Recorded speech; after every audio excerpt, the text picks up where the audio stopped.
January 13th, 2026. Will you please stand and join me in the Pledge of Allegiance? I pledge allegiance to the flag of the United States of America and to the republic for which it stands, one nation, under God, indivisible, with liberty and justice for all. Thank you. Clerk, will you call the roll, please? Mayor Karsbach. Here. Trustee Hardy. Yes. Trustee Albrecht. Here. Trustee Wing. Here. Trustee Ayers. Here. Trustee Brody. Here. Mayor Pro Tem Murphy will be absent this evening. Thank you, Clerk. Next on our agenda is citizen participation. This is a chance for people in the audience tonight to speak to something that is not on tonight's agenda. We do have ones that are in reference to particular things we will have under public comment. Let's see here. The referendums will have their own section. So we'll start with, is this Leslie Tassi? Oh, Leslie, do you have initiative petitions in there too? Is there anything not regarding Leslie in here? No. Oh, okay.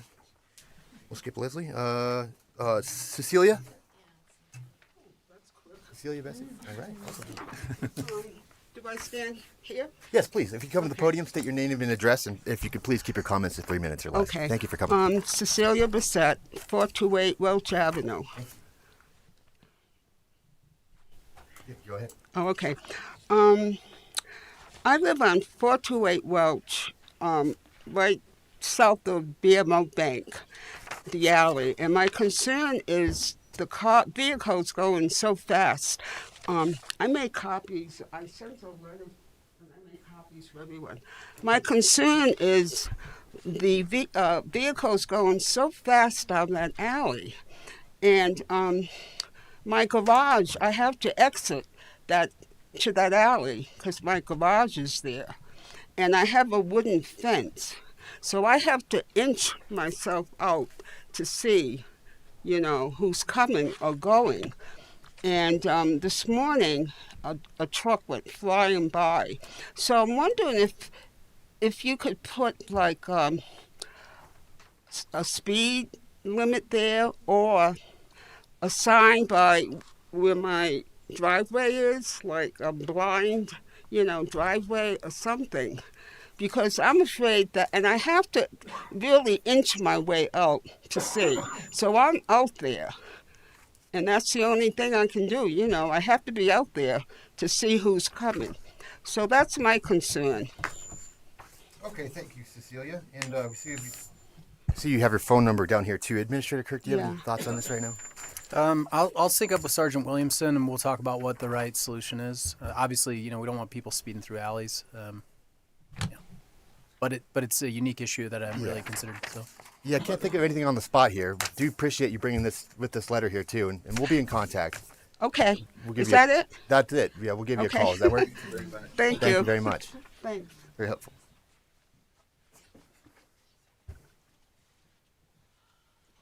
Okay, another one for referendum. Site with Nancy Lamb. Nancy Lamb.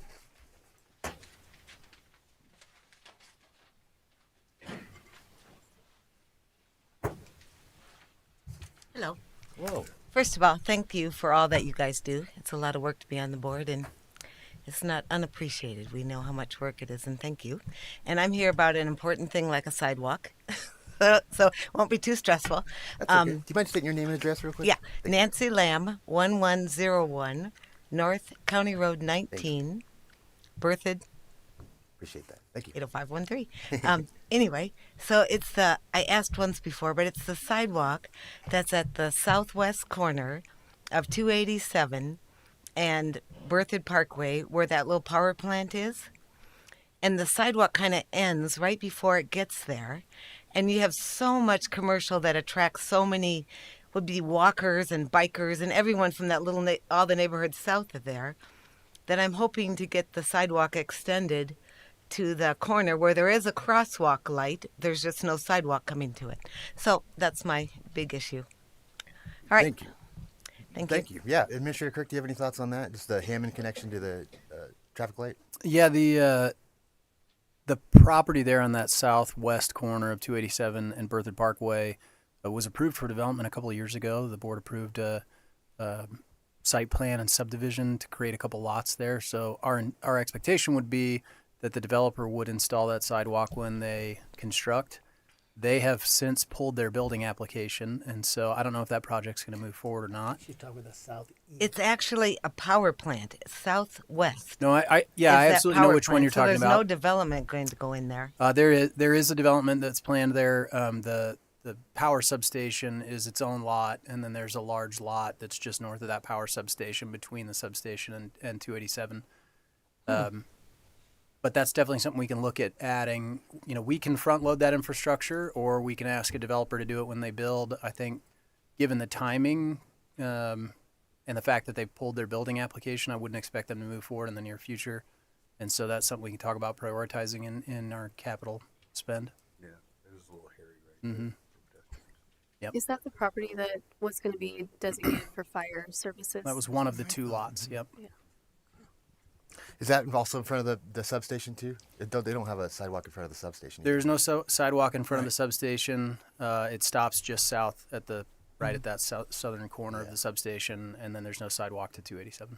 Maybe we could talk to the utility too. It's possible. Possible. Yeah. Okay. Thank you for bringing this up. All right. This is very You bet. important. Yeah, been on Thank the you. radar. Put it on the reports. Okay, those are the only ones signed up that aren't related to other things on the agenda tonight. So once we come across the referendums or Wagner or the initiative, I'll open it up to public comment. Thank you. Next will be consent. Would trustees like anything removed from consent? Oh, yeah, Leslie, I didn't know I called your name. Yeah. But do you have something other than the initiative, Leslie? This is completely. Separate. Great. Come on up. Thanks. Thanks for speaking up. Yeah. I'm Leslie Tassie. I live at 945 North 4th Street in Old Town. I just wanted to. I didn't bring a speech or notes tonight, so bear with me. I wanted to talk about my experience with flock cameras. I know we have them in our town. We have a good number of them. I remember back 2 years ago when the representative or whoever it was came and did his presentation about flock cameras, and you all apparently approved it because they're here. I just wanted to let you know that I had experience with flock cameras. I got an envelope in the mail that of a violation, a traffic violation in Loveland, and it was the most ridiculous thing. I couldn't believe what I saw. How the flock camera had actually taken a picture of someone who was in a hoodie with rubber duckies on his dashboard. Also, I was accused of turning right on a red without stopping, which was not true because they had a video of it that I could look at, and I did stop before I turned, so I contested it. I had to go in twice to prove my innocence because I was accused of being guilty. Anyway, so the other day I got an envelope that didn't say anything, and it was dismissed, which I was really happy about. However, what I want to say is that these flock cameras are dangerous. I am not against having the police use them for catching criminals, which I am not a criminal, but they are also really dangerous now. I don't know if I'm hoping that you all are up to date on what they can do and what they are doing. I'm concerned for the community. They are now able to, ICE is now able to get information from flock cameras. Ring cameras are connected with flock cameras now, unless you go into your computer and opt out. It's automatically connected with the Ring cameras that you have on your homes. So, what I want to say is, I'm hoping that you will, if you're not aware of what's going on with flock cameras at this point in time, there are a lot of communities that are getting the flock cameras disconnected or taken down because of the danger that they are to Ms. Tassie, we've everyone. hit that 3 minutes. Okay, thank you. Thank you very much.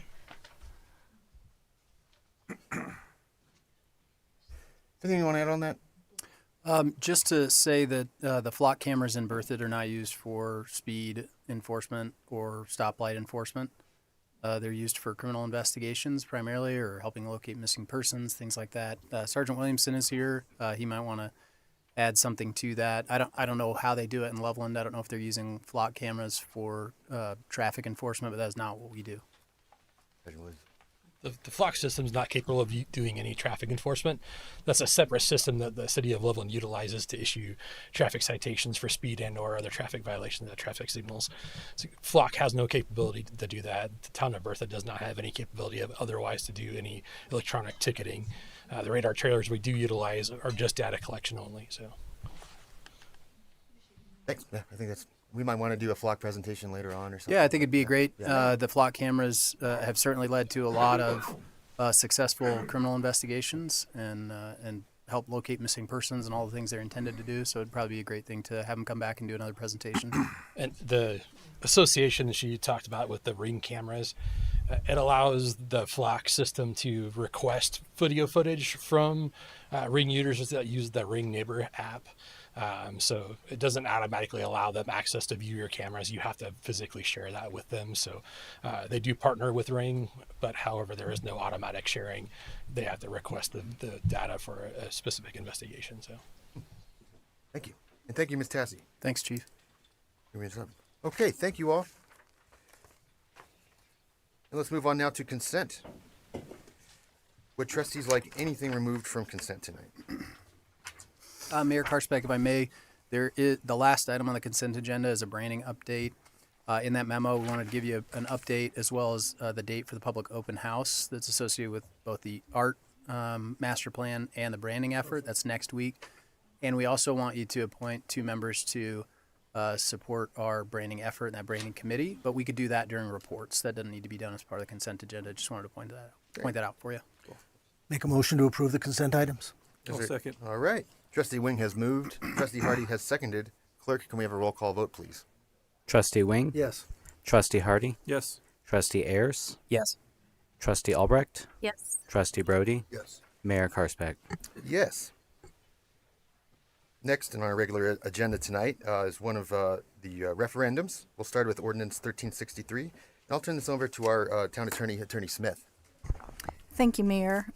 Mayor and trustees, I have prepared for you a very brief memo that describes your choices under state law. When a petition for a referendum is submitted and found sufficient, and the matter is then before you. So under state law, there are only 2 choices for the Board of Trustees. And state law says that you are to you have the option to reconsider Ordinance 1363, and if you do not if there is not a majority wishing to reconsider it, then by default, it necessarily then will be the board is then obligated to refer the measure. And the packet contains a resolution which refers the measure to the voters and does also set the ballot title. As a little bit of background, it's important to, again, understand just a summary of what 1363 did. 1363 is an ordinance amending the zoning map of the town of Berthoud to rezone a property commonly known as the Revere property. And so in your packet, a background memorandum was provided by Planning Manager Hillenbrand that does lay out and lists some key dates with respect to the Revere property. Again, that memo is really just background. Your choices tonight are set by state law, and your hands are basically tied. You either would reconsider and rescind Ordinance 1363 or approve Resolution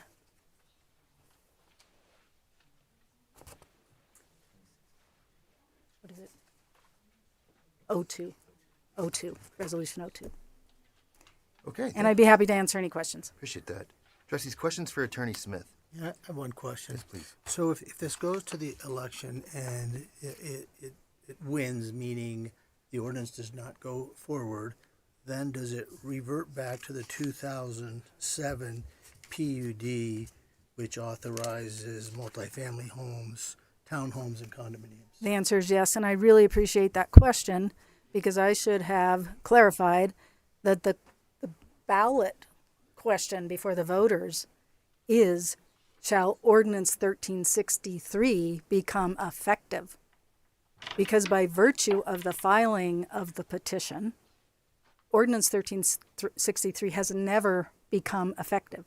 It's sitting in suspension with a question before you to just rescind it, not repeal it, to rescind it, or to send it to the voters so that the voters can say, yes, Ordinance 1363 shall become effective.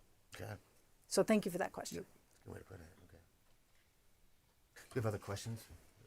Now, if the vote, let's other side, if the voters say no, it shall not be effective, what is the recourse then? Does it come back to us, or does it just, it's no longer in limbo, it's gone?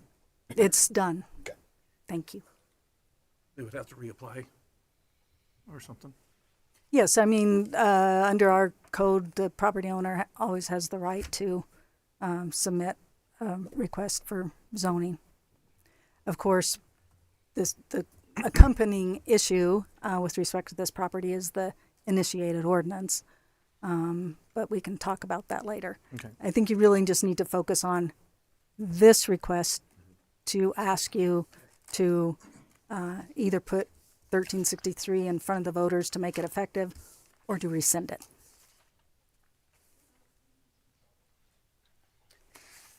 I also, there might be people, I don't know, there's people that put in initiative on there.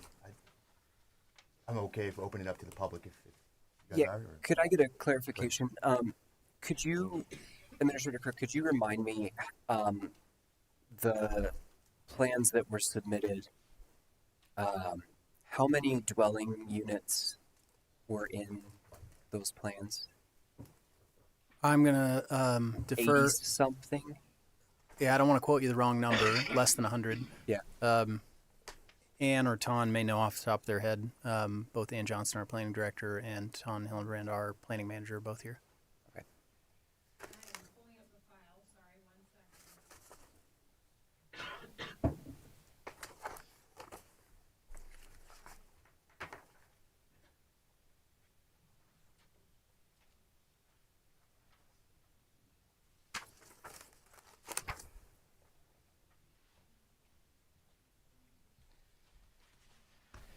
Good evening.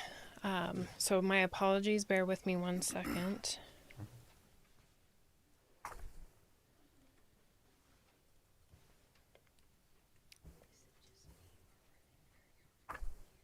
Okay, so the Revere Neighborhood Master Plan was approved for 81 total lots. So that would be single family detached of various sizes. And how many dwelling units per acre was that?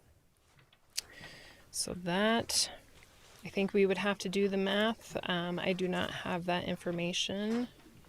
Let me look, sorry, I have to pull up a number of different documents. So let me pull up their I application think it was for. like 6 or 7. That was something.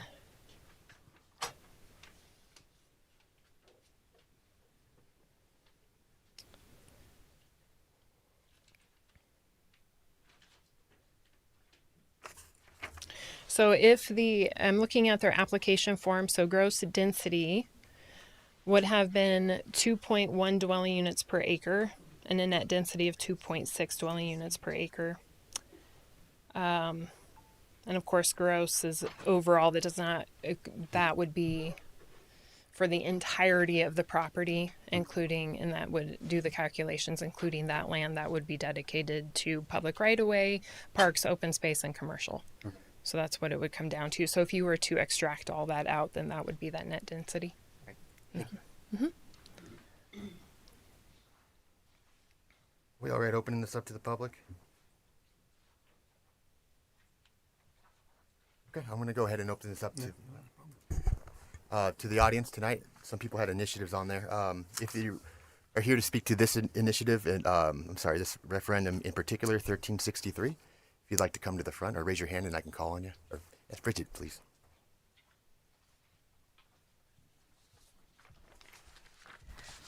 Bridget Guccione, 810 Berthoud Peak Drive.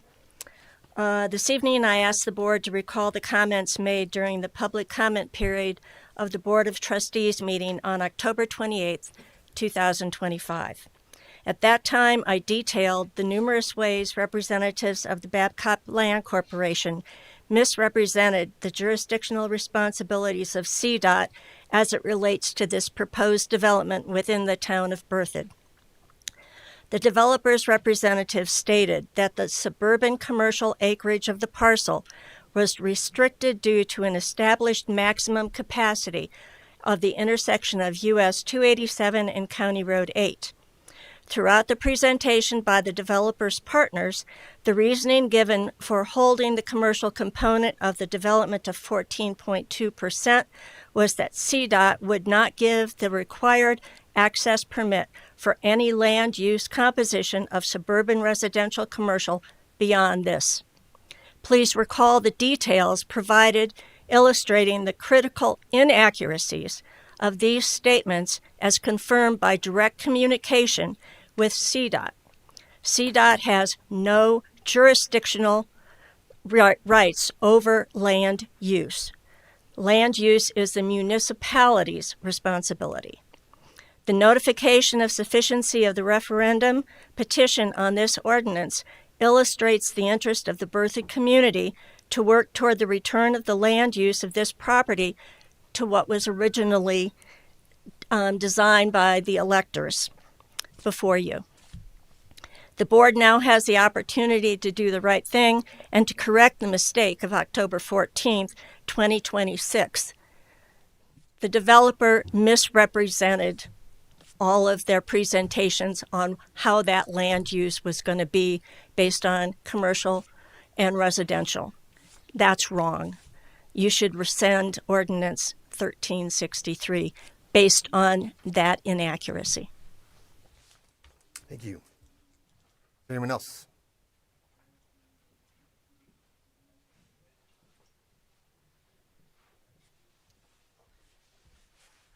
Mina Cox, 841 North County Road 19. I'd like to challenge a couple of statements that were made by the attorney. One is, first of all, the amount of homes that were on the ODP. It said up to 100 on the ODP. But again, in big letters, it said had to be approved by the Board of Trustees. So it's not a given that anybody's going to get 100 homes there. It had to be passed by the Board of Trustees. But what really got approved was it went before the Board of Trustees for final development plan, and all of that residential was pulled out. Now, the challenge I have is in your packet, it states that because it never got platted and the developer never finished, that it now goes back to where the ODP was. Well, again, there's an expiration for all of this stuff. I really challenge that even the ODP is even in a legal state at this point, because if the developer never went through with it, it's no different than withdrawing their application, and it's a completely different owner. So there is no ODP. So it's going back to just square one on this property. So to put in this fear factor that all of a sudden there's going to be 100 homes instead of 81, I think that's what's being misled here. And I just want to make sure there's clarification about that. Thank you. Thank you. Is there anyone else? All right. I will close the public comment. Bring it back. Yep. Go one more, please. So this is my first. If you could come over to the podium here, and if you could state your name and address too. Thank you. My name is Johnny Beltran at 320 South County Road 23. I don't know. This is my first board meeting, so Welcome. yeah, I don't know. But Johnny, I no, the direction. If I have to cut you off at 3 minutes, that's Yeah. just our limit. So I Okay. stated that in the beginning, but I know you missed it. So if I have Okay. to, I don't like to do it, but that's Yeah. just the rules. So. Okay. I guess I have concerns over mostly like people breaking into my house. I've made concerns, cameras not recording stuff, glitching out. For example, tonight, my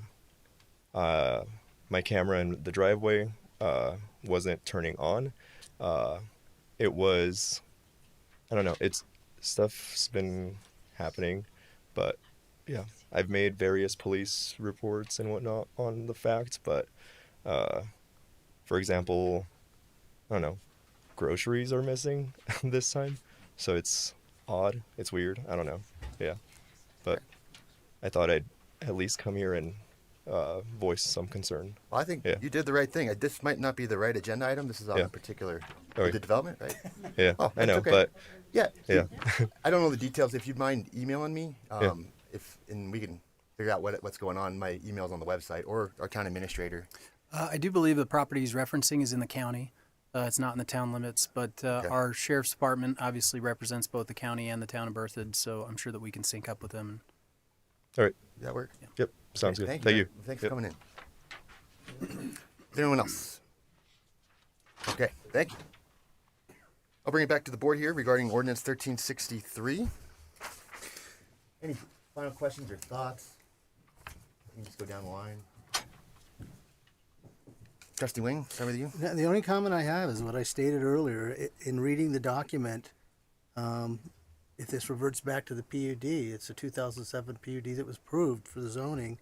The residential for that property becomes multifamily townhouses and condominiums. I think it's important everybody's aware of that. Okay. Trustee Hardy? I don't know if the citizens have kind of spoken up. I almost kind of feel like they've pulled the ball back in their court, in a sense. We did our part. So, but they've given us the opportunity to make a second choice here. Then again, it's also, they've also kind of made a choice for us that they want to talk about it. I'm kind of 50-50. Trustee Brody? Thoughts? Okay. Trustee Ayers, any thoughts? Yeah, I guess I have a question. Attorney Smith, I don't know if you can answer this question, but what are the legal ramifications for both options for us tonight, for as far as the town in reference to state statute goes? So, for instance, if we rescind the ordinance, what is the legal ramifications to the town? And if we put it to a vote and the people rescind? You have the right to do both.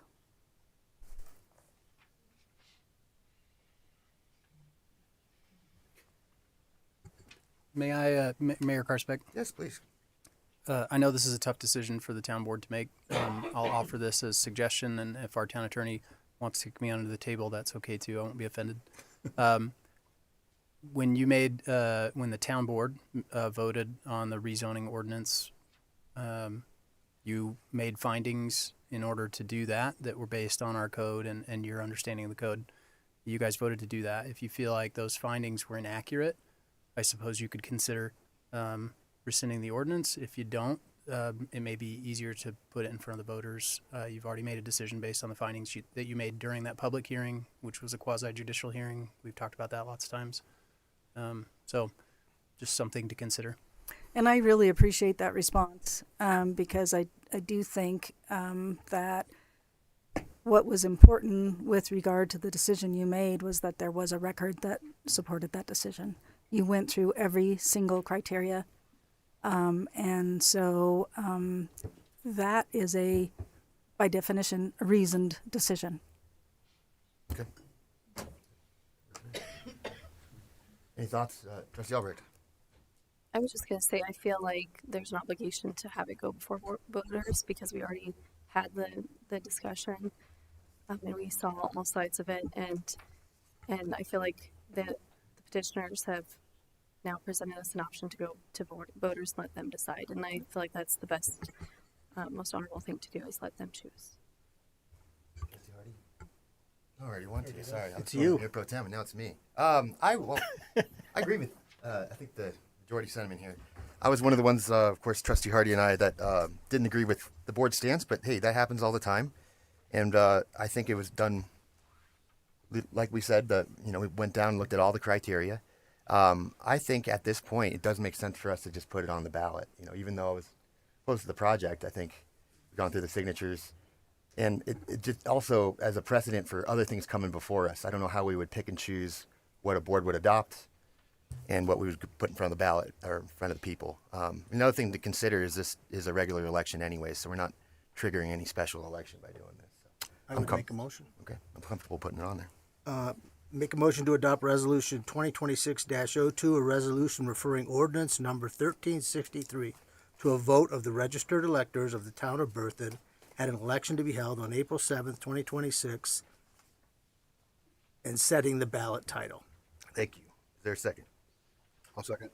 All right, Trustee Wing has moved and Trustee Brody has seconded. Clerk, can we have a roll call vote, please? Trustee Hardy, Yes. Trustee Wing, Yes. Trustee Brody, Yes. Trustee Albrecht, Yes. Trustee Ayers, Yes. Mayor Karsbach. Yes. Okay. Let's move on. It's very similar to that was the ordinance 1364. Attorney Smith? Yes, thank you, Mayor and trustees. The process is the same as was described for the previous matter.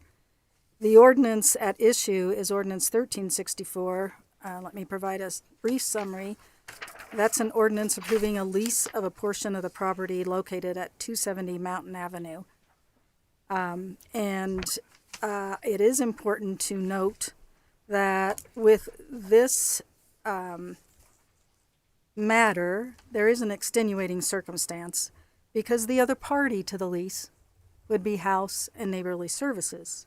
And as my memo highlights, and as was attached to my memo, the actual email from the House of Neighborly Services Board of Directors, or the House of Neighborly Services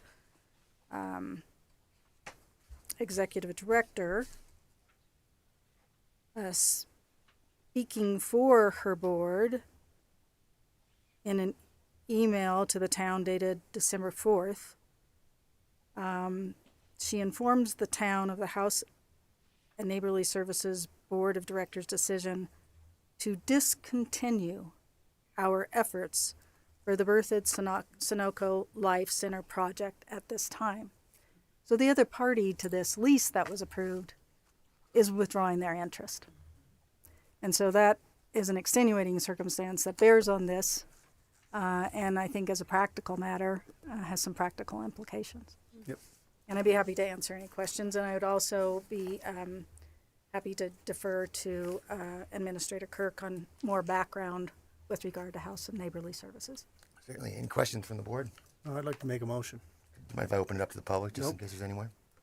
I'm opening it up to the public. Is there anyone in the audience who wishes to speak to 1364 in particular? Okay, bring it back to the board. No questions? All right, go ahead. Motion to reconsider and rescind ordinance 1364 to direct the town clerk to do so, notate the rescission accordingly to the book of ordinances. Is there a second? I'll second. Clerk, we have a motion by Trustee Wing, seconded by Trustee Brody. Clerk, can we have a roll call vote? Trustee Albrecht, Yes. Trustee Wing, Yes. Trustee Ayers, Yes. Trustee Brody, Yes. Trustee Hardy, Yes. Mayor Karsbach. Yes. All right. Move on now to the initiated ordinance. Attorney Smith? This matter is before you in a slightly different procedural posture. This is a initiated ordinance, which state law says that when the petitioners for this initiated ordinance submit their petition and that petition is found sufficient, then the ordinance comes before the board in the form that it was presented to the signers of the petition, and the board has, again, their hands tied essentially, because the board can either approve the ordinance unaltered as presented, or the board can refer the ordinance to the voters. The resolution that's contained in your packet is resolution number 04, and that would be a resolution that would refer this initiated ordinance to the voters and set the ballot title. The form of the initiated ordinance is attached to and in the packet. The form of the ordinance, I would say, will speak for itself. There is not anything that I can interpret for you based on this form of this ordinance. And so, I would be happy to take a break here and a pause and allow each of you to reread the form of the ordinance, because as I say, it does speak for itself. The operative provision of the ordinance does say in section 1, any existing development proposal and any future proposal for what's been identified as the Smith subdivision lot 1 that contains any type of residential development, the gross density will be calculated as 1 unit per 2.29 acres. Questions, trustees? I don't have any questions either right now. Go ahead. So in the first part of this, that we just voted on and said we're going to turn it back over to the voters, and they say we essentially disallow the rezoning that we did. Excuse if my terminology and nomenclature isn't perfect. And now it seems like we're saying something else where 1 unit per 2.29 acres. I'm not sure how those two things coexist and live together. Is that a legitimate question? It may be, but it's not a question for tonight. Okay. Because if you decide to put that ordinance to the voters, then you wait and see what the voters do to both that referendum and that initiative, and then there will be probably some weeding through as to exactly what the implication of those votes are. If they're contradictory to one another, then you'd have to weed through that. Contradictory to this form? Contradictory to one another. If you have the, I suppose you could, the voters could decide to make ordinance 1363 effective, but the voters could decide to pass this initiative. So in passing this initiative, wouldn't the voters then be setting the zoning for the town? That would be a legal question and it would be something that you'd have to deal with down the road. But it seems like, I don't know if it's valid, but it seems like that's the attempt, right? I think that's the attempt. Okay. Other questions? I'm going to open this up to the public as well, if anyone is here specifically for the resolution. Bridget, please.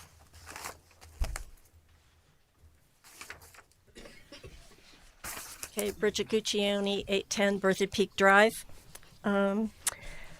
As far as the initiative, okay, this is simply an attempt to have the citizens give you their opinion in an ordinance form. As we were doing these petitions, we spoke with many, many people, and overwhelmingly people were against the uncontrolled density changes in the town of Berthoud. Many people actually said to me over and over again that they were tired of all the developments going on, all the people, the building, the concerns with infrastructure, schools, services. As soon as we started talking to them about density, they were saying, yes, it's got to slow down. It's out of control. the people who have been here the longest, and I'm only going on 9 years. So a lot of the people who have been here longer than that have continuously said that West Berthoud was supposed to demonstrate the cultural and rural roots of the town. Everything west of Highway 287 was supposed to have that rural feeling. I'm sorry, when you put 81 homes on about 10 acres, you're talking 8 net density. You're not talking 2. Okay, so the use of gross density is ludicrous. Okay, you have to consider what west of 287 should look like. Currently, all the residential and developed areas there are the 1 unit per 2 acres. Okay, we are simply trying, okay, leave TPC out of it, okay, when you're talking about this area. But we're trying to maintain that corner, that segment of Berthoud is what it's supposed to be, showing its rural roots. We have a sign there saying right to farm. Well, you're going to put a big development there with 100 homes already on an intersection that is got the highest accident rate in the whole Berthoud corridor. It's ludicrous. This is a way to let the citizens talk and put their voices out for what they want at that intersection. And it's not 81 homes. If you put some more commercial there, you can bring tax revenues in to support all the other developments that you've got going on. Right now, just putting up residential isn't getting you there. Thank you. Thank you. Is there anyone else wishing to speak to this? All right, I'll close the public comment, bring it back to the board. Trustees, any final questions, thoughts? Is this ordinance just for that section of town, or is it for the entire development? So does the town? It's for that I believe it's only development. for that lot. Yeah. It's only for Okay. that lot. It just seems to me this is very, very similar to the other one, and it seems like, again, a situation to put it back to the voters. That would just be my thoughts on it. Yeah, I completely agree And, on this and one. then we find out if it's legal or not, Mhm. I guess, after the fact. Yeah, Right? It'd be better if there was a challenge that we're defending a voter's decision than I think something that we did on our own. Right. Okay, do you want to just go? For Yeah, it? All right. yeah, I'll make a motion on it. I move to adopt Resolution 2604, a resolution referring an initiated ordinance requiring amending the land development ordinances and guidelines of the town of Berthoud, Colorado, to a vote of the registered electors of the town of Berthoud at an election to be held on April 7th, 2026, and setting the ballot title. I'll second. All right, Trustee Wing has moved again. Trustee Albrecht has seconded. Clerk, can we have a roll call vote, please? Trustee Wing, Yes. Trustee Hardy, Yes. Trustee Ayers, Yes. Trustee Albrecht, Yes. Trustee Brody, Yes. Mayor Karstbag. Yes. Okay. Next is an update on our Richardson Park project, and this will be led by our Administrator Chris Kirk and our Deputy Town Administrator Jeremy Olinger. Thank you. Thank you, Mayor Karsbeck. I'll just turn it over to Jeremy as he's coming up. Our intent tonight is not to get you to make a decision about whether or not to construct this park, but to confirm that we're going in the right direction from a design perspective based on the prior meetings that we've had. Thank you. Welcome.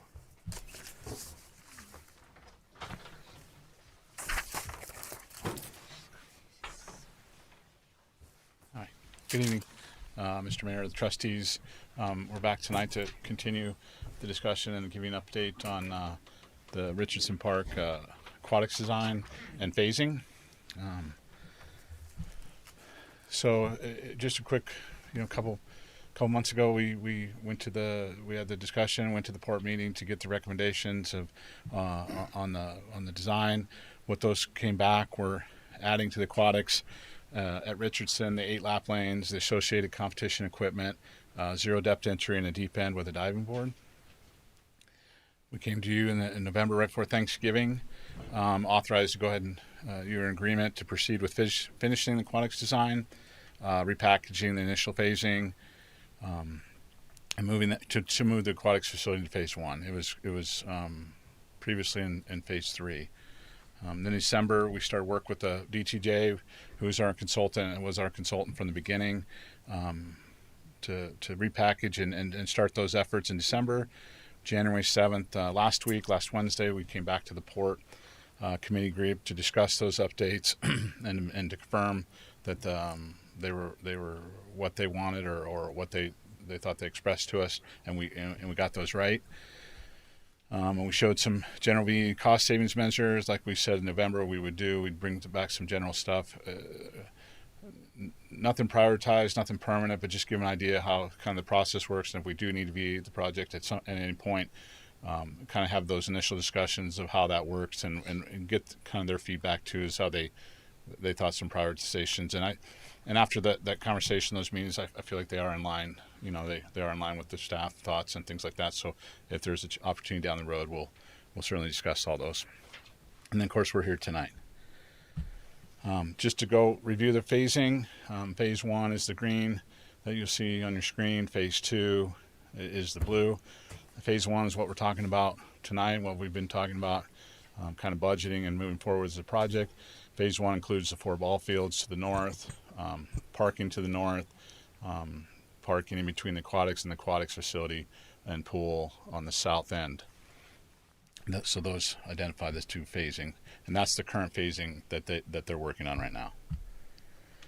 So this is just a site plan slide just for discussion if we need to. What it does is just backs out phase 2, so you can just, if you want to concentrate on phase 1, that's all that is, and it's just taken from the construction drawings. If we need to refer to that at all tonight, it just shows you the phase 2 will, once we get construction, phase 2 will just be graded and seeded most likely and fenced. Low color picture with some labeling. At the November 25th meeting, it was requested that, hey, what do we get, or what are we getting, and just to review that. So they put together, you know, a color drawing for y'all. This is the entire project, both phases, and a list there. And I can go through this if you want. If not, or in detail, generally speaking, you can see the 6 ball fields. In between there's a couple playgrounds, a water feature, an adult or a parent kind of look over the different playgrounds and things, aquatics facility, and we'll get into that, an open lawn space, rentable pavilions, things like that, maintenance shed, and then in between the ball fields is playgrounds, concession area, bathrooms, and things of that nature. So I can go through those if you want in detail when we get through it, or we can go back to it if you want. Sure. It's up to you guys, but I had a question about the phase 2 water playground, but we can go over that later if you just don't want to stall out. Well, let's just hit it right now with the phase 2. Yeah, so it's different. What is contained in that? How does it relate to the pool area and the other playgrounds there? The player that's, or the water feature that's in the phase 2 is kind of a step down stone, rock-like area where you can go and sit. It's more of a casual type thing. I don't think currently designed. We don't have any display features or anything. It's more of a kind of sit, quiet, read a book next to the playground, have a lunch, sit on. You know, you can sit. It's more calmer. It's a big area, but it's. So like if City Park were like 6 or 8 inches deep, the splash pad at City Park, if it were just everything goes in. Yeah, Town Park. Yeah. If it were like just enough to hold water, it's like that. Except. Yep. Just like a fountain type thing, you know. Kind of give it an anchor, the park an anchor visually to when you approach it. You know, give it kind of a set as you see the other stuff. There's a hill there, so we just kind of step down some boulders and place to sit, place to hang out, place to get wet a little bit. There's no depth to it. It goes right into the filtration system. Mayor, I have one question. Does that help? Yep. Jeremy, do you want to do questions at the end, or as they come up? I'm good. Whatever you guys want to do. Hopefully I can answer. Yeah, small, itty bitty technical question. So I believe the pool is a pay to use. Yeah. So will this be fenced? So there's a gate and people have to walk through a gate and show IDs or whatever it is? Okay. Thank you. Yep. Even on the phase 2 one? Even on the phase 2, even in that part? Yeah, the phase 2 will be fenced too until it gets developed. But the water feature, the park, the playground, all of that will just be an open public park. if that's what you're asking. It That's is what what I'm- it When is. it's What I'm, developed. so the Lazy Susan, blah blah blah, the laps. Sorry. Are, So there are you saying that's open or There not? are two different components that we're talking about. Yep. The first is the aquatics facility that's part of phase 1. Yes. That will be fenced, Perfect. gated, access controlled. Got it. Paid admittance. Then, thank you, Jeremy. That's probably easier. It's hard to see. It is just to the left. If you look, there's the building on the far west side of the aquatics facility. I think it's labeled number 7, maybe. It's hard to see in the drawing. Just north of that is an aquatics, like kind of like a splash pad, similar to what we have at Town Park. Similar in scope, maybe a little smaller, but just another outdoor water amenity that would not be behind Open the to the fence. public. Yeah, that would be open to the public as part of just the park and playground amenities. Great. Cool. Thanks. Hopefully you. that makes sense. Yeah. I'm totally good. Yeah. So next slide identifies that, just puts mask over what phase 2 would be and what we get in phase 1, if that helps. Getting to the aquatics, again, labeling, request to label it, which is great, I think, as well. If it talks through, and I can go through this, generally speaking, at the top is the facilities are the restroom, and then moving left to right to the central, kind of the offices, the ticket taking kind of thing, the garden room, first aid. There's a concession on the east side of that building. There's a several offices, closed door offices, as well as a break room, things like that. That we anticipate that to be year round for our aquatics teams and rec teams. And then moving towards the east is the next building is rentable room, training areas, and then of course the maintenance piece and storage. And then coming down to the middle is the current design of the pool with the deep well, the 8 lanes, the zero entry. As you move to the middle, the big circular area is kind of a 3-part kids area, all age area, if you will. Some spray features in there for the little ones with very limited water depth. And then, of course, there's some middle-aged stuff that they gravitate to, and then, of course, a structure with a few lower-level slides, things like that. To the farthest east is the slide towers. There's 3 different speeds, 3 different kind of anxiety levels, depending on who you are. Maybe they're all anxiety, I don't know. But 3 different kind of types. You know, one's kind of, I believe one's kind of more straight down a little bit, and the other ones are curvature, and based on the water volume is definitely how fast and slow you get to go. And then coming around, there's some, is that me with the 4? Am I on the clock too? Oh, 4 more minutes? Okay. And so on to the south. Thanks, Christian. There's more seating area. You see the green, the brighter green or the darker green, as you will. Seating areas through there, natural areas, and then you get into the Lazy River coming back to the west. 3.5 feet. You'll see later that we're considering tubes, investigating that as you come around. And this will either be fenced as well, obviously, or maybe it's not, but it'll be fenced to answer those questions. And then just, of course, then there's rentable pavilions throughout here, as the labels suggest. There's lots of chairs to sit in, lots of chases to sit in, some cabanas to rent and things like that for sitting and seating. So this is the updated design. There's 2 slides in here. This is without labels. To walk through kind of what I just kind of said. This is from the construction plans. Tonight is just feedback and some comments to see if we hit some targets. The main reason we came back, most of this was been worked on and designed. We had a different pool, if you remember, and with ports, as I started with, wanted the 8 lanes. This shows the 8 lanes, the zero entry. Let's see if this helps. The zero entry here into the 8 lanes, 25-yard pool into the deep well over here with the diving board. Those are the comments from the port that we're showing the update with. And then this is this normal operations with some labels provided in your packets, or tonight we can review with depths and distances. You get a better idea. Then we can go through that stuff. They show some gallons in the side boxes and different things like that. So if that helps her generate questions or helps answer some that maybe don't need to be voiced, however, we can go back to the slide as well if you got questions for that. So the port, we talked to, it was on the agenda last week. Great discussion. And these are just kind of their statements and inquired if the pool deep end could be enlarged or extend across the lanes. We're investigating that, whether we can or can't. We're trying to provide them an answer or provide everybody an answer, kind of how it works, and then kind of our recommendation. Right now, it's a cost. It's a prohibitive cost. There's a good sized deep end in there, deep well in there. The next one is, like I suggested earlier, is providing tubes. They asked if they could get you tubes. We're definitely going to look into that operationally and with the site to see what we need to do to possibly provide those. That's not a bad idea, so that was good. They encouraged more rental options provided.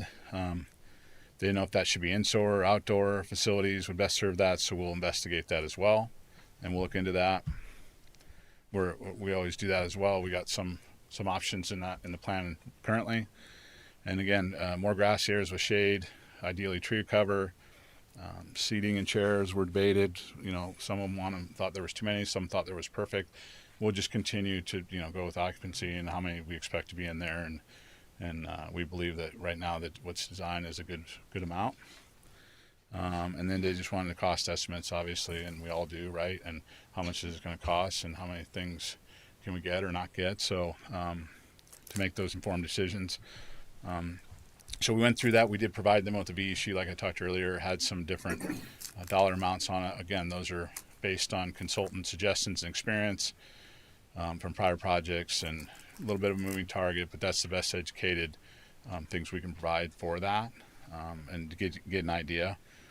They did summarize, during the VE exercise, kind of their priorities, if you will, and that was the less. Some of these are the less kind of agitation or less cost to the plans. The way they're designed is the slide tower. They said slide tower first, lazy river, and then get into the middle of the project, which makes a lot of sense because the slide tower is a component and the lazy river can be easily talked about in a different phase or VE'd out because they're just based on how the pipes are set up and how the plans are set up, as opposed to, and then how that affects redrawing the plans and things like that. It's a minimal impact is what I'm trying to articulate. So those are the things that are minimally impacted, and that's what we asked the consultants to put together in that list. Big and large items, about, if you saw your packet, 12 to 15 or maybe 10 to 12 that minimally impact the design set. And of course we can always choose other ones as we wish, but those are minimally impacted redoing the design for construction. Also getting more feedback from the port, which is great.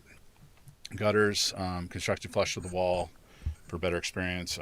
We've looked into that with our staff, and we've looked into that with consultants, and we provide an answer. We're going to go with the same because of the size of the pool, same as the rec center. Those are overflow gutters. So unfortunately, we'll be doing this. I mean, we think that it's the right application. It was what we have at the rec center. There's some public input at the meeting. A resident raised a question about traffic and intersection improvements for Worther Parkway. We're planning improvements being designed to include some of that stuff, and I believe whether or not we do this design is what I'm told is that there's planned improvements along that road anyway as well. So there's also a desire for the outer lanes of lap pool to be wider and look at additional exit options in the pool area, and we are investigating those as well, and we can get to that too. We are planning to expand the outside, and we're talking through that tomorrow as well and see what that looks like based on your comments as well tonight. So I think that's it. Excellent presentation, Jeremy. Thank you. Trustees, questions off the bat? For me, it's like I really like the way it's coming along. But my question to staff, I guess, is where are we at with our funding options? Can we be working on those funding options, whether that present to the board, like whether it's going to be a COP or a bond issue? We're working on the kind of framework of those things and then plug the numbers in as they come along, just to kind of help keep this moving along versus, hey, let's dissect this plan 12 different ways till Christmas, and then we'll pick up the financing piece of it. So I think that there could be some work potentially that could be done in conjunction with the design option. And of course, when we get to budget and value engineering, that will all dictate what the final numbers are and where we go with financing. Yeah, that's a great question. I think there's two ways to look at that. One, we've been continuing to meet with financial advisors to talk about possible COP or bond issuance to understand the market. We understand the process. We've done it a few times now with sewer bonds and COPs for the rec center. I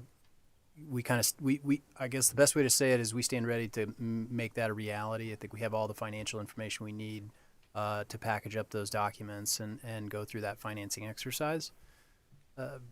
The big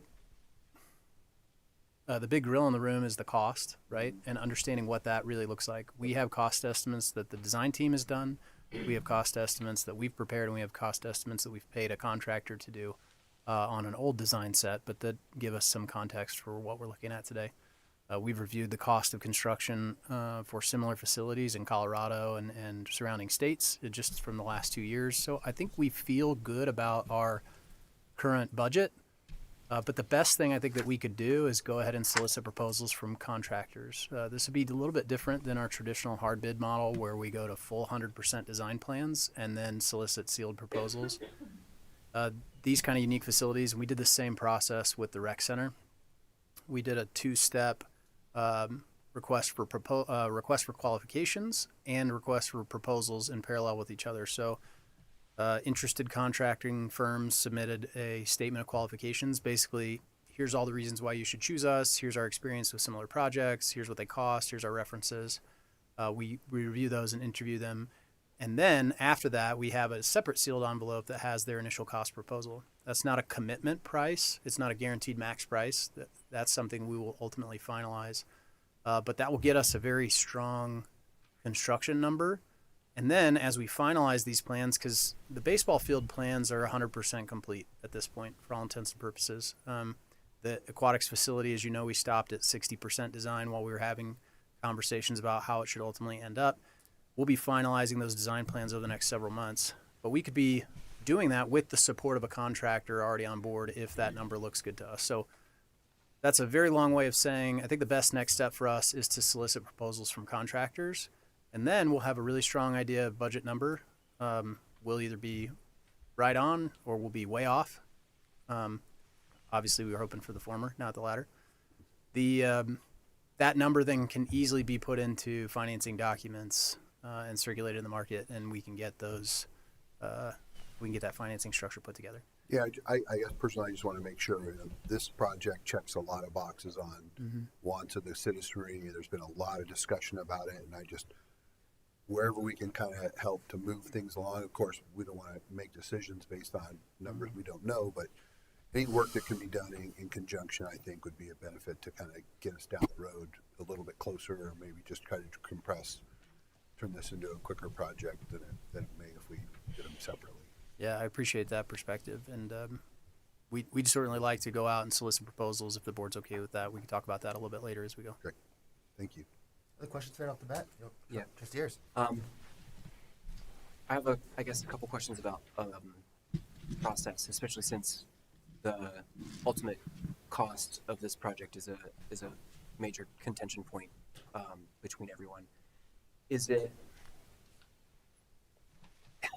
easier? Might not be the correct word. More convenient for staff to get feedback from us in regards to basically saying, yes, this is the best product that we would like to get numbers for, or should the board work on doing certain, especially because the slides have come up already tonight, if we all agree that, hey, we don't want the slides, or maybe we should postpone the slides to a later date, are those kinds of conversations going to make the process more streamlined if we already have that, or are those things that can be detailed out in those contract proposals that are easy enough, once again, sorry, might not be the correct word, but easy enough to work with and just say, hey, we don't want the slide and we don't want X, Y, or Z.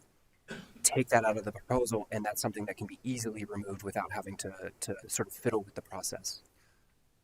I think the short answer is yes. It is easy for us to make those changes, at least within the context of that VE list that we've already talked about. We, like Jeremy said, the value engineering list was intended to identify the things that were easy to remove from the project that would have an impact on budget. Not, there's a couple little $10,000 items in there. To be honest, those are meaningless in the context of a $38 million project. Those aren't going to move the needle. But big ticket items like the slide, the lazy river, what we're hoping to do with the conversation we had with the port and hear from you is, are these the things that we would take out first? Not because we're going to take them out prior to, but because we'll structure the proposal documents such that those will be easily removed from the bid. Does that make sense? I think that answers. Yeah, I think that's an answer. Because I didn't want to start sort of, like nickel and dime. Yeah. Now. Yeah. If that can be easily removed later. I appreciate that, and yes, we would not ask that you nickel and dime tonight, or I don't. One, I think we have a really solid handle about the things that can be easily taken out where we can have significant impact on the budget. They're going to be in the aquatics facility primarily. The one caveat to that is field lighting, and we didn't really talk about that, but field lighting is exceptionally expensive, especially because we have dark sky requirements, and those are a little bit more expensive than traditional field lighting. But field lighting could be upwards of $700,000 per field, maybe even $1 million per field. Field lights are very expensive. So those can also be easily removed. That's why we didn't bring it up. We'll get some bid numbers for those, and then we could choose to light 1 or 2 fields, or all 4, or none.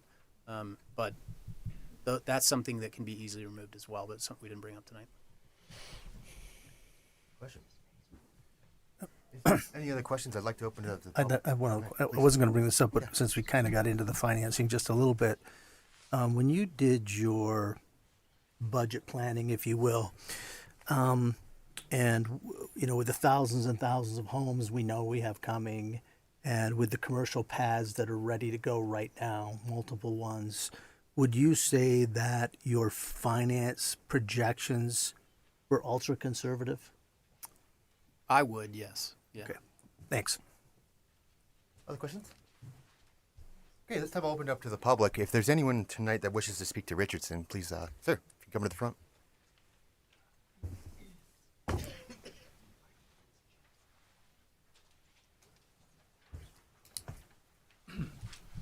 My name is Bill Heinman, 1191 Blue Gabi Court.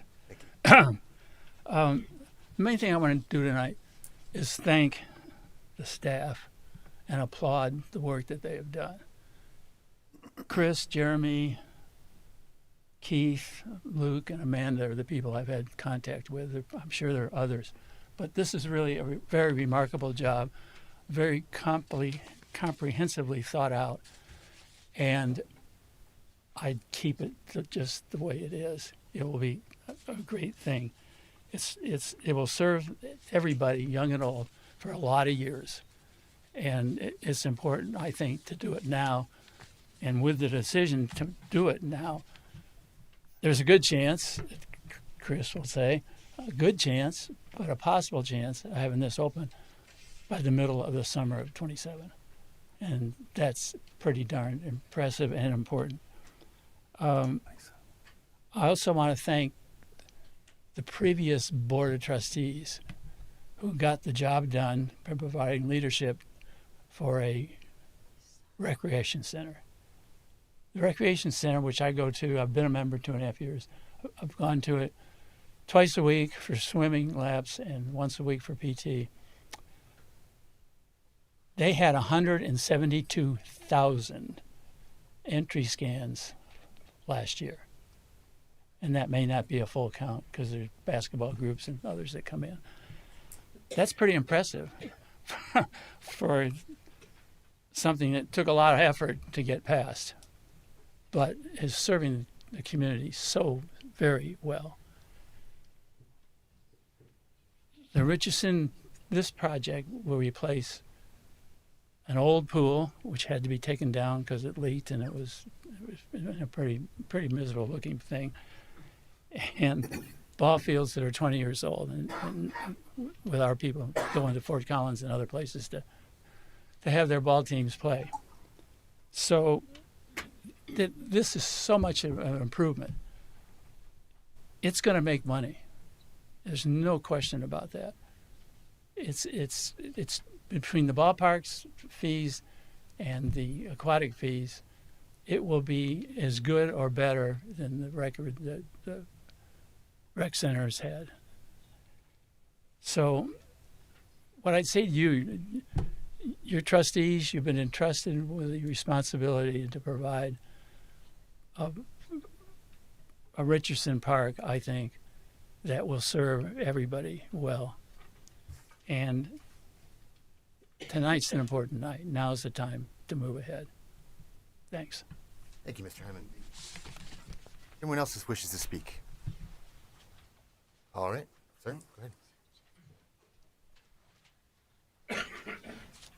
My name is Casey Huff, 2249 Breckenridge Drive. My wife and I came here before when you guys were discussing the ball fields at Richardson Park. We've opened up our baseball club just to really gather just the kids together, get them a place to play some baseball. I think last time we were here, we had 4 teams. We have 6 teams now, and we have more coming in. We do have to travel up to Fort Collins to try to integrate all the teams up there. From just the conversations I've had with various parents, I mean, when they're done there, they go up there and they spend their money on whether it be food or play, whatever they're looking for, whatever their activities. I can truly appreciate the amount of work that you guys have put into this, the considerations for it as well. And we're grateful that you guys are being, what I would say, serious about it and getting it done quickly as opposed to pushing it off, kicking the can down the road. I always have a fun saying that when you want to try to perfect something, perfection can impede progress. And I think you guys are making progress, and I want to thank you for that. I do have a couple questions. One is, I'm curious on how the phases were decided, on what phases are which, and the scope of those phases, what that included. And then another one is, when you are doing the phases, are there portions of the phases that are completed first? Like, would you do the ball fields, work your way in, and then do the parking lot later? It's just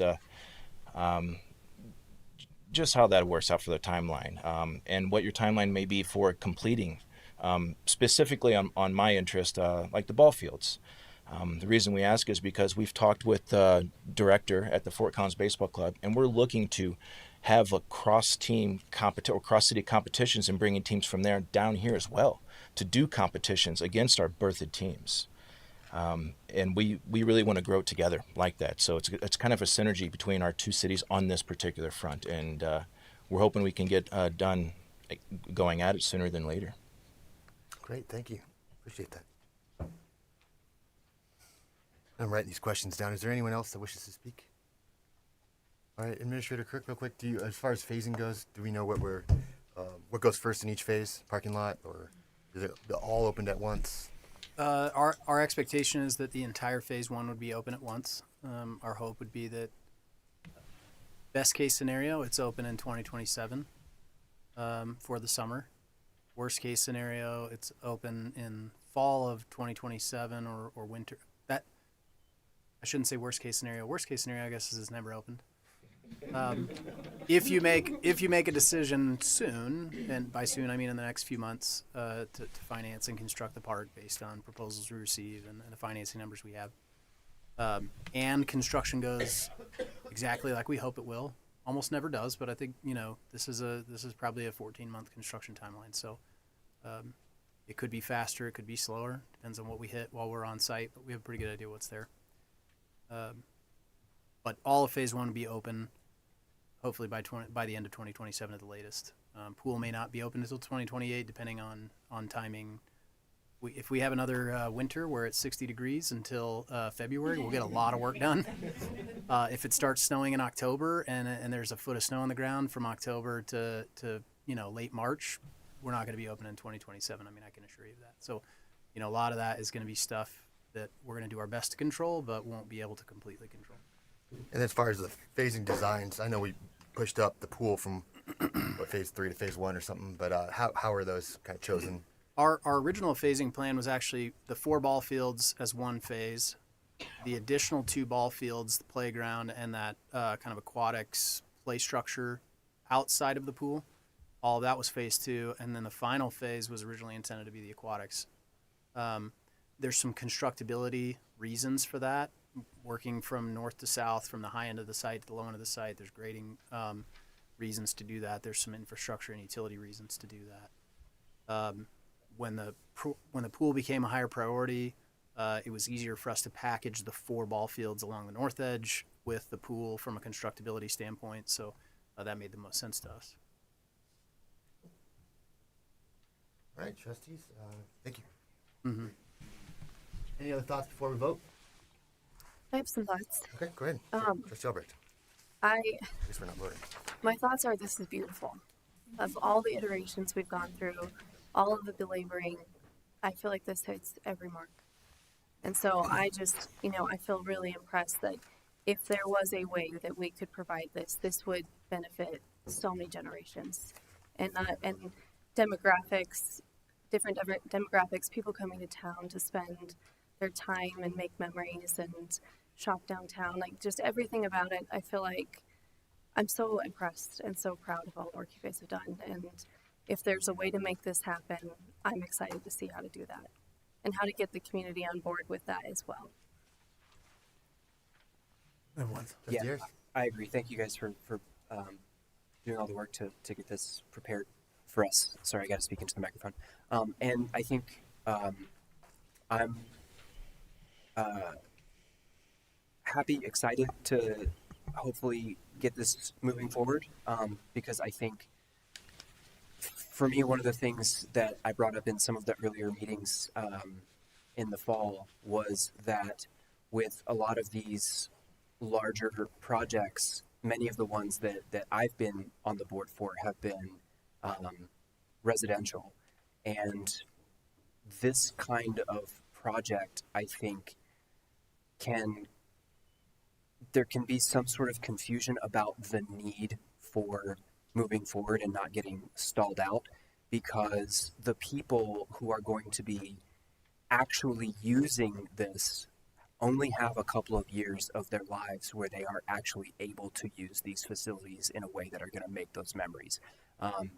Ball fields specifically, you only have a couple of years before you move on to something else, or that you get to use this because these fields might be too big.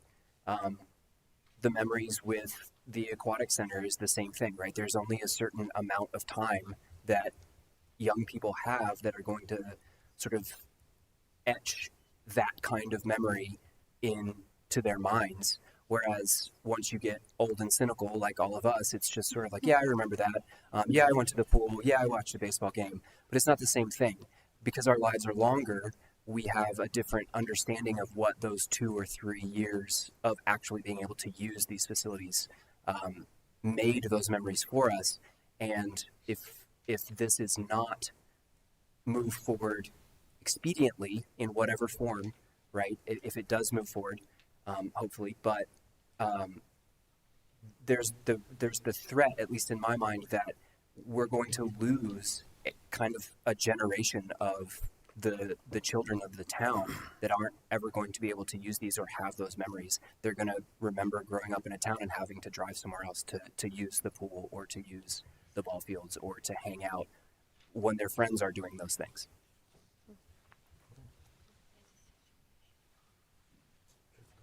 Yeah, I mean, I see this as a really great revenue opportunity as a dad who coached competitive softball and competitive baseball.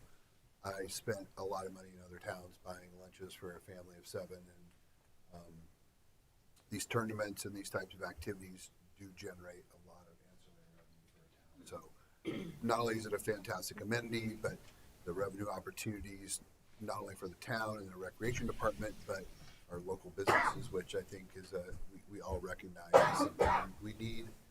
People from outside of Berthoud a reason to come here and spend their money. And this gives people a reason to come here and spend their money. Great job. Trustee Hardy? Well, I'm one of those cynical old people that grew up here and remember playing on the old ball fields that are still in town and the old pool and watching it all be built as a kid. So I can imagine being a kid today, seeing all this new stuff being built. So yeah, I think it's a great plan. It looks very nice. I think it needs a few more trees though. No, okay. But no, I like it. I like the pool layout. It'll definitely, with the water slides and all that, I think those water slides will be a draw from communities around, from Loveland and Longmont. We'll have claim to fame it's the highest lit water slide, right, for Christmas? You can certainly light it, yeah. Christmas. Be the highest lit one. Let me sled down it. Yeah. I will say, since you mentioned sledding, Trustee Hardy, we talked about building a traditional slide tower just on, steel pillars or steel columns. And instead we decided to grade the site so that it's up on a hill, specifically so that hill could be used for sledding in the wintertime. Cool. If you look at the grading design on the site plan, the construction drawings, if you're accustomed to looking at terrain maps or grading designs, there's a pretty significant slope on the north side of the slide tower that is outside the fence, so that when it's closed in the wintertime, you can still hike up there and sled down if you want. Very cool. The only other question I have is, when do we determine the need for traffic lights? So that'll all be done based on traffic engineering design. We need traffic lights and some turn lanes in order to make this project work. One traffic light specifically. That's already in our plans anyway, in our long-term transportation planning, so it's incorporated into this design. Cool. All right. That's all I got. Awesome. Trustee Wynn? Yeah, so you were seeking from us confirmation of design direction for phase one, including aquatics, and to solicit proposals. Do you have what you need from us at this time? I think so. Okay. Yeah, thank you, yeah. Nice job. Yeah, great job. I agree. Jeremy and team, this is really fantastic. I mean, maybe we should proceed. We don't know anything until we get the numbers on this stuff, but good point. It just looks fantastic. So I have nothing to add, so thank you very much. I was just going to also just thank Port Committee because they've put a lot of effort into this and had to pivot and change and switch gears. And so their feedback has made our job easier, I feel like, because they've really dialed it in. So kudos to them. Absolutely, thank you. Before we move on, when would you expect to get some numbers back? I know we'd have to go under we're just bringing the bids back, I guess. Yeah, so we will need to package up the request for qualifications and proposals.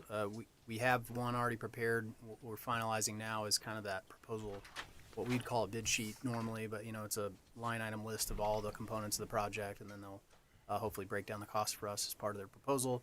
We're finalizing that. We could probably get that circulated in the next 2 to 3 weeks, and it's a 2 to 3 week circulation period at least. This is a complicated project, so we may extend out to a month. So the likely soonest we will have numbers back to you is end of February, early March. Excellent. Great. Thank you. Okay, moving on. Berthoud Arboretum, final design. Berthoud Arboretum at Wagner Farm Park, final design. And we have Keith Knoll here to present. Yeah. Keith? Thank you, Mayor Karsbeck and trustees. Tonight I will be providing an update on the construction drawings for the Berthoud Arboretum at Wagner Farm Park. The Berthoud Arboretum will be located south of the Berthoud Recreation Center within the current Wagner Farm agricultural field. The area I have highlighted here as the potential improvements area is around 40 acres. That includes some of the gravel parking lot improvements and possible school site expansion. We are at the construction document phase, nearing completion. The next step in the process is to release the project for bidding in order to refine cost information. So what we're going to talk about tonight is kind of a similar thing, being able to take the project to bid so we have some numbers that we can bring back to y'all. To provide a brief history of the process, the project is connected to the 2018 Port Master Plan, which conceptually identified this field as a passive recreation amenity. This use aligns with the conservation easement parameters on the property. The conceptual design process began in early 2023 with input from the Port and Tree Advisory Committee and was approved by both committees and the Board of Trustees in January of 2024. At that time, a short online survey was conducted, receiving over 400 responses. The image on the right shows the first draft that was shared with the committees in June of 2023. This slide shows the final conceptual design that was approved in January of 2024. And then it's good to look through after another year of construction design phases. This is the end result for the construction, after the construction design process. The most notable changes occurred in the northern section that was previously labeled the community hub. So the construction document process kicked off in May of 2024. We received the 100% drawings in December of 2025, in which we are reviewing to make sure all of our comments are in there. During the construction design process, we expanded the scope to the site to include the potential Turner Middle School property that you all discussed later in the meeting. We dived deeper into details of the plants and trees that the Arboretum will include. The event lawn was refined to better accommodate a variety of events and drew some inspiration from the gardens on Spring Creek and Fort Collins. For a community, an Arboretum is a long-term investment in tree preservation and education, providing ecological benefits, low-impact recreation, and a living resource for residents to learn about trees and the local environment. In this case, the Arboretum will showcase a variety of trees and plantings found throughout Colorado and the U.S. The Arboretum is planned to have 831 trees planted in it. So now I'm going to flip through some draft drawings of planting and details that were developed with our consultants. The port and tree advisory committees were updated throughout this process. These are not final planting plans. These are draft plans that we had to pick through and make decisions on.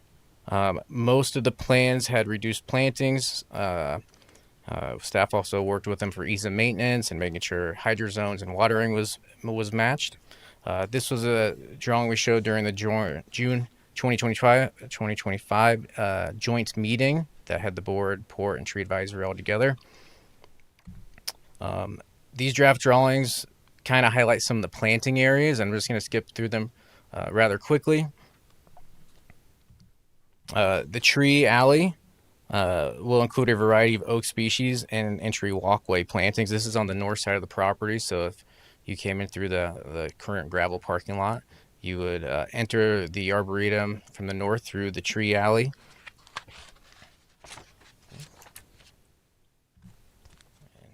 These are some examples of the plantings you would start to see. As you walk through, there's a variety for different colors, blooming at different times. It's all, the point of the Arboretum would be plants are labeled and people can walk through and identify them.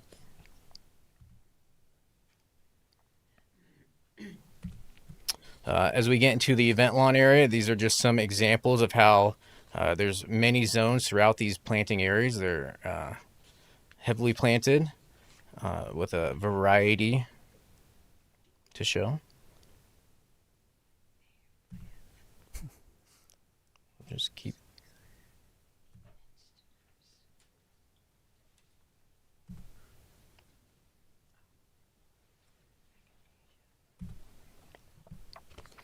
And with this, I was just highlighting a few additional items in the Arboretum that we have currently in the design. The Loveland Lake and Ditch gate operator in the top left there was removed last year and replaced with a new automatic gate. So town staff collected that. It's the concrete and metal components, and that would be reinstalled as a non-functional relic in the Arboretum. The concrete on the has an etching that's dated May 25th, 1927. So we assume that reflects the original install date. It's a pretty cool item there. A memorial for Mike Wagner, who sold the property of the town, will consist of a boulder with a plaque and possibly additional plantings. It will be located at the front of the tree alley. Members of the Wagner family have set aside funds to cover the cost of this memorial and potentially additional items in the Arboretum. And to be clear, the family wants their funds to be used for this memorial. There's the irrigation pivot swing. We'll provide an agricultural landmark that will be seen throughout the Arboretum. And then in the bottom right is a beet house. This is currently located at the Malchow Farm, located south of Berthoud along 287. Many farms in the area historically had beet houses, which are not for storing beets, but instead provided temporary housing for migrant workers who came seasonally to tend the fields. The Berthoud Historical Society will place the beet house at the Arboretum, and it will be responsible for its maintenance and upkeep. And that's something kind of newer with this project. And they have the folks that, dive into the history of what you're supposed to do with old structures. And it was nice to meet with them. And they talked us through how when they placed new metal on the structure, they rusted it before they put it on there. So it looked like it matched with the current condition of the beet house. This is just a brief operations and maintenance, just let you know we're thinking about it and what this could mean if this unfolded with the town. So we do kind of list out who's responsible for different things. With a site like this, you could possibly expect to add more staff. With any project we've had, we've never, we've always talked about it. It's not like an instinct, hey, we need to hire 3 people right now. Sometimes with some projects like this, they come with warranty phases, and we don't know where we're at with possible planting warranties, and there's an option where the contractors take care of the plantings and items for 2 years. So we're just letting you know we're thinking about it. It's adding possibly 20 acres of open space, so you would expect maybe some open space staff could be added. There's also possibly 130 trees, so you can expect some forestry staff could be added, but these are just some hypothetical numbers right now that we're kind of thinking about. Water usage for the site. Regarding water, the long-term goal is to irrigate the site using non-potable water from Loveland Reservoir. However, it is unlikely that the project would initially utilize potable water as the town continues discussions utilizing potable water. It is likely that the project would initially utilize potable water as the town continues discussions regarding a potential regional non-potable system. Water Utilities has assured we can provide adequate water, whether potable or non-potable, to the site. In the long term, the Arboretum and this site is expected to use considerably less water than the current northern portion of Wagner Farm Park. The heavy water usage would be during the establishment phases for the site. If I may, Keith, just to interject two quick notes for you. While you only adopt a 1-year budget at a time, that's kind of our statutory procedure. When we do our initial budgeting, you may recall that we had some future years in those initial budget discussions. We don't review that when we finalize it because you're only adopting 1 year at a time. But we did look at future additional maintenance costs for the Arboretum in particular and for Richardson Park in those future years. So we feel confident we can accommodate additional staffing, additional materials for maintenance, additional equipment, those kinds of things within our future budgets. And the other piece of that puzzle, the other item that Keith mentioned as it relates to non-potable, one of the reasons why that may or may not happen instantaneously with the construction of the park, there is a non-potable system for the northern portion of Wagner, the athletic fields and the landscaping adjacent to the rec center. We are working on a regional non-potable system that will build a pressurized non-pot system. So without getting into the nitty-gritty, non-pot water typically flows via gravity in open ditches. It goes into a pond or into an underground tank that it's then pumped out of to irrigate with. What we're working on in partnership with the Legacy Park developer is a pressurized non-pot system that functions like a potable system where when you turn the tap on, water comes out. You don't have to open gates. You don't have to turn pumps on. You don't have to do all that stuff. So it's a more reliable, more efficient system. It'll take a little longer to get constructed, and that this project will tie into that when it's done. So there will be non-pot infrastructure in place, but we just want to acknowledge the fact that we may need to use potable water for the first year or two. Thank you, Chris. And to end the presentation, the Wink Associates, who have consistently done an excellent job putting together these incredible plans for the town for multiple places, multiple parks. So these are always fun to look through and get a visual of what the property can look like. And this is based on the construction drawings. This is a view from the pond that's located on the south portion of the property. This would be the sign that you'd see along Mountain Avenue at the corner. It'd be the northeast corner of Mountain Avenue and Berthoud Parkway. And this would be if you're looking northeast. This is a view from the north, kind of where the gravel parking lot is now, facing south. I'd like to thank our project engineer, Daniel Buendia, town forester, Paul Furness, and deputy town administrator, Jeremy Ollinger, for their continued work, input, and detailed review that brought us to this point. It's been a 3-year process. At the January meeting, our port committee approved continuing moving the project along. The next step would be to advertise the project for public bidding so that we can have detailed cost information to share with the board at a later date. Following board feedback tonight, staff would finalize our comments with Wink Associates. They would generate final bid documents. We predict we would have a bid site ready for advertising end of February or early March. I'm happy to answer any questions regarding the process. Thank you. Great presentation. That's the questions. Thank you. Again, knocked out of the park. It's just beautiful. Really is. We got public comment, but if you got questions. I just have a go ahead. question.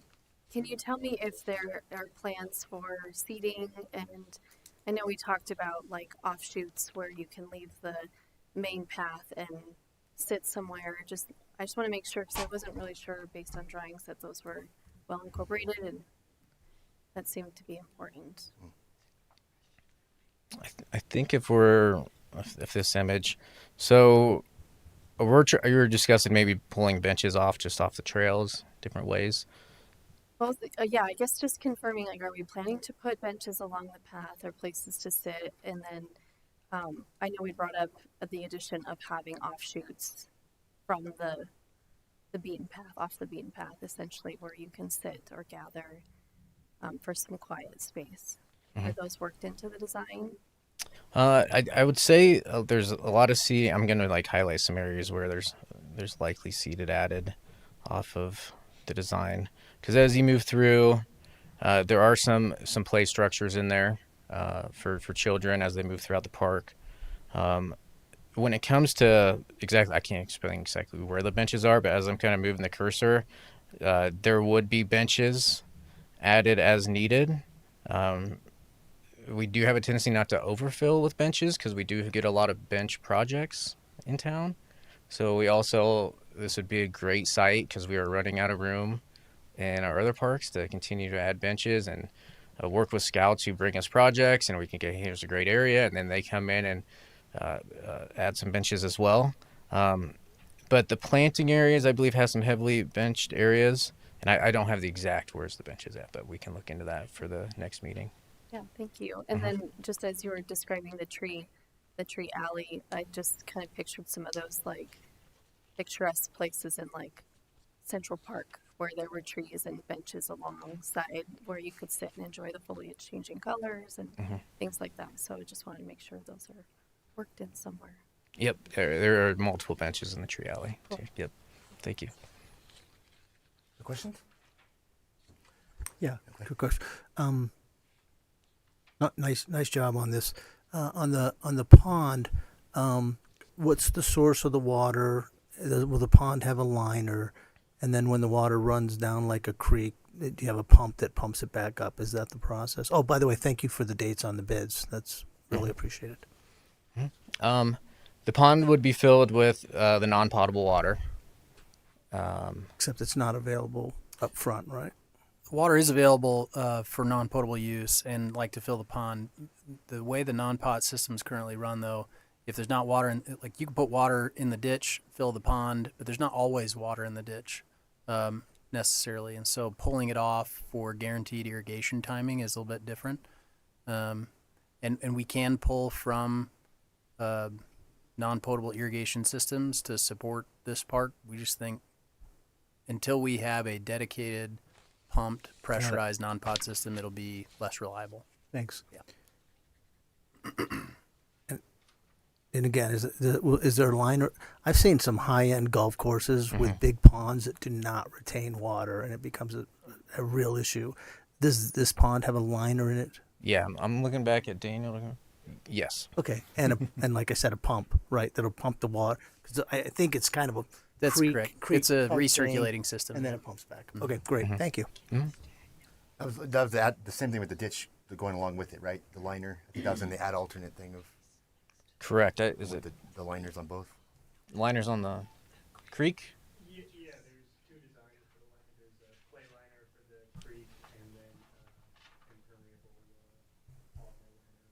Cool.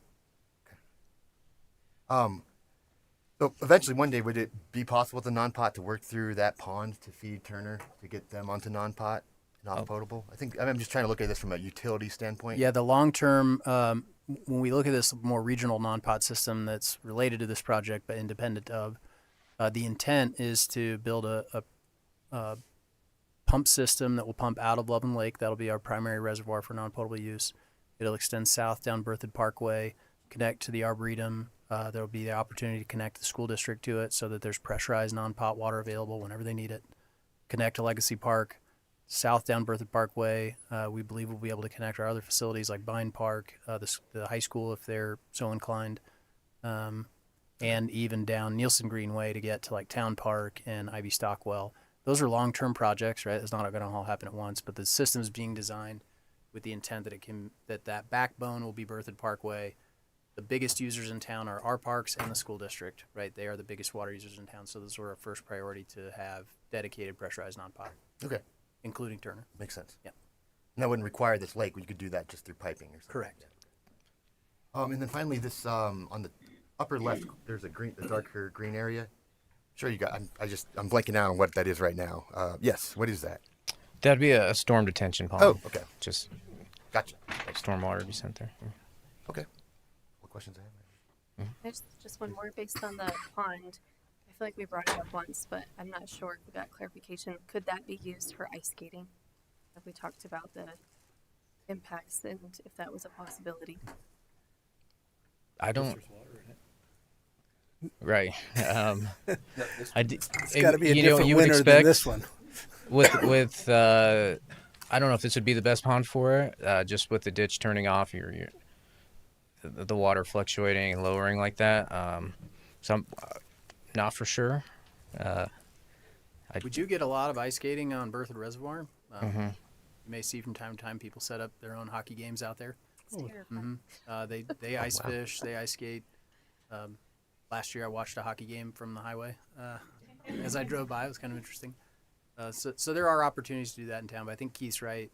Smaller ponds especially will fluctuate a lot more in water level than a larger reservoir like Berthoud Reservoir, and so that may not be. I think if there's water in it and it's frozen, we're not going to run people off if they want to skate on it. It's probably easier. The water in Minnesota freezes 2 feet thick. Here, you're talking an inch and a half, 2 inches. I'm a pretty risky dude, and I would say you're asking for trouble if you have ice skating on this water. It's just, it's not a foot thick of ice. It's just not. And we get a couple days like right now. That ice could be nothing, but it looks like, it was cold at night, so it looks like. I just telling you, you talk about liabilities.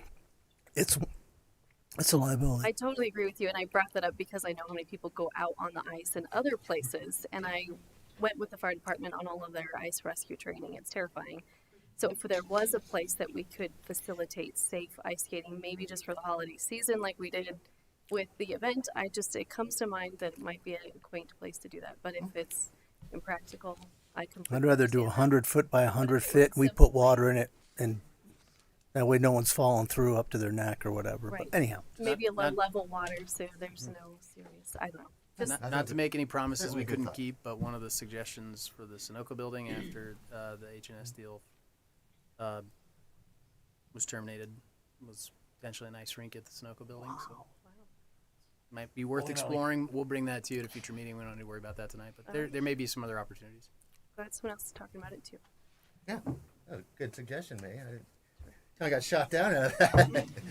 I lived in Wisconsin and Minnesota for 20 years, so people drive their full-size pickup trucks out on the water. That's not Colorado. Okay. Other questions? All right, I will open it up to the public. We did have one signed up already. It was John Goreski. John Goreski, are you here? Welcome.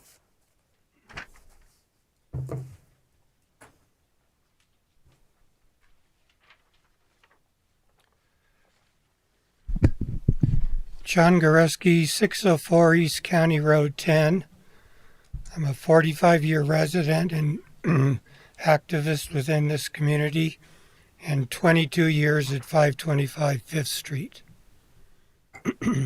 It is truly astonishing we are still debating the funding for this project, given its profound significance to our community. The parcel of land donated and dedicated to the Wagner Farm Park stands as a living tribute to the Wagner family and generations of farming that helped shape the town of Berthoud into what it is today. Few families in our history have a greater mark than the Wagners. Given this legacy, it is fitting that the farm park and arboretum honor their impact on our community. From the very beginning, the vision for this park centered around an arboretum as one of its key focal points. I still recall a longtime resident sharing, the Wagner family not only cultivated the land, they cultivated a sense of pride and belonging that endures in Berthoud. Seeing their name honored here means that that spirit continues to grow. The first trees planted for the future arboretum were in honor of the late Mike Wagner, celebrated during one of the 41 consecutive years Berthoud has been recognized as a Tree City USA. In addition to honoring history, it is important to consider current community preferences. According to the 2023 Community Survey, 68% of respondents listed walking trails as their top priority for new recreational features. Outdoor swimming pools and water features did not rank as highly on the survey. This project is designed not only for year-round use and education, but also adds trails, features that have consistently remained at the top of our community's wish list. By moving forward this year, we ensure the park remains relevant and meaningful for generations to come. For me and many others, this takes precedence over any funding this year for the Richardson Park project. Thank you for your time. Thank you.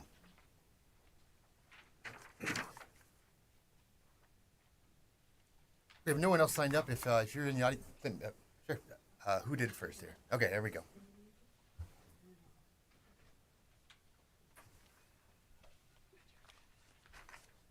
Jane Valier, 980 Mountain Avenue.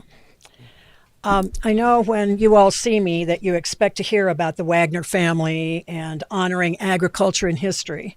But tonight, I want to talk about the Arboretum as an amenity for Berthoud citizens, both present and future.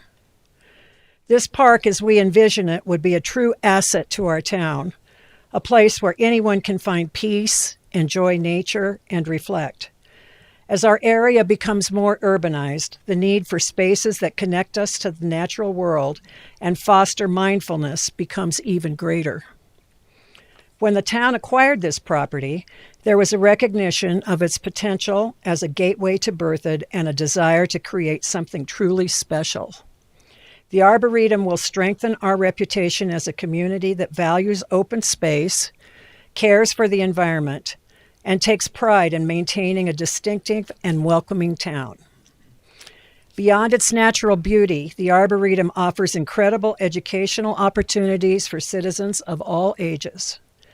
It can serve as a living classroom not only for our children, but for everyone in the community. A hands-on learning environment where visitors can explore plants, understand conservation, and develop a lifelong appreciation for environmental stewardship. We have already devoted significant time, energy, planning, and resources to this vision. Now is the time to move forward, to bring this project from concept to reality, and to give our community a space that will be cherished for generations. Thank you very much. Thank you. Thank you. Welcome. I'm Peggy Malchow Sass, 613 Evita Court. That is outside city limits, but have been a member of this community since 1952 with a little time out in Denver to work. But I'm back here now. I'm also a member of the board of directors of the Berthoud Historical Society. The Historical Society cares about completing the Arboretum because the Historical Society owns the Beat House, as you heard Keith talk about. My family donated the Beat House to the Historical Society in 2013. It remains where it is because the Historical Society has no place for it at present and has been looking for a place within Berthoud to place it so that we can honor the Germans from Russia who built it probably in the early 1900s for beet workers in the sugar beet fields. The sugar beet industry was an important part of Berthoud's agricultural past from the late 1800s to the late 1900s. The reason it isn't now is because houses. The plans for the Arboretum, as you saw, include a place to put the beet house. The Historical Society believes that Berthoud's history is the foundation of our community, and it's important to have reminders of our heritage placed and identified throughout the community so that we honor our heritage. You've paid staff for a lot of time and energy to get this project to this point. If you shelve it now, it may not be finished for years to come, if ever. Studies show that nature is important for people to spend time in for replenishment, that they become more happy and relaxed and nicer people. So the Arboretum is a way to give our community a natural setting where they can enjoy nature and become and just enjoy our town more. The Arboretum is a chance to start on a path of continuing to make Berthoud the garden spot that it's always advertised itself as. It's an attractive place, an interesting place to live, and we want to keep that. It's not just should not be just a collection of houses. I urge you to continue with the Arboretum project now and finish what was started. Thank you. Thank you.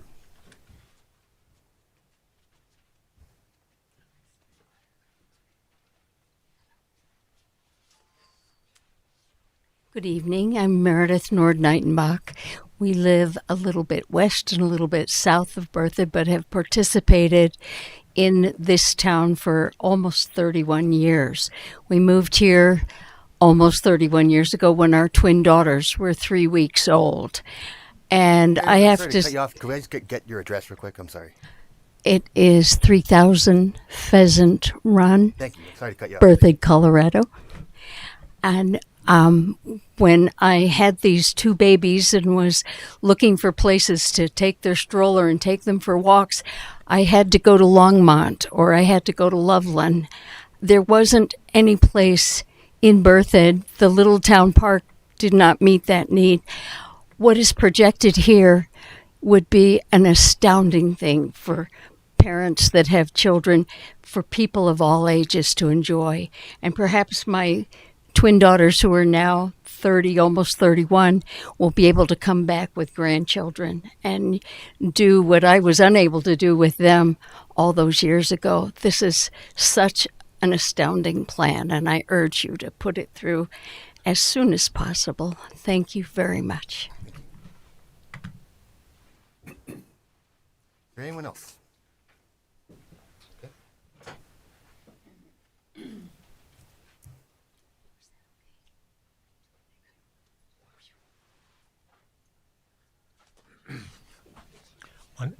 Good evening. My name is Mylan Karsbeck.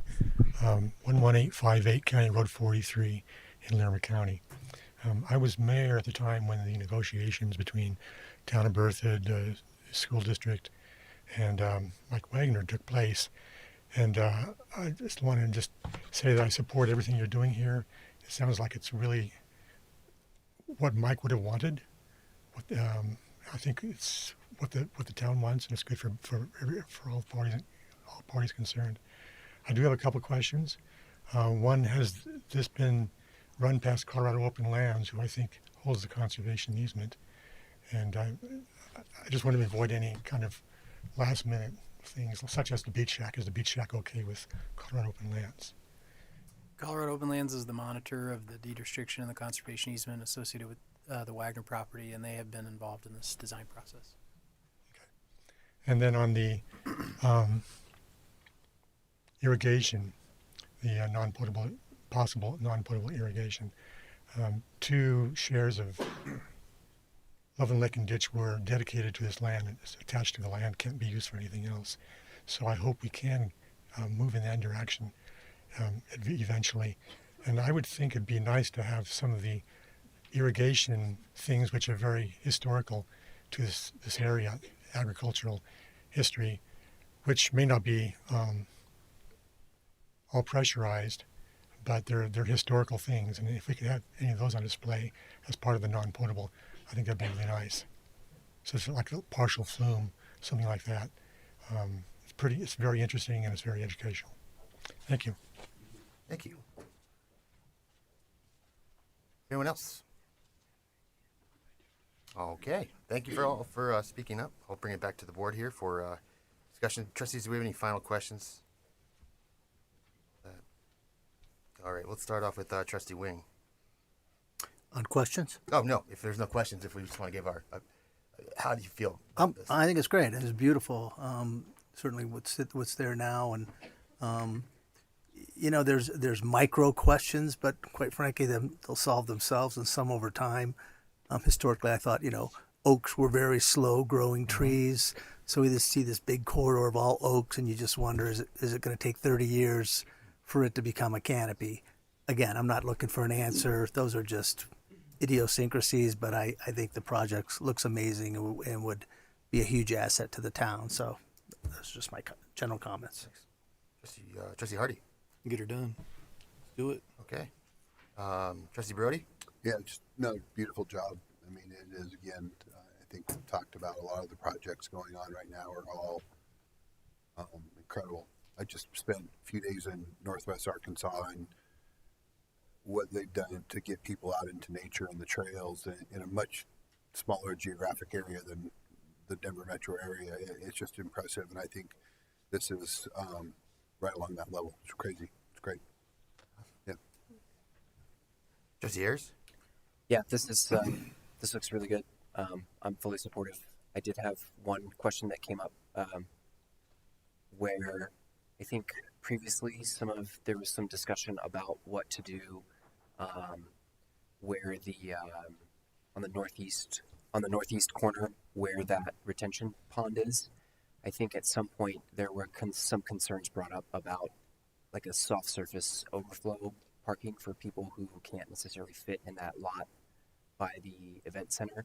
Is that something that's possible, or do you foresee the need for that sort of thing as the matter brought up? People might be driving from wherever to come visit this just for a walk. I just want to make sure that they're not having to park in the neighborhoods or across the street somewhere. Right. With the current parking, there is some additional parking that's going to be, we're kind of closing into the skate park, so that's going to add a little bit more parking. Conceptually, this is set in a way that if we wanted to go that direction in the future, it's possible, but that would take more discussions with the school and creating an access through there. I just wanted to make sure that it was possible if the needs weren't met with the initial design. So as long as it's being discussed and possible, that's fine. But otherwise, I mean, this is amazing. The last few years of seeing this come together are just awesome. Thank you. Trustee Albrecht? I appreciate the parking because I was thinking about that too, as it might be hard to access once that fills up. So I agree with those sentiments. But other than that, I feel like we're at the point in this where I am fully supportive. It's absolutely beautiful.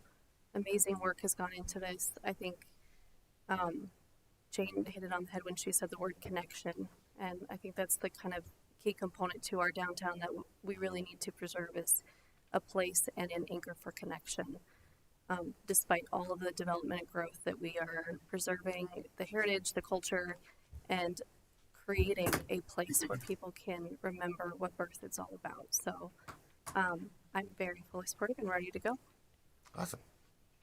Well, I agree with all the trustees tonight, and I just want to thank staff. This is incredible. Thank you all for speaking up tonight on this too. No matter how you feel, I think appreciate you speaking up. I just love the idea of an arboretum, period. I think it's such a rare thing to have in a community that I see its own kind of economic development, though I don't know if it's the primary reason to have a park is for that. I think that would help. I also think of parents that sometimes, I do walk at the Wagner a lot. Sometimes there's parents in their car while kids are doing activities either at the skate park or playing soccer. And this is an opportunity for them to walk around too and get out on foot and experience the rest of that park. It's just very exciting to me. And Trustee Ayers, I kind of caught on to one thing you said. I think it's so important what you said about Richardson, because it's very true. I mean, it's very, there's memories on that for a very particular time frame, and it's so important that those memories are real. I think this is a great thing for everyone, no matter if you have kids or not. Everyone's going to be able to participate here, and there's something for everyone to enjoy here. And I just love the idea of this artificial creek and walking through these different climate zones too. So I only got positive things to say, so I think you guys knocked it out of the park. Yeah. I guess same with Richardson. If we approve this is just went out to bid, and we'll come back with costs. This will go out to bid, and once we receive those bids, we'll bring it back to you for hopeful approval and starting construction. Okay. So you seeking direction? Do you want us to poll or vote or? You don't need to. We don't have any requirement for you to give us direction to go out to bid, but we'd certainly be happy with that too. So it's up to you guys. Yeah, is that okay if we just make it formalized? That's Okay. fine. Show support. Okay, is there a motion to approve going out to bid for the Wagner Farm Park Arboretum? I'll make a motion to go out to bid for the Wagner Farm Arboretum. Thank you. Is there a second? Second. All right, Trustee Wing has moved on the Arboretum. Trustee Hardy has seconded. Clerk, can we have a roll call vote, please? Trustee Brody? Yes. Trustee Albrecht? Yes. Trustee Wing? Yes. Trustee Ayers? Yes. Trustee Hardy? Yes. Mayor Karsbag? Yes. Okay, thank you. Thank you. We're good to keep going, trustees? Yep. Okay. Moving on now to the, where are we at here? Mountain Avenue development height restrictions, and we have our Community Development Director, Ann Johnson, giving a presentation on this.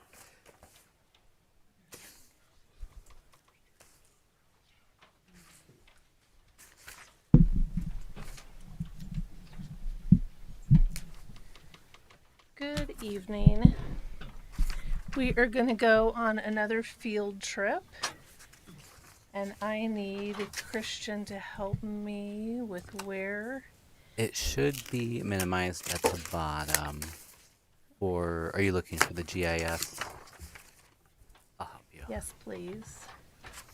Oh, here it is. All right. Thank you, Christian. All right, we're going to go on another brief field trip. And this was prepared by our GIS specialist, Nathan.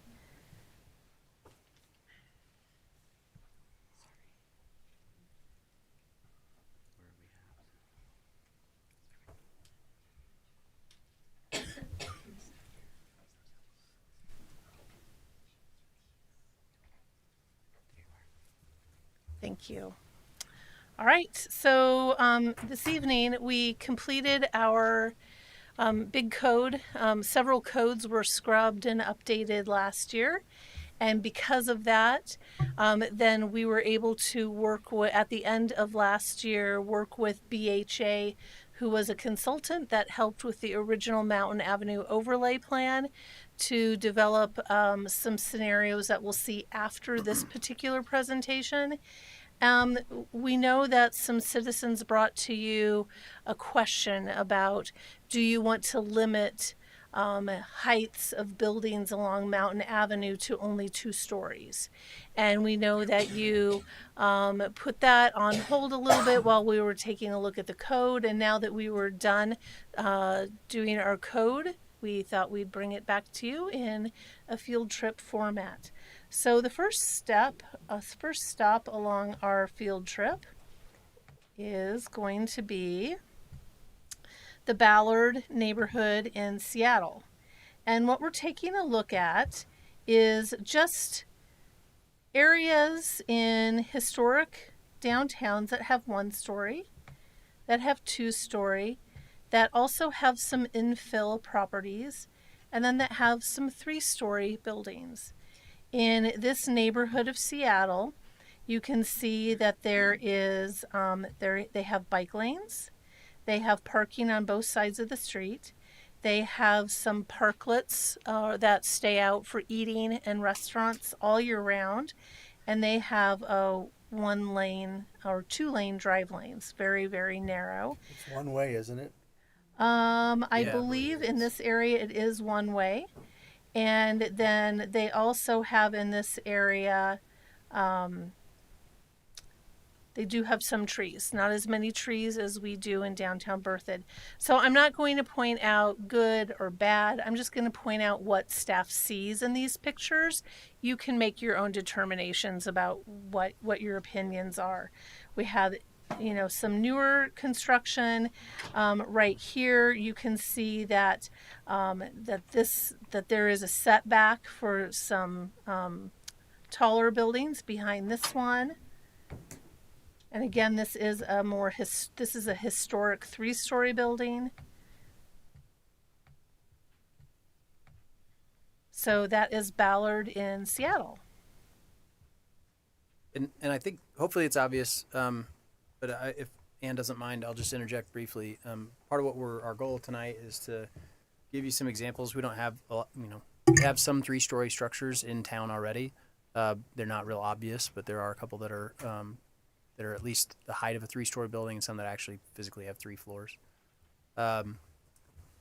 We don't have a really good example to show you, so as staff, we went through and pulled out areas that we were familiar with that we thought represented maybe good and bad examples of 3-story buildings incorporated into historic areas or areas that have been redeveloped, so that you could look at them and give us some direction about, do you want to dive into this topic, or do you want to stick with the code we have, or is there something in between? So we pulled a few examples that we could all kind of look at together. I'm sure there's some really bad examples out there, and there's some really good examples we didn't think of. There's only a handful here. So anyway, the intent was just to give you some flavor, also show you 3D rendering of our Main Street with a 3-story building, and then hopefully look for some direction to you about what we do next. All right, so moving on. This is Pasadena, California. And in Pasadena, this is an area that has seen a lot of redevelopment and new development that is adjacent to an area in downtown of more historic structures. So this slide, or this viewpoint, wanted to show you an integration, whether good or not so great, of how new and old do come together. Again, this is a viewpoint of some older historic buildings in downtown Pasadena, California, and how those buildings then come upon newer architecture. So the blending of the two together. And again, this is a very wide street. There is parking on both sides of the street. There are multiple lanes. There's that center turn lane. They have some deciduous trees downtown. They also do have a lot of the palm trees with very sparse vegetative, canopy cover there.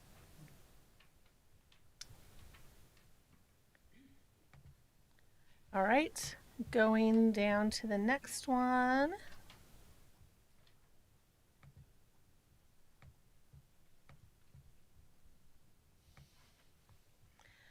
Just a hop, skip, and a jump away in Boulder, Colorado. There are a lot of examples in Boulder. I had about six different spots keyed up for you. However, we're just going to look at this area near 9th and Pearl Street. You can see where this is newer construction. There is a 3rd story that is set back, similar to what we require in some of our Mountain Avenue overlay, where that 3rd story has to be set back a little bit, so it's not all 3rd story in some instances. So, and again, this is even set back from that street as well. Looking across, there's more historic structures.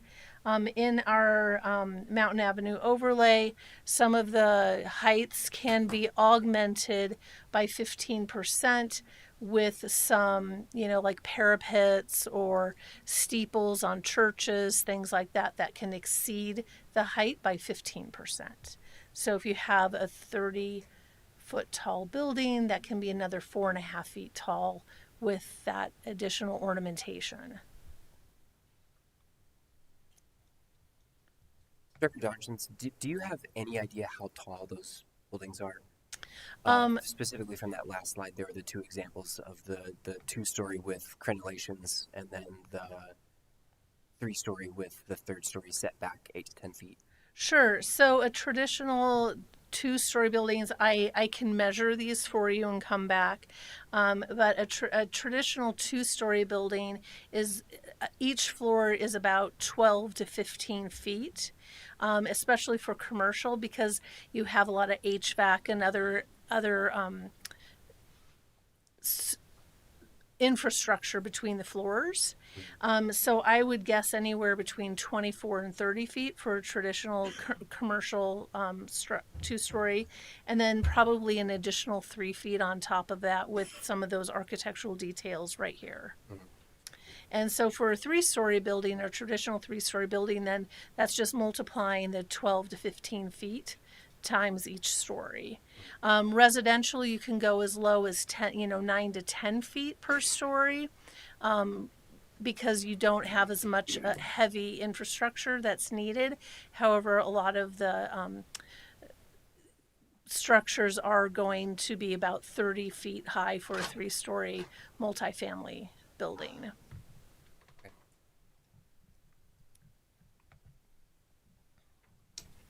All right. So leaving Boulder, going to Walnut in Fort Collins.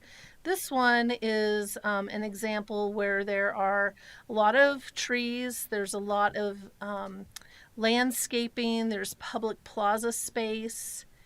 There are places where the vehicle is not allowed.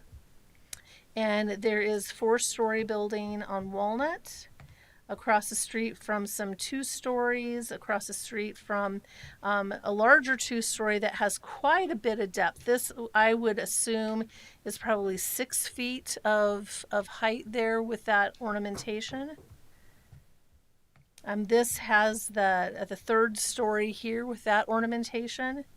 And then going on down, you're having an additional 3 feet here on this corner. Right there. So again, you're looking at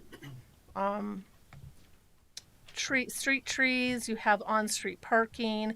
This is 2 lanes of traffic on this little side street here. Here you have the street trees with parking. You have bicycle lanes, and then you have 2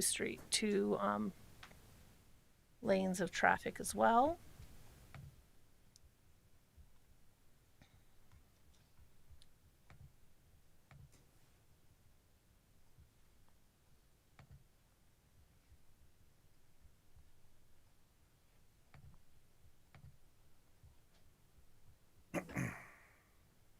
And I have just lost my tour. And I think if you go back to that year in review tab, click the back button, you might get back to it. This one right here? No, the tab at the top. It says year in review, Microsoft Edge, right above your cursor. Yeah, that's where I Perhaps not. went Maybe and it forward. got me, yep, here. So, Click to go forward and let's see. There we go. alrighty, thank you. Thank you, everybody coming to my rescue. I appreciate it. All right, now we're going to go to Minnesota where the ice is thick. And we have, a very large, this is a very large street profile with 2 lanes in each direction plus a center turn lane, and then you have bump-ins for parking.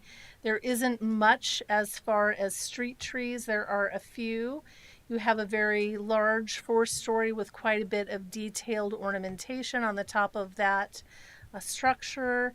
Then you go and you have some 2-story and some 3-story structures. This is also a state highway. One thing that I think is important to point out when you think about design decisions, and that we've talked about before, a lot of what makes a community feel like, unique is not always the building or the architecture, but it's the space between the buildings. That's also kind of what we're trying to show you here, right? Different street cross sections, street trees, landscaping, lighting, 2 lanes of travel for cars versus 4 lanes of travel with a center turn lane. All those make a community feel very different, even though the buildings are all, buildings are buildings. There's not a lot of earth-shattering architecture in any of these slides, but hopefully that's also apparent to you that the space between the buildings really matters. Yep, and we try to find downtowns that had that red brick historic downtown as well, to give a feeling of the identity Berthoud is aiming for as well. So, all right, let's go back, see what we're going for next. All right, Galena, Illinois. So this is going to be very different because there are no street trees. The street itself is incredibly narrow. You have parking. You have one wider drive lane. And then, again, no street trees. The buildings themselves, this one on the right is 4-story, opposite some 2-story buildings. As we take a step down, we have some 3 stories again on the right, some 2 and 3 stories on the left.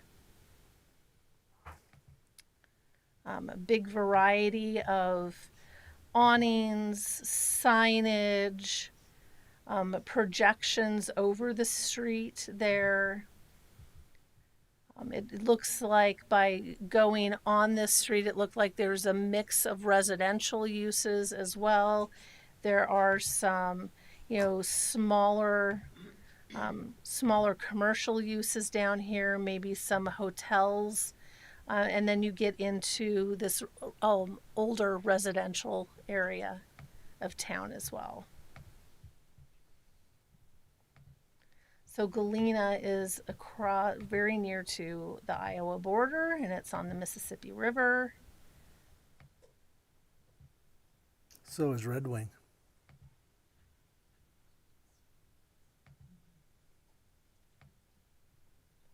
Anyway, so we have, again, some 4 stories. This is a very intact downtown area with a lot of the historic integrity still there. Something to point out is that you can see that some 3 stories are the same height as the 2 stories. Mm-hmm. Yep, so some variety there. Yep. Yes, and in this one here, you have the very tall windows. And then this one here, the same height in the windows. That was very astute, Trustee Hardy. You have the break in those windows at Gabby's Gifts. Probably has 12-foot ceilings, don't you think, in that 2-story? Mm-hmm.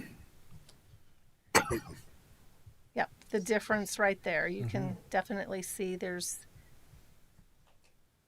3 stories, while the ceiling height may be very, very different, even on the 1st story between the 2nd and 3rd on both of those neighboring buildings. All right, so leaving Illinois, let's go on up to Corning, New York. So again, this is 3-story building. This probably with the eaves here. This could probably, even though it's a 3-story with that roof line, it's probably closer to a 4-story there. And you pop a dormer on there and you could get a 4-story use out of that building.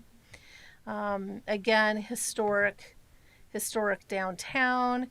Across, you're looking at some 3-story buildings here across the street from 2-story buildings. This one you're having parking.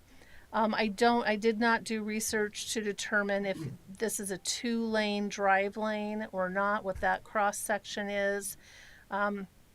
Again, this pedestrian environment is similar to the pedestrian environment in Berthoud with the street trees. You have the pedestrian path, you have the storefronts, and again, with the 2-story and some mixed 3-story in here with the nice street trees.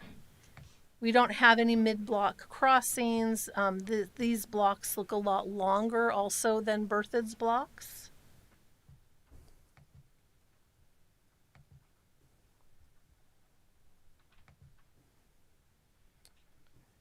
And then we have Beacon in New York. So again, we have narrow drive lanes, on-street parking, street trees. We have some 3-story buildings next to 2-story buildings, a pedestrian walkway along with those street trees. We have some newer architecture. This downtown does not have as strong integrity as some of the other buildings do. However, it was another nice example of a few blocks like Berthoud has, where some of the integrity and history is still pretty rich. And again, mixing some new facade treatments with the old. This is again taller height that's been set back. And I believe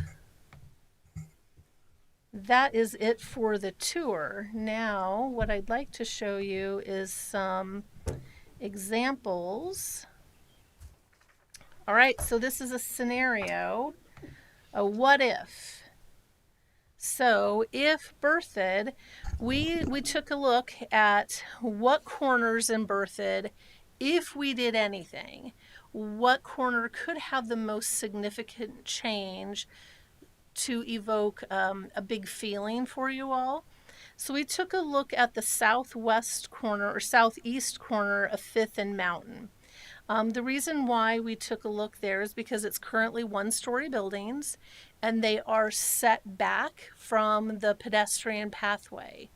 We're not saying anything about those buildings at all. We just took that as an example of a corner that could make a significant impact to you all in your review tonight. So we're looking at this corner right here where there's a liquor store and there's a little restaurant there. All right, so if there were to be a 3-story building constructed there, looking on the north side of Mountain Avenue from about the door of the Surveyor building, this and looking south across the street, this is what that could look like with 2 stories with that step back 3rd story. And then if there was another 2-story building across the street. Looking from the southwest, the northwest corner, looking southeast across catty corner across the street, this is what that could look like. Looking further east on Mountain, back west, this is what that massing could look like. And then if you're standing on the street on the south side of Mountain, this is what that experience could feel like, all within that block of if we would allow, again, this, we currently allow that 3-story and that 2-story. This larger 3-story has that setback. So then, looking at that scenario, looking east from halfway on 5th from that block, we're looking east down Mountain Avenue. So this is taking the existing trees at their existing height, looking at that. So you can still see that 3rd story that's set back a little bit, and what that impact is from a visual impact. 3 stories. Now this is the current scenario. That's that veterinary office. At that same spot with that visual simulation, this is what you're looking at. The existing trees, you cannot see the height or that massing of that building. This again was prepared by BHA, so they're third party that prepared this information. Then looking from the east, looking west, it's a little different scenario because there aren't as many trees there that are as mature. So this is looking in the 400 and the 300 block. You can see the current view with the current situation on the bottom of the slide, where the view corridor is, and then looking at those potential structures. So you can see there is massing viewed on the south side of the street here at the 400 block looking east. You can clearly see the 2 stories. You can see that 3rd story step back. Going back then at the 300 block looking west, it's obscured. You cannot see it. So that is the presentation. These, again, are simulations provided by BHA to give you an example that if Berthoud adhered to our current code and allowed the 3-story buildings in downtown, this is a sample of the impact that would be seen and witnessed on one particular block in Berthoud. And so we wanted to show you examples of other communities across the country. Again, I know we've done virtual field trips last year quite a bit. And so we wanted to do a virtual field trip to get the flavor of what other communities, when there's a continuous block of multi-story buildings. We don't have that in Berthoud. If one portion of a block would be converted to a 3-story building, we wanted you to see what that could feel like, not only from an example of being in another community, but what would that really feel like in Berthoud. And then when you take that step back, that visual perspective, that distance really does make a difference. And we wanted you to see that as well for your consideration. And again, the ask tonight is, do you want to stay with our 3-story limit of that 40-foot height limit? Are you wanting us to take a look at something different? I think that's the ask tonight.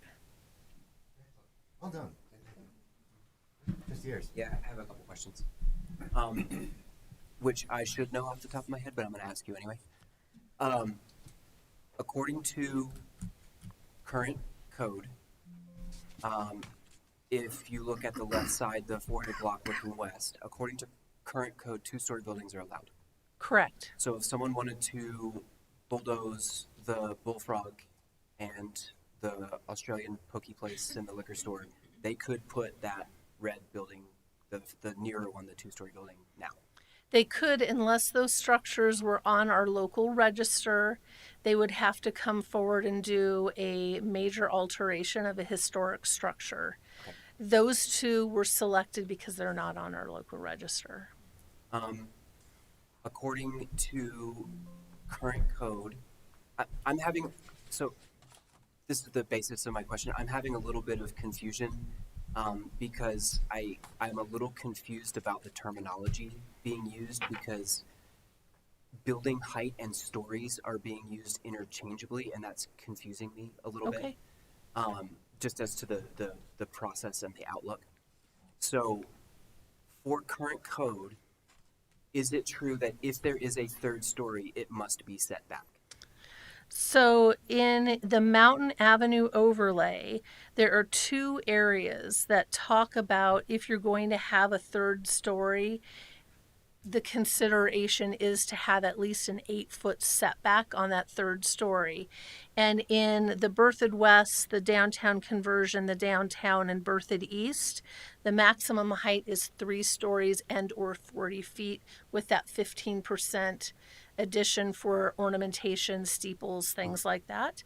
So it's 3 stories and 40 feet. Okay. So and or 40 feet. here's my major, I guess, confusion or sticking point, I guess, is, correct me if I'm wrong, right? I might be interpreting this wrong. But if someone wants to build a building, let's say there's 2 buildings that are new, back to back or next to each other, has to set back that third story. In 2 of the overlay districts, Correct. Yes. But if the other person right next door wants to build a 40-foot building that's 2 stories, they do not have to set that back in those districts. I believe they will still have to, that you are trying to find the bunny holes and you're trying to find the workarounds to circumvent the code. So I applaud you for trying to do that. And I don't know if anybody would go, so the ifs and buts are candies and nuts, we'd all be as happy as kings. So I don't know if anybody would go to the expense to build a 2-story 40-foot building. Okay, because it's not time for comments, but the reason I asked that question very specifically is I think from the one view you showed of that 3-story building with the setback, from ground level, you can't even tell that the third story's there. It just looks like a 25-foot frontage. But a 2-story 40, that seems to be a little bit oppressive. And so my concern would be that, once again, this is in my own mind, but my concern is I'm trying to find the loopholes. And so I feel like the concern from the comments that have been made are about the height of a building, but those don't necessarily, once again, I don't want to put words into people's mouths, but those don't necessarily have anything to do with the number of stories. It's the height of the building. And if there's a 3-story building, well, if there's a setback required in those districts for the third story, well, the second story might actually be shorter than a possible 2nd-story building that is much taller. Granted, no one, as you said, it would be. Those would be then 20-foot tall floors. So the building from ground level would appear 20 feet tall, obviously not driving towards it in your car, but standing on the street, the building would appear 20 feet tall, even though there's an extra 10 feet above it that you can't even see. Right. That's the language in the code. Well, I'm trying to find the precise language here for you. But that is why our architectural requirements have a 3rd-story setback in those areas of the Mountain Avenue overlay, because we're intending it to feel pedestrian scale, kind of more traditional pedestrian scale. Although, I mean, you can see from maybe traditional pedestrian scale here in Berthoud, maybe is the better way to describe it, right? Which feels more 2-story. Certainly, there's lots of communities in all over the country, in Colorado and everywhere else, that have taller buildings that maybe they feel pedestrian scale, maybe they don't. I mean, that's a very subjective choice, but yes, we made an intentional choice in the design guidelines for portions of Mountain Avenue to require a third floor setback. And those, once again, so that I can clarify in my own brain, those are story requirements. They are not height requirements. So if you build a 2-story building, it can go up to the height restriction as a solid front, even though it may be technically taller than a 3-story building, which has a setback on the 3rd story. I suspect that's possible. Like Ann said, it's probably unlikely, but I think that's probably possible. Right. So the Mountain Avenue design guidelines state on page 49 that new taller buildings should respect the height of the existing adjacent buildings by stepping back the additional story at least 8 feet from the vertical plane, changing materials and using lighter finish colors that blend into the skyline can also reduce the appearance of added density. Perfect. So that's in 2 of the overlay So- areas. So what you just read, once again, I apologize, but for clarification, if there is a 1-story building that's 15 feet tall, and someone wants to build a 2-story building that's 25 feet tall, that first story of the new building must respect the first story of the old building, and the second story must be set back because the older building is only 1 story tall. We would evaluate that. It wouldn't be if they're next door to a 1-story building and somebody wants to build a 2-story, it wouldn't necessarily be a given that they have to set that second story back.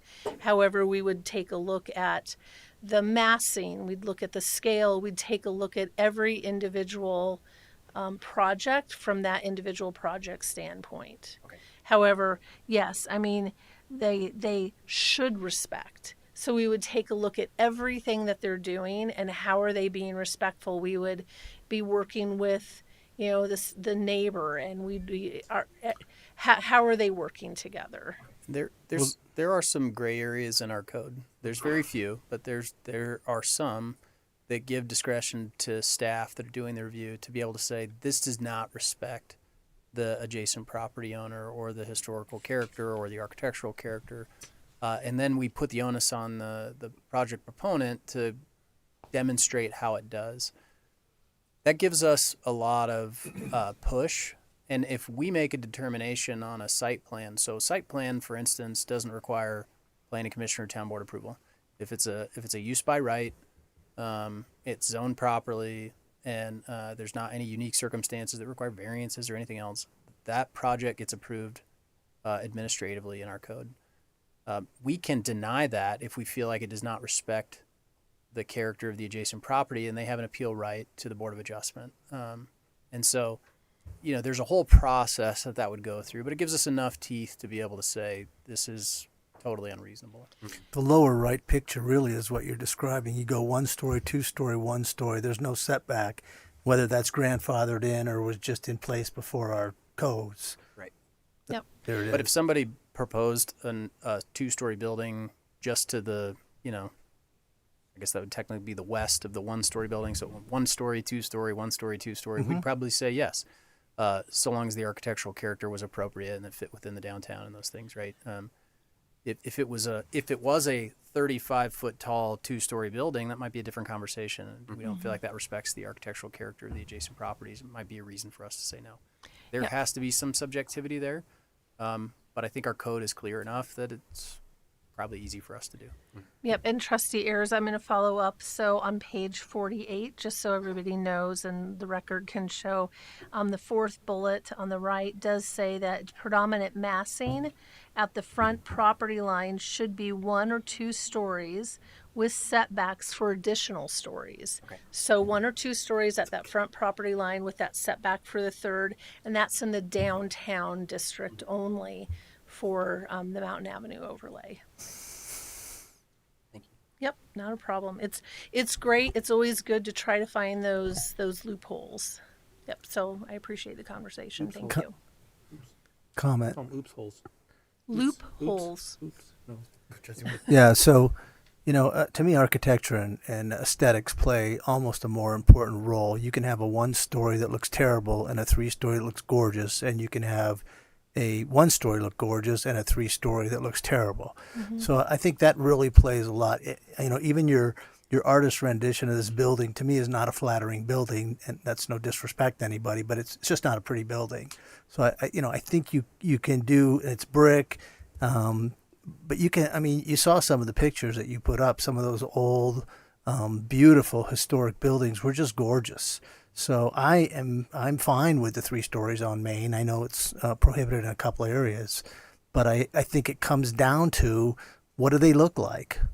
And they can just be such a beautiful addition to our Main Street, or they can be an eyesore. So, how much we control the aesthetics of the building and the architecture, I think, plays a key role. Well, thank you, Trustee Wing. And we all went on walking trips in our downtown last year.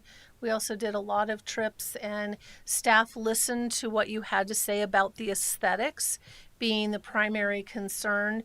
We strengthened our architectural guidelines last year. We also strengthened our Mountain Avenue overlay guidelines last year.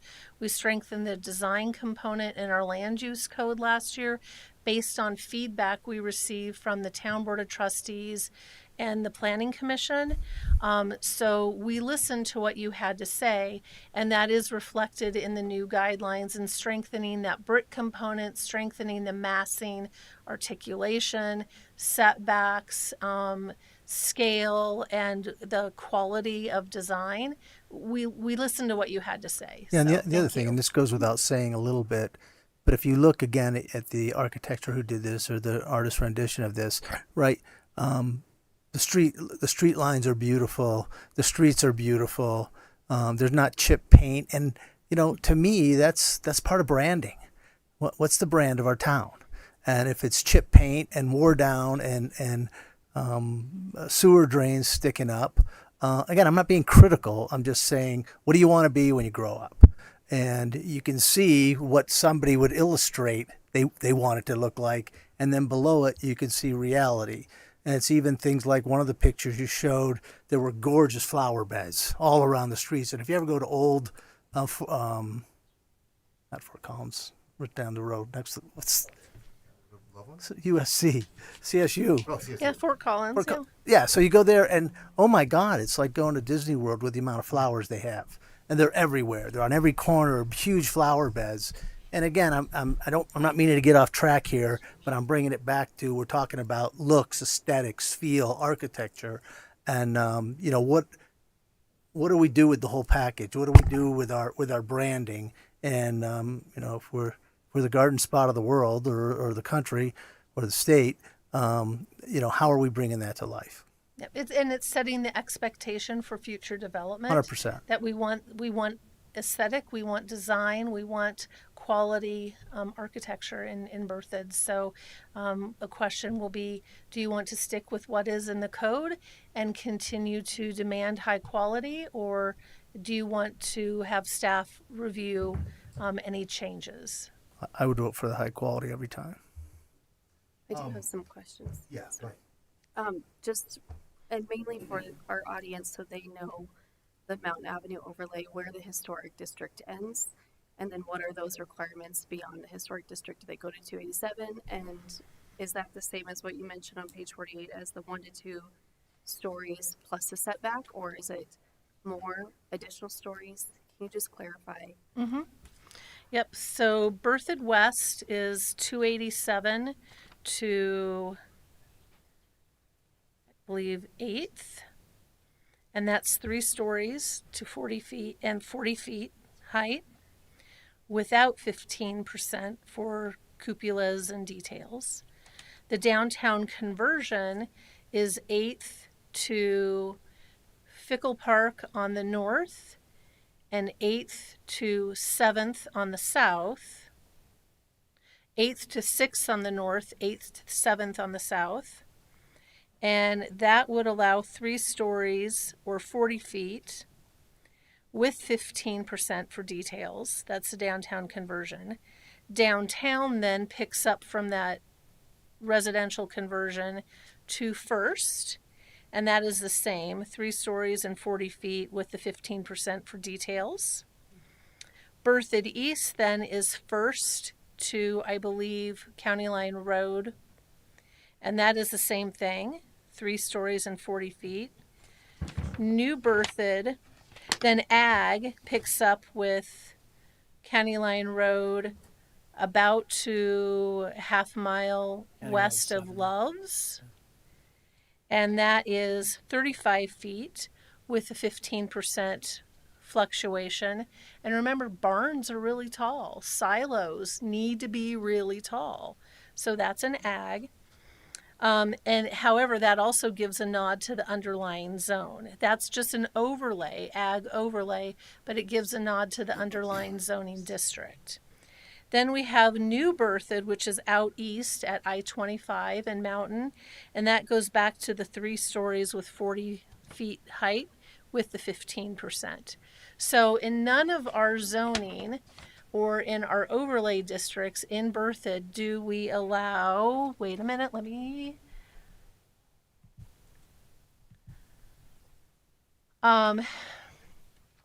most everything is limited at 40 feet. We do have some zone districts. So in urban commercial with only commercial, suburban residential, urban residential, 30 feet is the maximum height. 35 feet is maximum height in R1, R2, suburban and urban residential when they are clustered product. And then 40 feet for a lot. And then 50 feet is allowed in residential R4, commercial C1, C2, and industrial M2, which we're going to pick some of that up on the First Street overlay, right? Second Street, some of that area there. So we can go to 50 feet in some areas of Berthoud, but for the majority of Berthoud, the maximum height is 40 feet, especially along the Mountain Avenue corridor, and then it's feathering on down to 35 and 30 feet. Director Johnson, one of the things the board at that time brought up, I think this is also Trustee Kurtz, who was before Trustee Brody, was looking at parks from just the view corridor from particular parks. So at least I can just talk to my concern really wasn't mountain.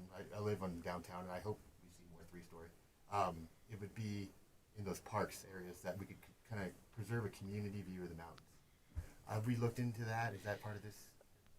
I believe it was in 2024, 2024 in a late code change that Martin, I can't remember his last name, and Jerry... Martin Landis.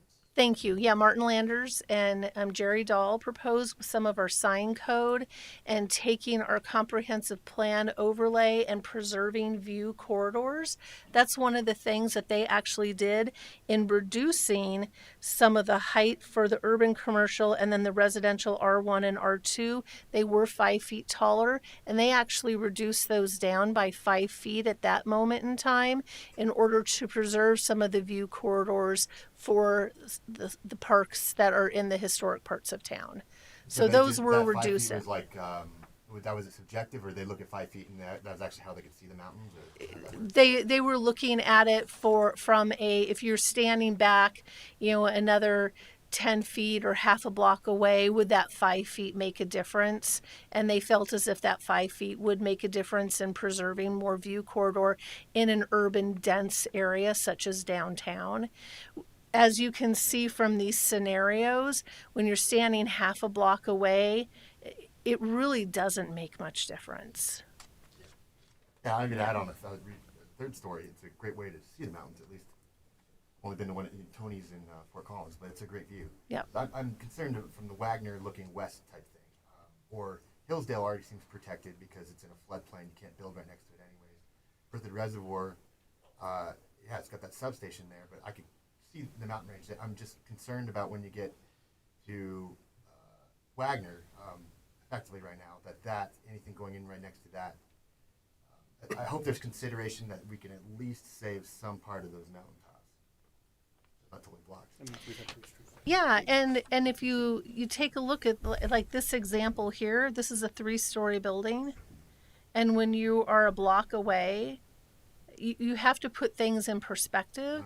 And one thing that we could do is if anybody that wants to do a development west of Wagner for new applications, we could ask them to do a view corridor study, to do a simulation similar to this, to show different views from Wagner looking west on what their placement of buildings would have on the view corridor. That's another thing. It can be the placement of the buildings too. Mm-hmm.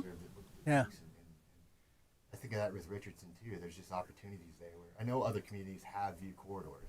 Yep. And wow, is that forward thinking? When you think of the Amazon going in next to Ranch and you drive that on I-25, it's just even that short blip of losing the mountain range is why would you live in Colorado? I could live in Ohio, but I'm living here partially because of that beautiful view. What's the difference between an arboretum with 60-foot trees, 50-foot wide, totally populating the arboretum, and a house? Yeah. No, I'm thinking on the outside of the arboretum. I agree. Right? From the middle of the arboretum, I'm not going to see the mountains if I'm surrounded by a forest. And I'm not No, you- arguing one way or the other. I'm just, in my head, I'm going, wait a minute. There's going to be all these massive trees. Well, the trees eventually will be taller than the buildings. If they will. Yeah, I'm talking about from the trail. I definitely should have specified. So not anywhere just the trail on the west side. Sorry, I should have said that from the beginning. That was just my thought. Yeah, and definitely if that's something that you'd like to do, we can definitely ask developers west of the future arboretum that when they're proposing development that they need to do a view corridor, but we can definitely ask them to do that. It's only that quarter of a block that can be built on. The whole rest of that is done. Right. It's right. I mean, it's essentially Yeah, finished. there's about a mile that can be developed on the north side of Mountain Avenue between North Berthoud Parkway and 287.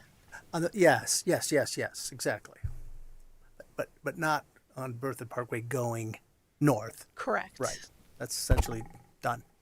Yep. And let's call it out. I mean, that's what we're concerned about. That's what the petition regarding height was about. Is that one parcel?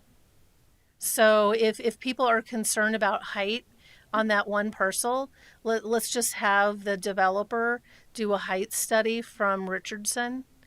I mean, let's just. Well, and if I could comment on that, and just because I feel like I relate to a lot of the comments from the petition, and the goal is not just future development, but it's to maintain what we love about Berthoud. And even looking at these pictures, when I look at the bottom right corner, I look at the height of Bradford's, the Remax, I think the Surveyor Building's the same height. Those are the standards for the downtown community.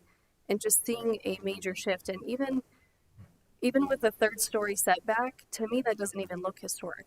That looks modern. The minute you put that third story setback there, it no longer looks like downtown Berthoud. And I understand things are going to change and shift, but when you get to Berthoud West, there's no historical requirements that those buildings maintain the historical charm. There are a lot of other great architectural requirements, but it's not going to maintain the aesthetic. And if we have the height restriction, to me it seems like a low-hanging fruit to maintain the 2 stories, maintain the aesthetics, and then put the other 3 stories, 4 stories somewhere else within Berthoud. I don't think it's just about the new development. I think it's also about Old Town and how that is going to blend with the new and feel like it's congruous with what is and what's to come. Because right now, I mean, even to me, I feel like the architecture is not congruent with, like, when you talk about the gas station and the auto shop, those have great architectural cues, but it doesn't feel like it's lending itself to the historic charm. And if we're changing elevations dramatically going west, I think that's part of the argument for the 2-story. And I'd like to hear from the public too before I comment too much, but I don't think it's just regarding that land, to be fair. But May, look at that lower left picture. I mean, what are you going to put next to those buildings that match them, or do I define that as historic? I wouldn't classify those as historic, to be fair. Exactly. Or say where they did terrible things to them over the years. Yeah. I think the challenge here too is like, this is where we want density in town, is on the main street, right? And this is expensive real estate, and to be able to add an extra foot to a building and creating that density and population downtown to feed those local businesses is important. I think when you go to towns like Boulder and Fort Collins, the reason they look so great is because they've spent intention on trying to keep that historical look, whether it's 2 stories or 3 stories or with a setback. So it's the difficulty of, you got to draw a line somewhere. And there's predominantly a lot of 2-story buildings on Mountain Avenue, but I think that a 3rd story with a setback, if we can be stringent on the architectural guidelines, will work. And I think you go down to Pearl Street in Boulder, and there's tons of buildings that are new within Pearl Street that look like they've been there for 100 years, like some of the others. And that's the key, I think, of the examples you showed us that were very cohesive, whether it was 3 stories or even 4 stories. It looked like it'd been there a long time. And I think that's the most important thing to preserving that historic feel of a downtown. But I agree in your point, May, is that, predominantly everything's 2 stories, so that's kind of what everybody's used to seeing, right? But that real estate that's where we can have the density and want the density, and it's an opportunity to create more businesses and more reasons to go downtown than the few businesses that we do have now. If I can ask a question of my peers, if there was a code change to require more historic looking structures to go west of Mountain Avenue, would that be something that we could consider? Because right now we don't require the historic structure to continue. There's a definite break in styling types. I'll make the argument though, and I 100% appreciate where you're coming from. I think for what it's worth, I think pretty much everybody loves the look of historic brick buildings, right? I think it's important to remember from a practical standpoint, we have one block in town that looks that way. And we talked a lot about that in our tours last year and other things. And, you know, how do we extend that? How do we still allow architectural creativity? Do we want to be prescriptive and say it shall look like this? Or do we want to say, hey, you have to incorporate these kinds of elements, but we allow you to kind of creatively design a structure that works for you? Those are tough questions to answer. I'm not saying either way is wrong, but you know, when we talk about historic look and feel, we're not talking, I mean, this is no disrespect to the businesses located on the south side of Mountain Avenue, but we're not talking about like, you know, 4th to 5th, right? The BMO building, I don't mind picking on BMO, the bank, that's not, there's nothing historic about that. You know, and the log cabin, the liquor store, no disrespect to them as a business, but I think objectively most people would say that is not an attractive business, right? And so, you know, what we're really talking about is one block between 3rd and 4th that looks great. How do we take those elements and expand them out of that one block stretch, right? Because even a lot of that doesn't exist even on, our Old Town Hall building is hideously ugly. The bank portion of it that's 100 plus years old is beautiful, but the building attached to it is not attractive. Yep. You know, so we've got this mix and match. How do we take that one block and how do we take those elements and extend them out? And do we require everything to look like that, or do we require elements of that kind of design along the corridor? I think that's an important question to ask. Somehow, you know, this started with 1,100 signatures. A lot of people got spooked for what was going in, and I think some of that, at least, is just not knowing what it looks like. Sure. So there's an element of prescriptive that might actually help too. And I think that there is a reality too that architecture is even subjective, much like art, right? There are buildings in town I think look great that people regularly pan, and there are buildings that people I think look awful that people love. And so that's true. You know, and that's true of everybody in this room. We could all pick. I think there's some things that are objectively attractive that, and even in that case, there are people who will say those are ugly buildings. I know because I get those calls. But that, you know, the vast majority of people would say this is a good looking building. It fits. It's an attractive addition to our town. Even like a Walmart. Hold on real quick. I'm still. But if you look at so when I would hear any kind of apartment complex, what would come to me is most apartment complexes I'm seeing right now. Vantage at Loveland looks a lot like anywhere on Timberline. Very much in Fort Collins. And architecturally, they reflect a lot of that area. Like, you know, if we're talking about architecture west of Berthoud Parkway, for instance, it's not historic in any way, shape, or form, right? None of the architecture west of Berthoud Parkway looks like a historic building. The businesses that are there now, the homes, the duplexes, the townhomes, none of that looks like a historic building. And so do we match that area with architecture that already exists, or do we create something that looks more like downtown? This is the balance of, I think, design, right? We're saying let's build historic structures next to a bunch of 90s, 2000s suburban architecture. I don't know that that's a bad idea. I'm not saying that I think it is. I just think that it's all part of the conversation here, right? Yeah. We're not, but there's nothing historic west of 8th Street, really. Right.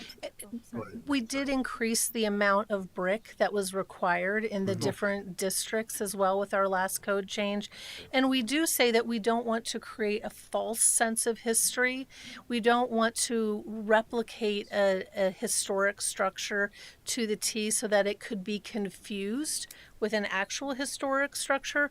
We're wanting to replicate and mimic the setbacks and the placement of windows and some of the architectural details without duplicating it to provide false history. So we are wanting to replicate elements without mimicking and falsifying history. And I do think view corridors are important conversations, and how do those get incorporated? I will say, I'll make the argument, 2-story versus 3-story does not impact view corridor. Practically speaking, if you were standing on the corner of 10th and Spartan, for instance, 5 years ago before Rose Farm was constructed, it's an empty field. You have a beautiful view of the mountains. Ludlow Farms or Legacy Park is west of you. It's totally unobstructed. Today there are 2-story homes at Rose Farm. If you're standing on that corner on the south side of Spartan Avenue, you can't see the mountains. So I don't know that 2-story versus 3-story practically changes the view corridor conversation, except that as you step farther away from that, you'll see you'll see over the building sooner. But if you're adjacent to, if it's 2-story or 3-story, it doesn't make any difference. And the same is true with trees, right? But I mean, like, if you go, let's say you go a quarter mile back, perhaps you see over a 2-story building sooner than you see over a 3-story building. But if you're within a reasonable distance of a 2-story or 3-story structure, you're not seeing over it either way, right? Makes sense. And so I think when we talk about view corridors, we're actually talking about completely undeveloped or unobstructed stretches. And most often those are kind of like I'd call it a look through, right? Open space. Yeah, and it's this unobstructed corridor, and it has to be of some significant magnitude, because I mean, even a street that is 60 or 80 feet wide with a tree canopy, you're not going to see through, right? When you're in downtown, you have this, our streets run east-west right at the mountains, right? And when you're heading to downtown from I-25, you have this beautiful unobstructed view, and the minute you hit really County Line Road, you can't see the mountains anymore because of the trees. I'll counter that, and I think I'm going just from Wagner again, that if you looked at and you added some of those buildings and you added another floor, it would take more of a chunk out of the mountain. And I agree with you. Yeah, no, and so it's go walk it. I mean, it'll take more of the mountains away. You'll still see the peaks of it. I would agree with and that. We can do things like we've done on Wagner already. Well, Josh put in ornamentals along mountain, and that restricted the height of those trees. And I don't know if that was from the tree board or what, but we usually don't allow ornamentals on mountain, but those went in. So I think the town has done this for one reason or the other in the past.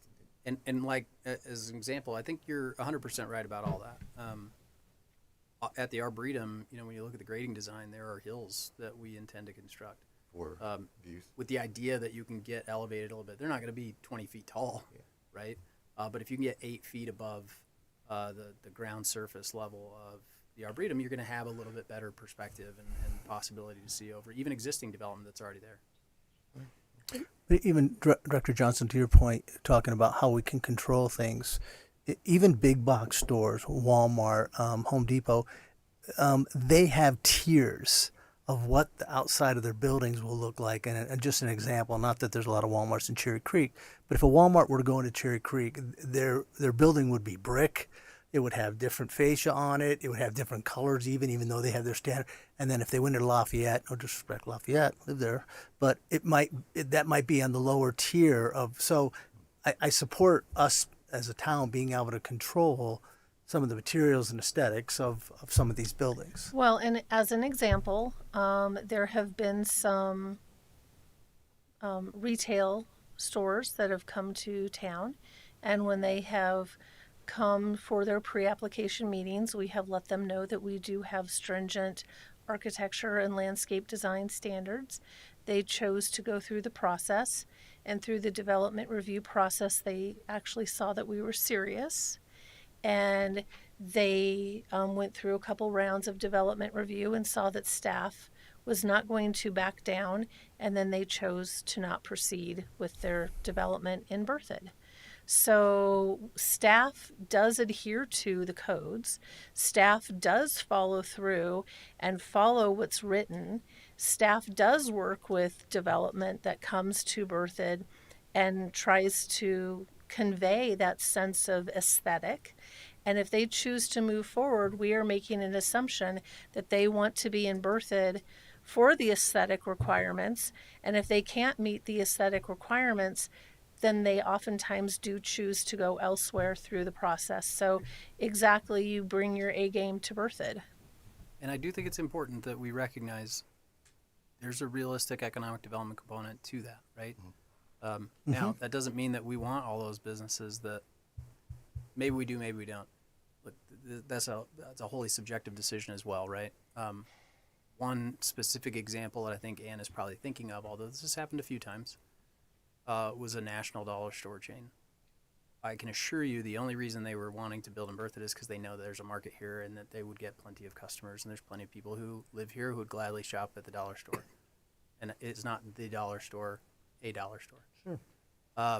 But they didn't want to meet our architectural requirements, and as you can imagine, I think the margins on that business are what they are, and they decided that it wasn't worth it to them to do the site planning, architecture, and landscaping that our code requires. But that means that those retail products or tax dollars are not being sold or gathered here in town. So, I mean, I don't know that that's a good thing or a bad thing. I think I can make a very strong argument for both sides of that. But that's a realistic component of what we're talking about. And national retail chains in particular, they typically have a corporate look, and they'll deviate from that. Especially the bigger the box, the more likely they are to incorporate unique architectural features. But they still want a very specific look and feel. And you can put all the brick and historic architectural detail you want on a Lowe's, but it ain't going to look historic, and it ain't going to look like downtown. And so those are just all, a lot of that site planning, and they have to have big parking lots, right? They're huge traffic generators. Those are delicate balances to strike.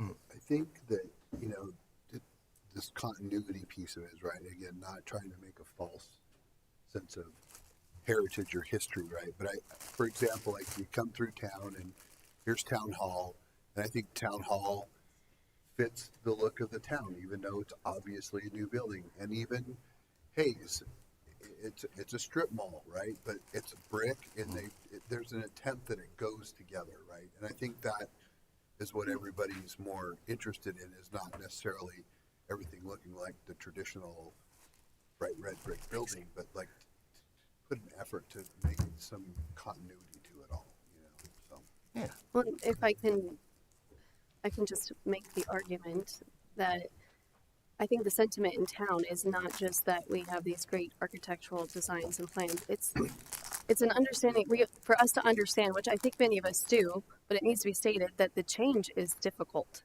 and that we don't want to see Berthoud, that we love, change so dramatically, and that all of this new development doesn't feel like it fits into Berthoud, or feel or look as though it replicates what we love about Berthoud.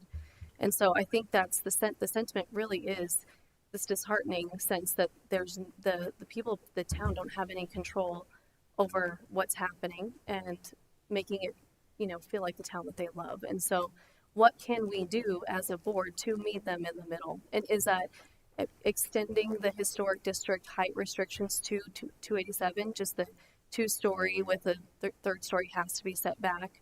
Some type of, I personally want to honor, that was hundreds of names on that petition, or how many people were on that petition?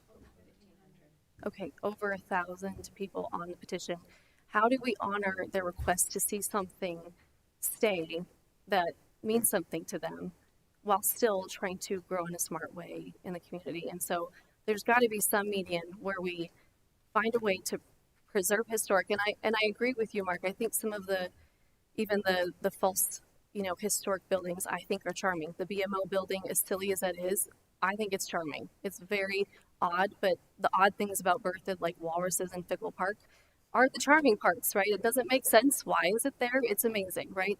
There are things about that in downtown that I feel like people want to maintain if they can at all costs. And if things have to change, what can they do to impact it so they feel like they're part of the conversation? And I think that's where staff has done everything they can to adhere to the codes that we have set. Can we flex these codes a little bit more to appease the people and make them feel like they're part of this growth, and it's not against them, it's for them, it's with them. We're going to, enhance Berthoud, grow the economy, but we're going to do it in a way that we feel like it's still the town that everybody loves. Does that make any sense? Very well stated. Yeah, I think that's the conversation. You have to, I don't know if we'll figure it out tonight, but I think that's very true. Perhaps not. Yeah, I think, like you said, You're going to try to figure that out. 1,100 to 1,500 people, that's a lot. So. And I'm just great that we're just doing this, because this has kind of died down, but this was the talk of the town in the fall. So this is why this is in front of us, and those people haven't gone away, right? So I'm glad we're having this conversation. Technically, that project has not come in front of us, number one. Number two, it's the lens you're looking through. Yeah, I mean, I'll present it to you this way. What are the chances that 20 years from now, a historic farmhouse-looking bank out of the corner of Berthoud Parkway and Mountain Avenue is deemed charming? And I think some of that is a time thing, right? I feel like this example is fun and interesting. Maybe not everybody else agrees, but when Mary's Farm was built, and I've told you guys this lots of times before, but when Mary's Farm was proposed as a new subdivision in town, just on the east side of First Street, beautiful subdivision today. Lots of big trees, brick architecture, craftsman style or kind of more traditional style homes. The folks that lived in town spoke out against that project. Not everyone, but there were some voices that said, hey, this is high density garbage, it's going to destroy our town. And when Farmstead when Farmstead was proposed for development, it was early in my tenure here, there were a lot of folks from Mary's Farm who said, Farmstead is going to devalue our subdivision, it's high density garbage. I think somebody actually made the comment, this could be nothing but drug dealers and criminals. Farmstead's a beautiful subdivision today. We've had a very recent development project that was proposed. Folks that live in Farmstead came and said, this development is going to destroy our community. It's going to be motorcycle, biker gangs, and drug dealers. And so a lot of how we see town is a matter of timing and perspective. So I just think that's something to keep in mind, that, the farther away we get from something, the better it feels. That's why we keep having kids, right? And so, I've never heard that. What I'm saying is, giving birth. I say we have kids. I did not give birth, but I have 4 children. My wife, the farther she got away from the birth experience, the more likely she was to want to have another child. Right? It seemed a lot less impactful 3 years after the one that was born versus 3 months, and so. Yeah. Time and space gives us a different perspective. And if I may, I know that there is a development that is creating a lot of discomfort because it's representing change. And we also have to remember that this particular development also represents one of the last phases of a planned unit development that could have been also a lot more intense in the land use, and this is a currently pending case that will come before you, so we should not be talking about it. So there are a lot of residual bits of old developments that are now being finalized in Berthoud. And these final bits, these last bits of these developments might be the more intensive bits that were left over and are the last parts of these developments to come forth for development. So we also have to look at the overall approval of what was given 10, 20, 30 years ago, and what's been on the books for 10, 20, 30 years as well as anticipated development in Berthoud. So that's one thing to be looking at. And when we're considering reducing the height, taking something away that's currently allowed by our code, we also have these pending applications, and I would defer to Attorney Smith we cannot strip a right from somebody that's currently in the development review process. Is it possible to compromise with pending development on how to make that work into a new code? We can always, anybody can voluntarily agree to anything. Yeah, they can Whether or not we voluntarily can force say- them to do something is a different conversation. I know Trustee Ayers really, he's been waiting patiently. I can see him from my I'm just angle perfectly. writing so down I here. just Go wanted ahead. to- No, I just have comments, so I can hold those until Yeah, later. thank you. But Do you mind if we get to the public here? I know May brought it up too, but I think people might have come in for this. Is there anyone that wishes to speak to this? Okay, but if you could come to the front. Thank you, Director Johnson. We might need you for questions, but that was a great presentation. And I know you've been here all night. Yeah, 3 minutes or less. First, thank you very much. Thank you for waiting. Hi, my name is Jessica Higgins. I live at 1303 Gateway Park Drive. Thank you. I stand here very concerned. We have just spent the last hour and 45 minutes discussing mountain views and architecture. And we presented this petition that over 1,500 residents of Berthoud signed regarding safety, traffic, density, real concerns. And I'm concerned that the board never reached out and asked for, what does this actually mean? What does this represent? Why are we doing this? We never had an opportunity to actually talk to you about what this was, and it has nothing to do with architecture. And we literally just spent the last hour and 45 minutes talking about commercial buildings. And we're talking about not just a strip of land, we're talking about the entrance to Berthoud. And what we're asking for is not putting 3 stories on the Legacy Park and the North End, which have 2 plots available for development. We're very, very concerned about the density and the safety and the entrance of those plots, and that there's half an entrance on one and half an entrance on the other. And the board never bothered to ask why all these people came together and signed a petition of concern. It has nothing to do with architecture. It has a tiny bit to do with our views we all spend a lot of money on, but there's a lot more to it. So I would ask that we have another opportunity to talk about what this actually means. I made up the 2-story thing. Honestly, I was like, ooh, what do I say on Facebook to get people's attention? It's not about the 2 stories. It's about the density. It's about the population. It's about the growth. We want apartments. We want multi-use housing. We want commercial. We really want commercial. We want restaurants. These are all things we want.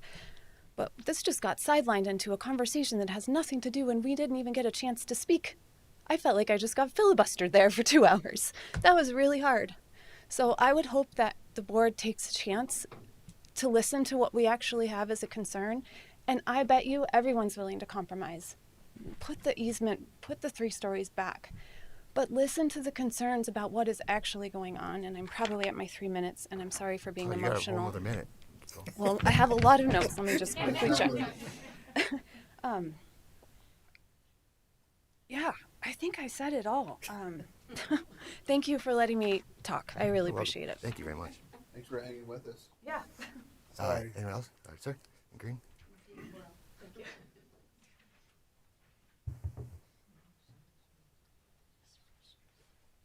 Again, John Goreski, 604 East County Road 10. My background is in architecture and design, and I spent many hours as a town trustee, as a member of the Berthoud Tree Committee, which I still think should be called the Tree Board. I think you're missing some distinctions here. You spent, like she said, too much time on architecture. What we're really talking about is a view from the west end of town. You don't have a view of the mountains from downtown. That should be a separate district. And this would also preclude or include portions of the town east of First Street, because a tall building there could block the view of the mountains. And just one little other point, trees lose their leaves in the wintertime. They do. Don't they? Yeah, some of them. Did I miss that? Not big pine. And in the wintertime is when we see that backdrop of the snowy Rocky Mountains and Long's Peak. So that's my point. Thank you. Oh. All right, great. Next, someone else? In the back, sir.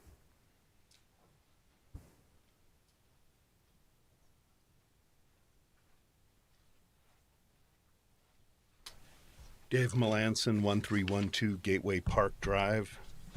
I spent about 40 years in commercial real estate I don't have the numbers in front of me, but probably close to 24 states. So I think to say that, well, people haven't looked at the plans, they don't really know what was proposed.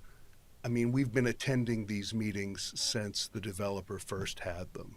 So if there's something that is out there that we don't know about, great, let's see it.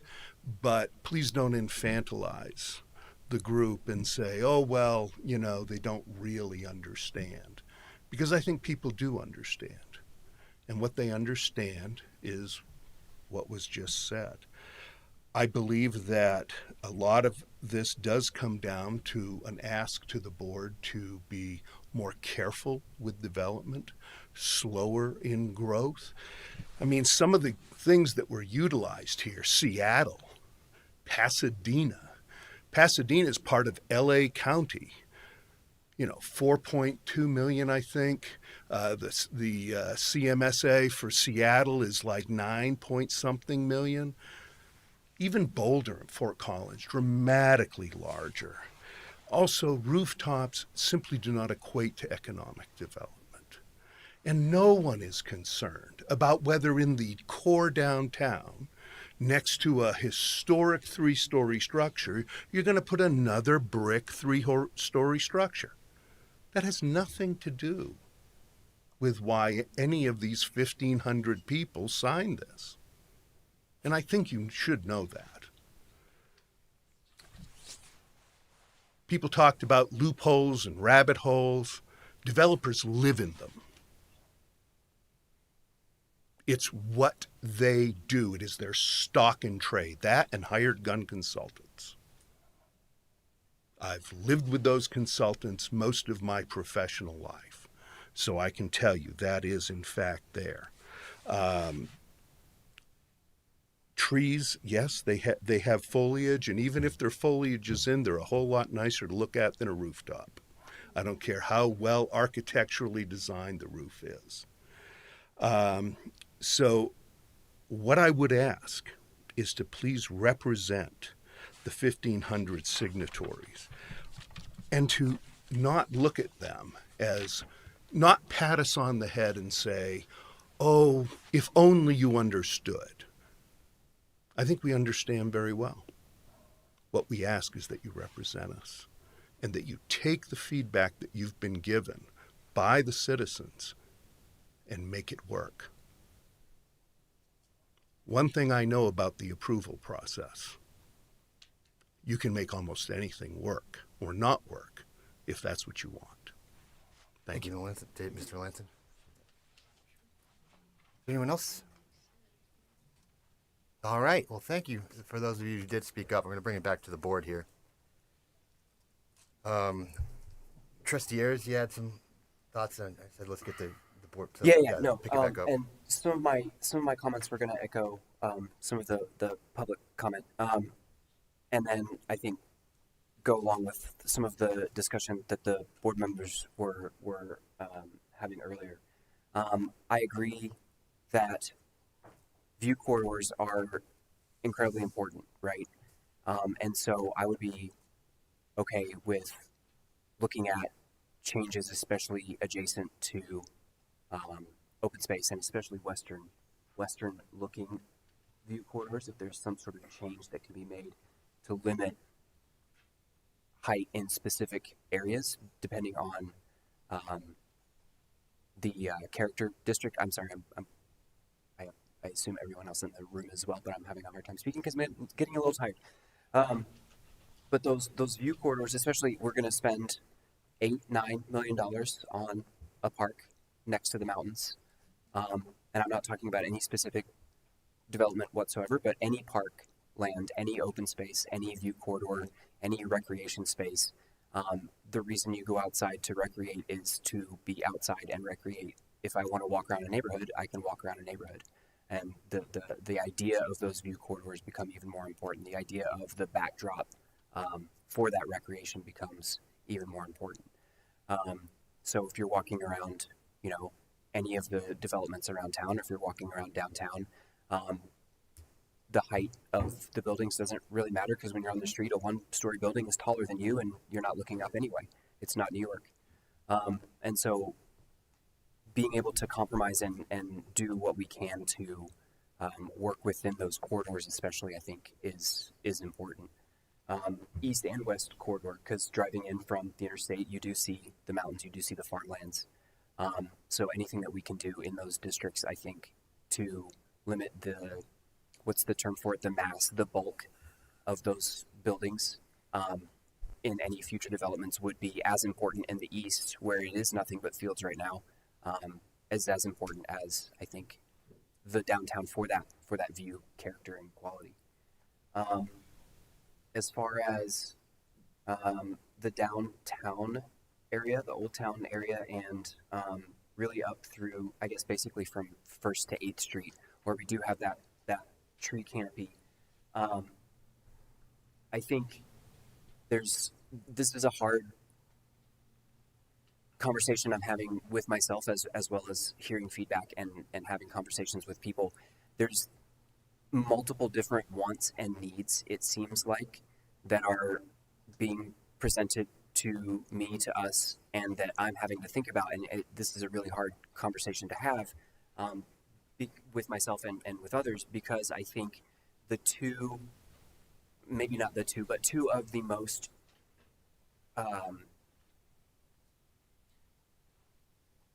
important, wrong word, most talked about things about development in the town is the need for commercial and the need for having less density, the need also for not having sort of the sprawl that has cropped up recently all across the Front Range, but Berthoud as well, with those developments that have gone in the past 5-10 years.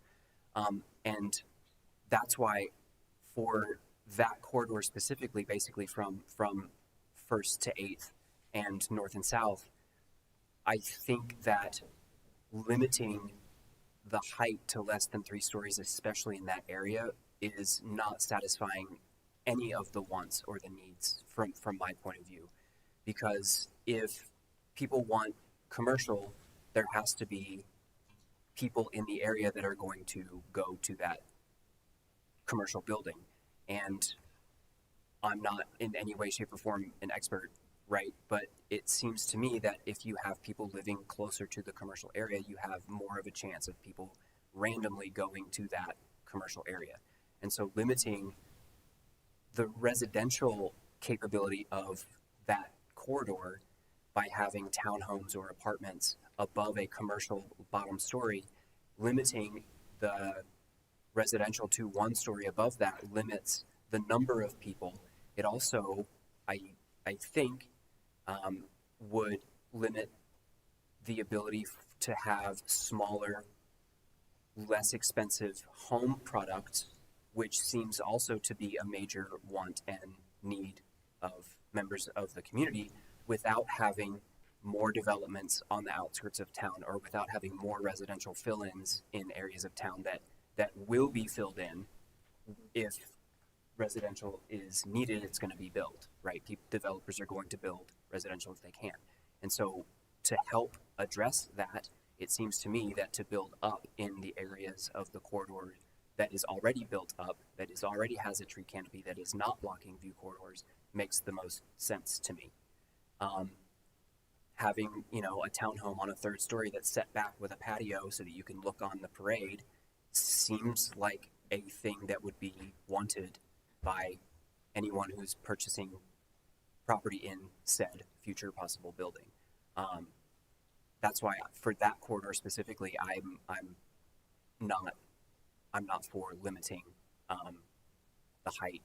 I completely understand the concerns, but that's my thought process, especially if staff is doing such a good job, which they seem to be doing, at making sure that those buildings conform to what is already there, so that there's not, 1 story, 8 story, 1 story, 5 story, whatever, right? So to have that sort of more, I think you said congruent, that more congruent look.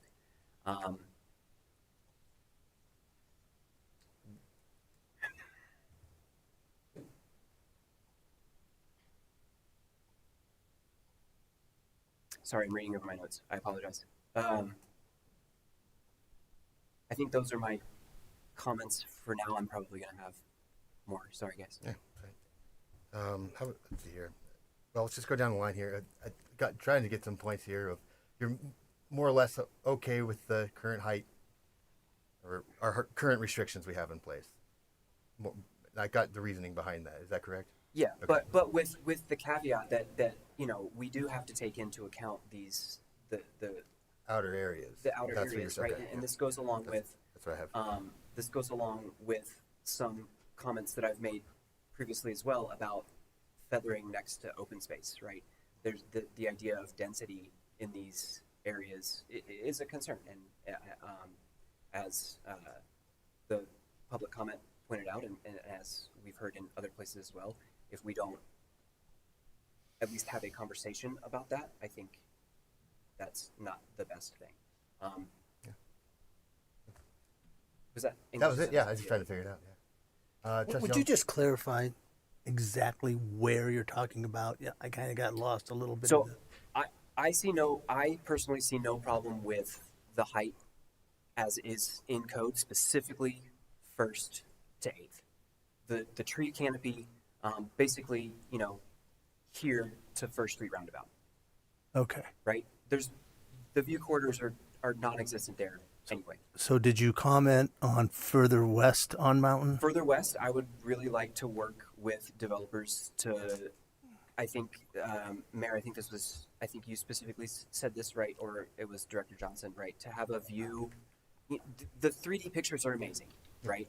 So if there is a view study that is done, that can be a metric to decide those different developmental points that we have to go over when we're looking at those points, right? Does this satisfy this requirement, or does this fall in line with the I can't remember the exact wording. I've only heard it 1,000 times, but the quality of the development and the sort of not necessarily the letter of the law, but is this moving towards working with the community for what the community wants, right? Especially in the west and the east coming into town where those view corridors are obvious.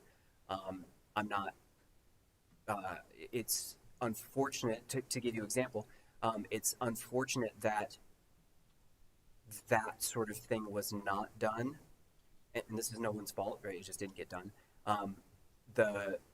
To the direct east of the future Newell Farm Park, the fact that that's going to be Newell Farm Park and then Farmstead, and I'm not knocking Farmstead whatsoever, right? But the fact that there wasn't more serious conversation or even code to limit or to work with that development to preserve that view corridor a little bit better, I think is a detriment to what could have happened. And yes, some of these developments like Ludlow, et cetera, right, they're already moving forward, but anything in the future that we could limit, I think is a good idea to start having those conversations instead of waiting until kicking this down the road, as one of the gentlemen put it earlier, kicking the can down the road until it's too late to have that conversation and you can't take back, right? No take backsies.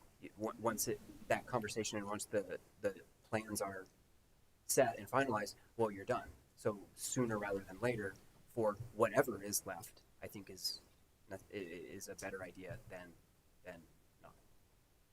Sorry for rambling. I think I got a point to that. Yeah, thank you.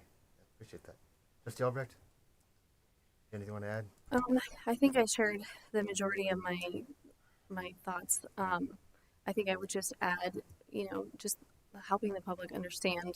Like I know that I mean, for us, it's hard to see so much development come online, but we're operating under our code, and so the only thing we have control over is the code.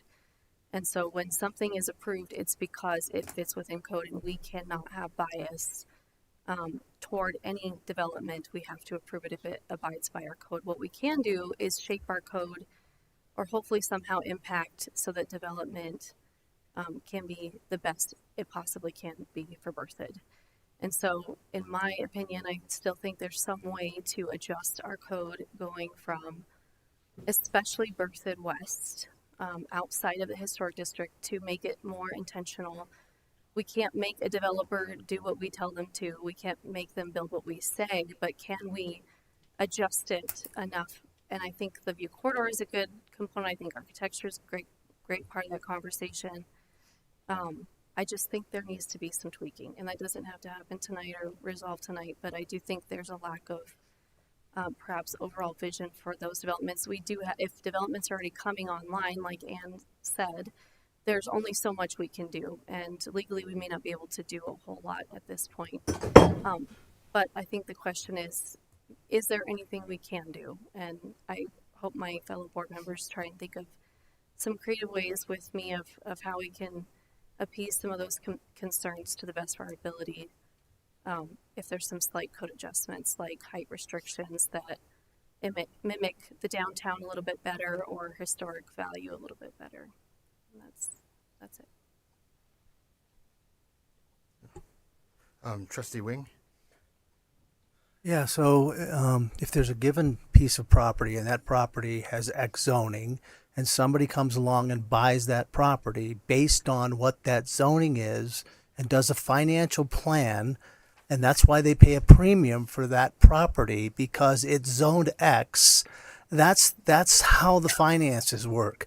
I know that if I pay this and I build this, I can sell it for this. I don't think it's legal to move the goalposts. And it seems like that's what we're talking about here. And if it were any one of you sitting in the audience and that was trying to be done to you, I would defend you totally. Unless I've got something wrong, I don't understand this. Again, I don't think technically this has come before us. So appreciate everybody's concern. I don't know if you can ask questions. It's fine with me, but we have protocols we have to follow. So that's the deal. It's not emotional. It's not whether, if those were all patio homes going in there, amen. If that's what it's zoned, that's awesome. But it's not.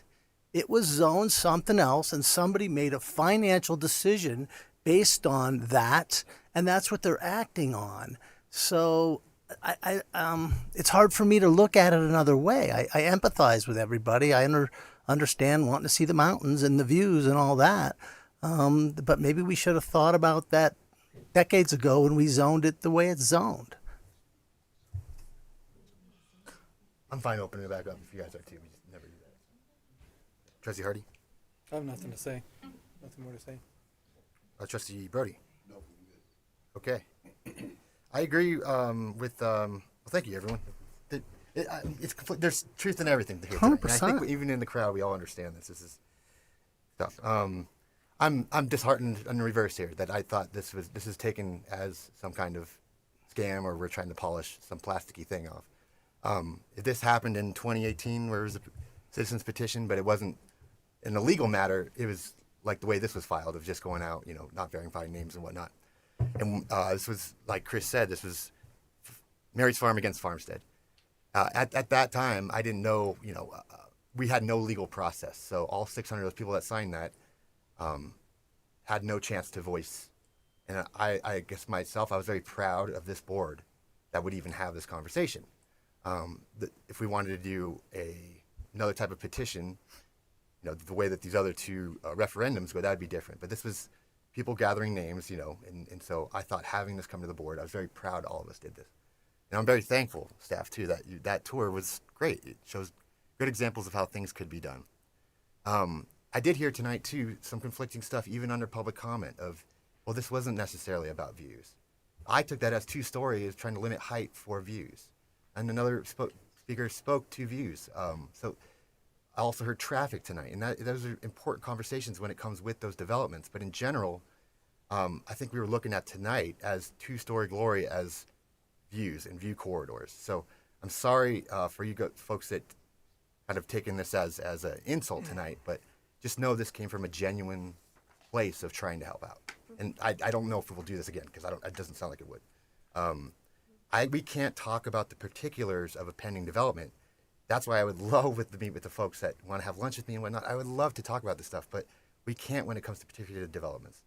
If this was a generic thing throughout town, absolutely, but it's hard to have those generic conversations without traffic studies of the particular developments that have come before us or have not yet. So if they come before us, of course we could talk about it, but it's just the crux of the matter here. I most closely align with Trustee Ayers here. I think I live in downtown. I live a block away from here, and yeah, my view of the mountains or of ag land is gone, but it's a beautiful area. I would really like to see a historic looking 3-story structure that was actually being considered last fall, but because of this, that person backed out. That's fine. I do agree with Trustee Ayers, though, when we look at other areas, especially west of town, where those views are still there. Like you brought up, this should have been thought of 20 years ago. Well, we can think of these things for the people coming in 20 years from now. And we can have that kind of forethought of maybe there's particular areas that we either preserve or we try to work with developers and do that study. Hopefully they could be amenable to this. And if BHA did that with 5 feet in certain areas, heck, that's better than, we'll take whatever we can get. I think that's a great solution, or a first step, I should say. So right now, I would just like, in my opinion, I would like to join Trustee Ayers and try to look at those areas of prominent parklands where we still have view corridors of the mountains. I don't think we can preserve all the ag land in front of it, especially if it's zoned.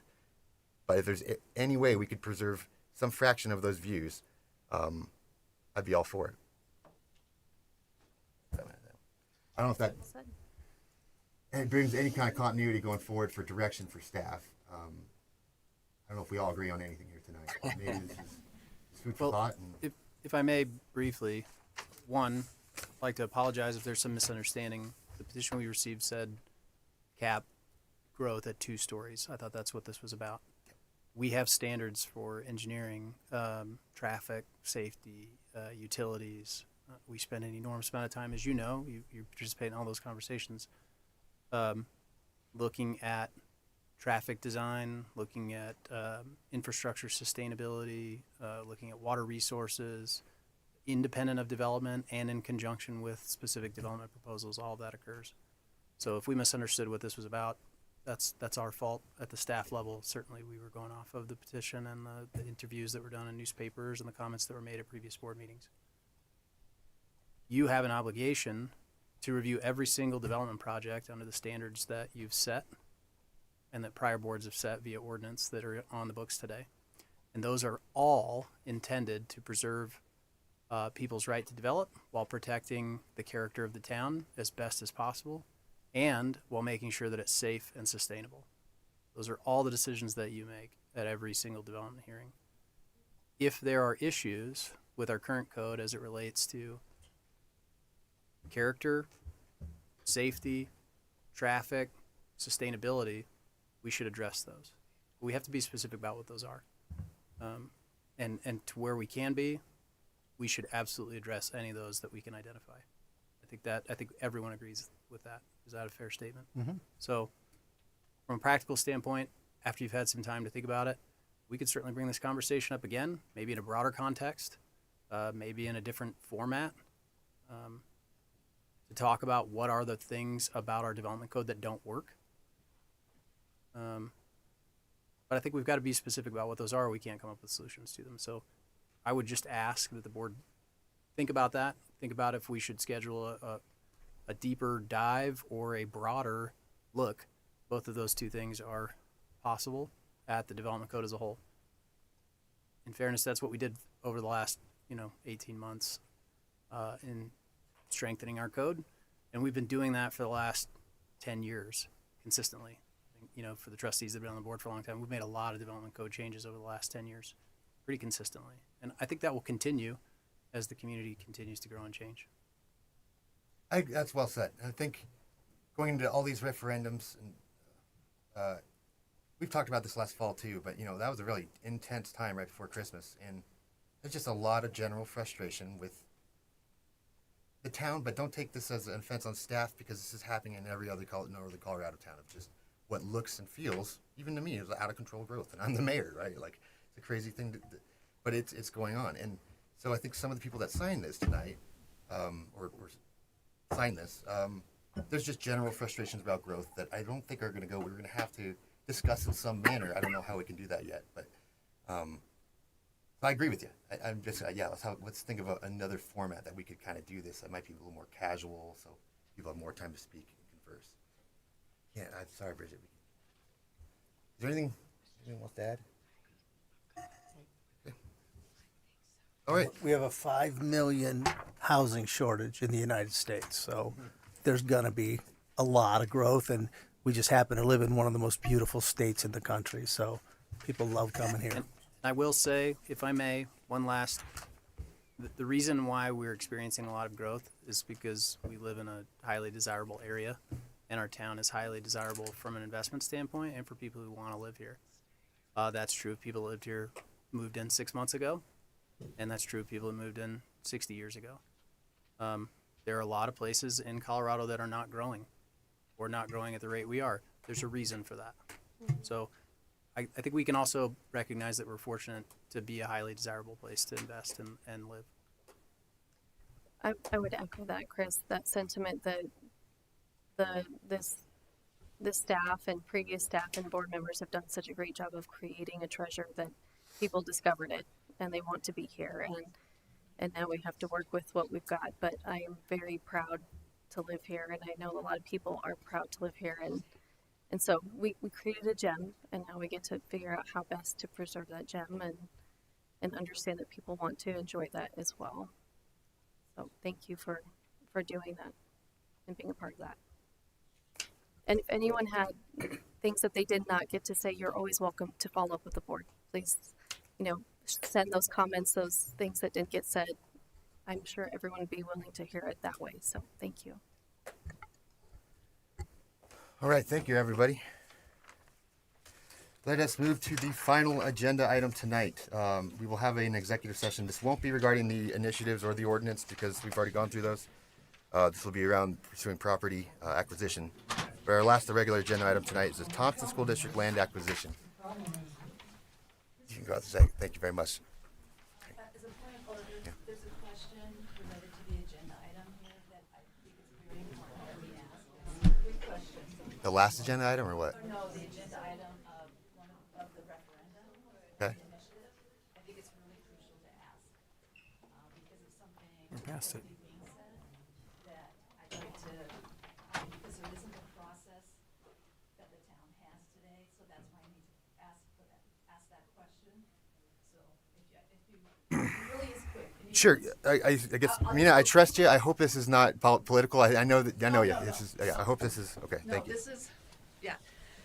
This is related. Okay, Mina Cox, 841 North County. Okay, this is related to Trustee Wing's point about the initiative and the referendum, and how they are on the ballot, and how the yeses and the nos could really cause a conflict. Oh yeah.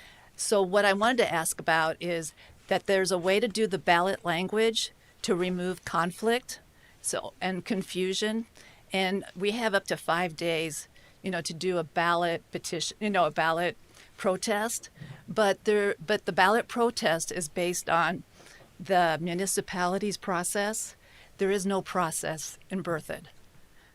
So Well, I'm bringing it excuse forward me. to Yeah. ask that. So there is a ballot process in statute. It's to take it to a district court, and that's what was incorporated into the resolutions. Okay. So there is a ballot protest process. Oh, that's You for a take it state to level. no, For a state level, it says in the municipal level, it We has to can- be adopted, and it's not in the ordinance. No, at we all. can set it, and it's in the resolution It's in the resolution. that was passed tonight. The way to protest a ballot title is to go through the district court. But that's not reasonable when it's within 5 days to do that. Well, the district court is under an obligation to hear it quickly. Okay, because it states on the state statute not that way, so that's why I'm confused. Okay, thank you. But your bigger So I point was the way it's stated on the ballot, isn't it? Isn't that your whole point you're making? Yeah. That's all. Yeah. Thank you. Thank you. Yeah, and respectfully, I mean, I understand the question. I don't. Yeah, that would take some serious. Says if it mind. would cause confusion, you know, then there's a way to change that ballot language not to cause that Yeah, confusion. the ballot, That's why the we're ballot proposing questions should that. not cause, the ballot title should not cause a question. And the reason for protesting them would be to do that. That's the basis. And I was just gonna ask, I even have a way to do that, but I didn't know what the process was. Well, we've set the ballot title. Pardon me? We've set the ballot title. I will have to just take it under advisement, and I'll have to advise the client. Yeah. Thank you. Thank you very much. Okay, Thompson School District land acquisition.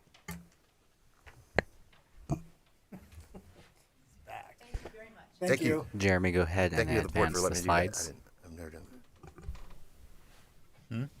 Go ahead and advance the slide, and it will go to your Oh, presentation. Okay. Yeah, just a little bit of update. There you go. Does he need to hit enter? I'm sorry. Just a second. Okay. Let me come over and take a look. Yeah. I changed it back. Yeah, I changed it on the screen. I'm ready to go on the screen. All right.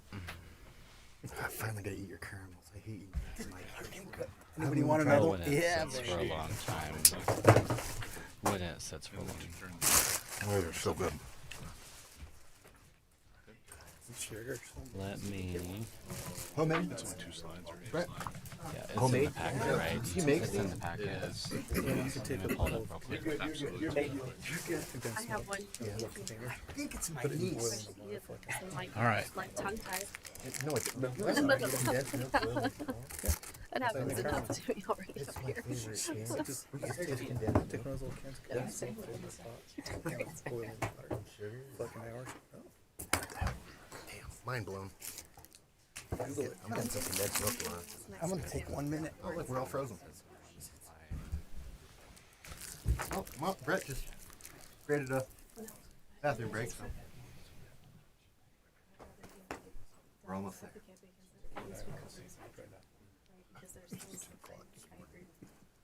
You've been up since 2? Yeah.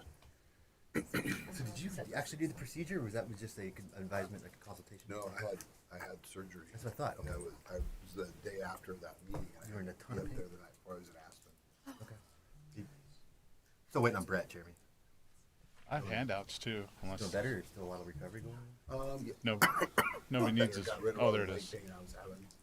So just, I have to just take it. I'm feeling great. That's the problem. I get hurt. So I got 3 more weeks and then I'll get off of restrictions and I can start lifting more than 10 pounds, bending over, stuff like that. That's great news. Yeah.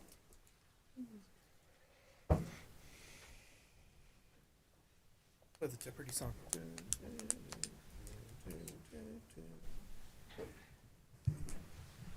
Okay. And we're live. We live? Alrighty then. Ready, Mr. Mayor? It's frozen. Hey You guys, ready? welcome back. Yeah, All right. we're Will live? Hey, go ahead. All right. So this item's the Thompson District land acquisition with the town of Berthoud. A little bit of partnership, but later we'll give you a little more details. But just informationally for the agenda item, the slide on the screen just to orientate you is from Wagner Park. The red box is what we're talking about. It's a little under 7 acres. It was back in 2007.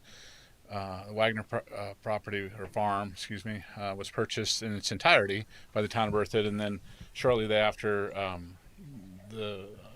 can't quite read it. It might be the track and field. I'll just go with the track and football field, and the entire property with the red box, the whole 15, little over 15 acres, was sold back to the district for their use, and they built a track and a football field. So over time, as we developed, or over time, the years went by, and we determined the rec center was there in the project, and Arboretum came around. And conceptually, a few years ago, we noticed as we started in 2024, and you all noticed as well with us, that they had fenced in their area. It looked like they were done with the development of their property. It just seemed like that. So we reached out. What were they going to do with the? They were kind of maintaining it, not developing it, but the fence, showing the fence around the. Just to be football clear, when field. you say they, are you referring to the school district? Yes. Okay. Yep. Excuse me. So the school district developed the 9 acres roughly with the that's fenced in for their part. They're still maintaining the outer L Tetris piece in the red box. As we started to conceptually work on the arboretum that you saw tonight in 2004, it gave us a direction at a meeting to say, hey, reach out, start your communication, see what they're doing. It seemed like a great complementary piece to the arboretum, to Wagner Farm for us. So we have reached out. We spent the better part of last year doing some due diligence, working with Colorado Open Lands, working with the school district, discussing it and putting it later in our plan once we got some sort of verbal that these discussions were going well. So what this is just to orientate you, give anybody left over to a chance to ask any questions or anything of that nature. There is one other. Is there one other slide? Or is this just the one? There is one other slide. Yeah. So this is how it fits. Thank you. I knew there's more I had to talk about, right? So this is how we kind of fit it into the plan for the arboretum. Real passive because nothing's ever in stone. We got to still ask you all. They're still got to ask they got to get the stamp of approval from their board as well. So it's in the red box, delineated with the dashed red boxes. Is that little under 7 acres, 6.67. It's just showing some real passive stuff in there as designed, and that's the way the CDs are as well, the finished out. As we went through this process, we got encouragement more and more, and so we went ahead and said, okay, if we have to make changes, if this doesn't go through, again, the term minimally that I used before, the minimal changes wouldn't affect the entire project as much, but it does add value to us, obviously, to our arboretum project. Gives us that much more space to orientate some of the bigger items, the anchor items that you see in the overall projects, like some of those hills and things like that, and those in the open space and gathering areas. So that's what that was. It's just more informational as we head into executive, if that's what we're going to choose to do. So. Okay, thanks. And the goal tonight was to give you an overview of the property that we're trying to acquire in open session so that there's no confusion. And then we'll talk about price in terms of payment in executive session. In the executive session, okay. So I thought the land would go all the way up to that school, that like shelter on the north end for the track. So basically everything outside of the chain link, but no, it is everything outside the chain link. Yep. This is just a visual representation. It's probably not exact, but yeah, and that shot put area should be part of this potentially part of the acquisition. No, that's inside the fence line. Yeah, everything. Yeah, the chain links. Yeah, everything they have is developed is inside the chain link. You know what? So another chain link, huh? I actually think when you walk outside that chain link, there's a cement pad there. There is, yeah. Yeah, not that is That's here the nor shot- there. That's the shot put ring. It is. And there's chain link around the track. You're right. There's And chain link around the track. Yeah, that's what I thought you were talking about. Yeah, sorry. No, just the rectangles so that they keep their shot put room, their gotcha. maintenance shed, Thank all you. that stuff that supports the football field and the track stays with the school district. Yeah. Sorry. No, that's fine. You're right. They know more than I thought. Okay. This might be a silly / inappropriate for the conversation question, but I assume students and parents are going to walk from that facility to the Arboretum. I just want to make sure that when those trails get walked out, that we're able to put in some sort of soft surface or something like that so that they don't just spread out in the entire field, but there's an actual corridor whenever the people decide what the easiest way to get to the rec center is going to be. Just go ahead and install. There's a sidewalk there now, though. What do you mean? I mean, people are going to walk from the track to the rec center, and they're going to go through that They're gonna field. make their own path. And they're going to make their own path. And I just want to make sure that we keep that in mind as the development goes forward with the Arboretum, that will become a soft surface trail so that they only use the path that they decided. Well, you say the best sidewalks built are the ones that are built later after you've Absolutely. pulled off the grass. Absolutely. And we agree. We've had those discussions, and that's why you don't see a lot. That's what we anticipate is what Trustee Ayers just says is when those trials happen, then that's why you don't see any designed or drawn in or anything, because exactly that. We hope that's, yeah, that'll be good.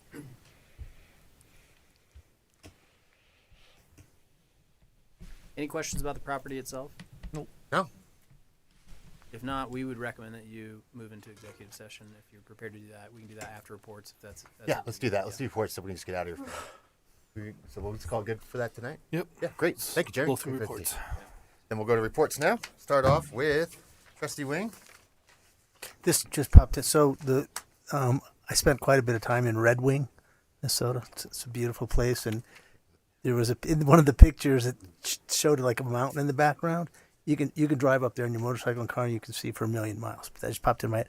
Second place that was shown is Corning, New York. That's where the Gorilla Glass is made for every iPhone.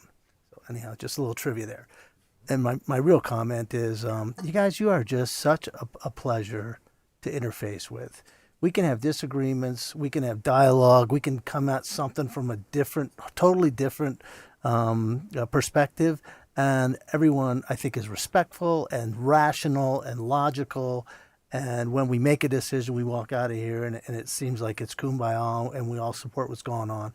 And I just don't know if you know how much that means. I think the dialogue and the discourse we have is absolutely outstanding the way it's handled. So I just wanted to give everybody kudos and belated Happy New Year. Trustee Hardy. Let's see here. See if I can wake the brain back up. Getting lethargic. Main Street meetings are still going good. We're still trying to find ourselves and organize our single group to be a single voice. We'll be having a special meeting this Sunday with just our board members to kind of finagle some of those, or not finagle, finalize some of our like bylaws and work plan, so that we can have a better presentation moving forward with Main Street and the town of Berthoud. Other than that, HPAC is doing well. We've just had an interesting, they'll be coming before us soon. Some renovations downtown. So we'll be seeing that soon, which will be nice. And that's about it, I believe. Thank you. Trustee Brody.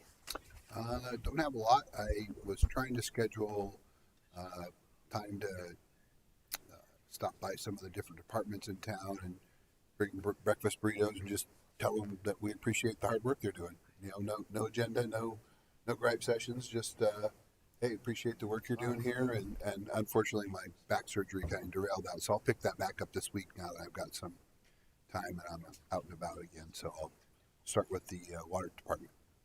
That's really cool. Got a little chill right there. Trustee Ayers. So, Port Committee met last week. The two main topics were Richardson and Arboretum, which you guys heard about today. The other report we got was an update from Wank about the Newell Farm concept design. They're moving forward. Their plan is to be 10% concept by February, and then those designs will be brought to Port hopefully in March. So you guys will get my report on that whenever it comes forward. It looks pretty good so far. It's very 30,000 foot picture. There's not a lot of details just because they just basically finished talking with everyone and seeing what the goals of the project were. And the other thing that came up that I wanted to ask about, Administrator Kirk, was brought up. This came in specifically with the Arboretum and the major parks and bike routes especially from parks and open space. Is there any update for the signage? I think Keith said that it was linked to the branding because it's specifically to signage. So A, is there any update on that? And B, I assume soonish in one of the meetings coming up before summer, we're going to get a report on what the plans for striping this summer are. Mm-hmm. You will get an update on the road and sidewalk projects for 2026 February or March. Jeremy and I Jeremy and Keith and I have been going back and forth about this long list of things to get in front of you. It'll be February, March. I can't remember off the top of my head. So yes, in answer to your question, yes, we will bring that to you before summer. On the signage piece, I think that was all put on hold in the context of waiting to make sure it was all branded appropriately with whatever we end up with. We could move forward now with our current logo and get signs up. We could probably do that relatively inexpensively as temporary signage, and then if we felt like changing them in the future, we could. If the board would like to prioritize getting those trail signs up, and I know the board committee and Keith and that team all work together to put I think those kind of directional signage and along the trails. I don't necessarily want to speak for the port committee, but I feel like the sentiment was, especially for what is going to be identified as future bike and ped corridors, that at the very least, striping, linking those town parks to the trails should be kind of a priority. Some of the people were commenting about coming from the rec center over to Gateway and what's the neighborhood over by the skate park? Matthews Farm. Yeah. That they're having some, navigation troubles, especially with kids coming to and fro. So if we could kind of identify what future specific bike ped corridors are going to be, to go ahead and give those precedent for any kind of striping, whether it be sharrows or the sort of green paint, that sort of thing. Yeah, we did. I think I understand what you're saying, and I think the short answer is we could do that. Yeah, thank you. Albert. The Youth Advisory Commission has 2 students who are signing up to attend the Washington, D.C. National League of Cities, and so the details of that are getting sorted out, and that's super exciting. I'm really proud of them for taking that giant leap. And then, echoing what Trustee Wing said, I so appreciate the professionalism in this room and the discourse, and I want to extend that to our staff too. I can't imagine how frustrating it'd be to have non-experts challenge you on everything you do, and you guys are so gracious, and you teach us and educate us, and I have learned more in the last 6 years than I think in my whole life combined. So I so appreciate the tug of war and the back and forth and how beautiful that relationship has been. So just to echo that, one thing to bring back to you guys is I put something out on Facebook, kind of a poll about the Christmas lights, because I've been slammed with people saying, how do we keep lighting downtown? Well, Chief said I can name drop because he was one of the people that called me. So Fire Chief called and let me know that they had even been talking about keeping up lighting on their building year round, because it's adds such value and charm to the downtown. But if there was any way to keep the tree lights or some type of lighting downtown, there's a lot of sentiment. And when I put something out on Facebook talking about, would year round be something, because that's something I think would be lovely if there was charming lighting downtown. I know we've talked about this, and yeah, and you guys hit it out of the park. It's so magical, and the community loved it. And like you're saying, Hardy, there's some great old town historic districts that have continual lighting that it feels lively and charming all times of year. So it may not have to stay exactly as it is, but I'd really like us to consider what we can do year round. There's a number of ideas I have, whether it's keeping the white lighting around all of the buildings and highlighting the buildings, keeping some lighting, maybe less in the trees, or doing the swooping lights like we've talked about before. I know there was complications with some of that, but I really I just would think about how the dark sky ordinance shouldn't make Berthoud dark. We can have the lighting and have dark sky and have it both be together. And really, I always think about it being, it's like that we're honoring the stars and we're replicating it with some twinkly lights downtown. And so a way to have the best of both worlds. So a lot of great feedback. And if there's anything we do, and even Josh Jones had mentioned keeping the arch lit in Fickle Park is really charming too, because that's a historic landmark down there, and it keeps the park, beautiful at night. And so hopefully we can consider some options that are affordable and stretch the lighting maybe down a little bit with some of the suggestions. And I don't know if there's a way to do it solar powered so that appeases some concerns about energy use and that type of thing. But those were things that kind of came out of that Facebook poll. And so nice. Just some thoughts. Very cool. That's it. Well, I was going to talk about holiday lighting. So fantastic job, staff. I think it looks so great. Knocked it out of the park, way beyond expectations, and I was so excited that just nailed it. So I think it's hopefully going to be an ongoing thing. I think we have a 3-year lease, right? We do. Okay. And the So extra 5 feet you stapled on the top of the Christmas we are tree. going to figure this out. Boom. We got to get this 5 feet back. I don't know if we add a star if that counts. But we did talk to the Empire State Building does that, and they count it. So we just need. Counts. Yeah. Totally counts. I will climb we up did there. talk to the contractor about adding a star. Yeah, next we year. got it. Someone beat us by 5 feet or something? Yeah, Aspen has one that is taller, but it's on private property. But still, anyway, by 5 feet. So. We've got this. Someone on Facebook made that comment. Challenge No. accepted. But so, excluding what Trustee Albrecht was saying, this year, do you know when we're gonna take them down? Unless we have a- The star, plan? the snowflakes will come down like this week or next week. I think they started already this week. I think we asked Keith to leave the poles wrapped until we put the flags up in May. Is that right? Yeah. Sweet. So we'll leave the poles wrapped. Then with the Fickle Park trees and stuff, do you know that with the contract? Those should be coming down this week as well. Yeah, all the majority of the holiday lighting will come down this week. The only thing that will remain from the holiday lighting is the wrapped light poles. So we did, yeah. They're under these contracts, a 3-year contract. We'd have to Right. figure out a way to. We definitely have to pay them more. Figure out, buy those out ourselves one day. I Invest guess. in We lights wouldn't have to ourselves. reinstall them every year. Yeah, Just put them and up. yeah, that's what I always think we'd have to invest in them ourselves. I think and put them where we want them. And the ones on the buildings downtown are pretty inexpensive. And so if the buildings wanted to leave those up, we'd probably be okay with that. There is a carve out in our dark sky ordinance for holiday lighting. If we leave them up all year, I don't know if that counts. So, but it's also maybe we can turn them off at 11 o'clock at night or something. And so, I mean, there's ways to handle some of that. We can think through that. That's a good idea. Those did come out really cute. The building lighting. Yeah, they did. We were glad that so many businesses agreed to. I mean, the town paid for them, but we had to coordinate with them, and they were very gracious. So it was good. Just an update, Administrator Kirk. I know I'm sure you'll bring this up too, but I know we were talking about your review. One of the things the board wanted to work out is a notebook. I know Administrator Kirk you brought up. He's working on this.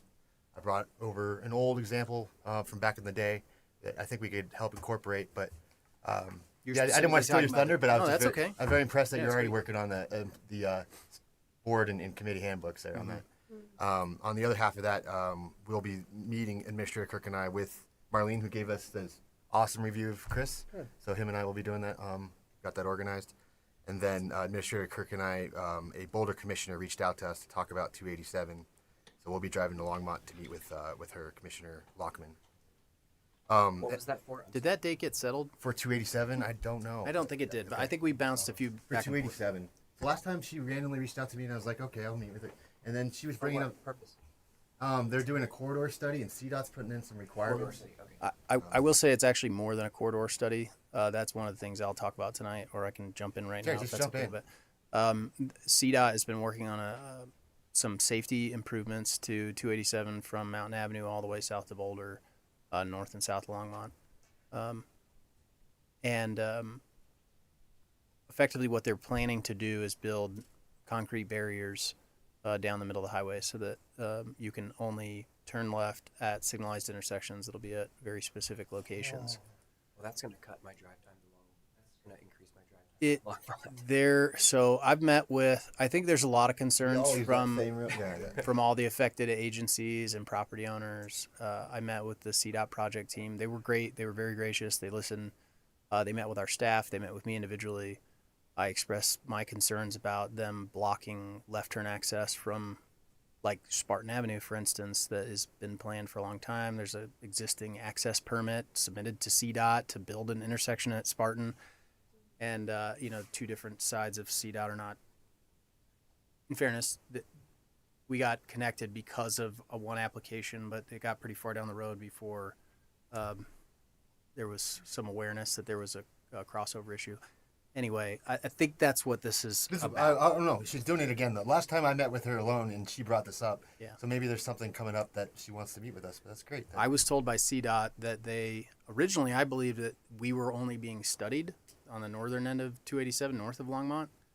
But my understanding is that the stretch of highway between Longmont and Berthoud is actually going to be the first one that they intend to construct. That middle lane is like a suicide lane, though. I mean, there's cars going 85, 90, and then people are pulling out and they're hanging out in that suicide lane, and I think we There's all a ton of accidents on that road. we all support safety improvements. We also, it was important, even in my conversation with them, I think it was clear to me that they didn't understand the bigger significance, right? They're looking at their corridor, totally understand it. It needs safety improvements. I think we can all readily accept that. But, like, let's, I was glad they engaged with our staff and with me, and we're going to continue to push that there are some very important intersections to the long-term success of Earth that they get maintained. Right. And that we plan developments, otherwise they're all going to come to Mountain. 100%. Traffic's gonna be- Yeah, it's gonna be crazy. So that was- and so they're not worried about traffic that extends 3-4 miles, On 5 to- miles for the east Parkway, of right. yeah, Yeah. exactly. But they get it now, and I think we'll continue to work with them. Thank you. Hammond trees. I was walking to the golf course today, trying to get my steps and noticing the trees. are still They out. changed Metro District management companies. I asked Teresa, gosh, it's probably been months ago, and I know she had a hard time getting connected with them. But I think maybe she did, and I'll be honest, I have not followed That's up on okay. it. So I can send you an email and we can follow up. Yeah, that'd be great. great. Didn't mean to catch you You're off walking on guard. the golf course? Yeah. What golf course? Yours. Really? Get my steps in. Yeah, they're putting in all new trees, and they're actually putting in irrigation. for Yeah, the I saw trees that. along, what is it? Berthoud Never Parkway, seen so many trees what's the die road in that my goes life. up there? Oh, Grand Market.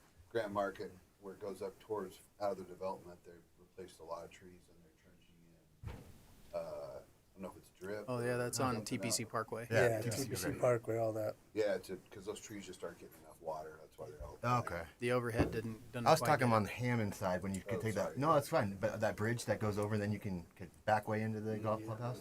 Those tree lawn there, they're just getting to points where there's only one tree, and then there's like 4 dead Yeah. stumps on either side that they're just not replacing. Yep.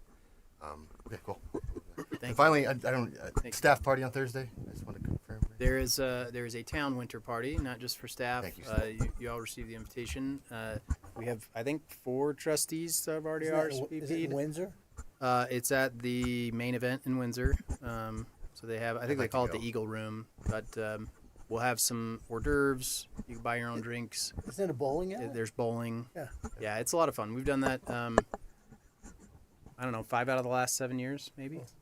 And so we don't do a Christmas party because the holidays are chaos for everybody. So we do kind of a winter party after Christmas, and the staff loves it. If you haven't RSVP'd, I'm sure we can accommodate you. We'd love for you to be there. Yeah, I'd like to on Thursday night.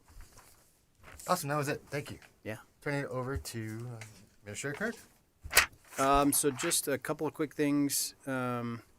Branding. We had an item on the consent agenda. There is an open house on the second floor of Town Hall Wednesday from 4:30 to 7:30 next Wednesday, the 21st. That's intended to get public feedback and hopefully some folks to show up and chat with us about the branding project and also the kind of kickoff of the public art master plan. We'll also be doing some creative design exercises with local art groups, business representatives, chamber, a list of folks. But we'd like to ask that 2 trustees that have interest participate in that creative committee for the branding piece. That's part of the branding right? project. I would volunteer. I don't know who else wants to be on there. All right, Trustee Wing, Trustee Albrecht. Is that all right? So we'd love to have your. We can still show up at the feedback open and house, support. but this is just a committee too, or what? Absolutely, you can show up to the open house. It's just a public open house.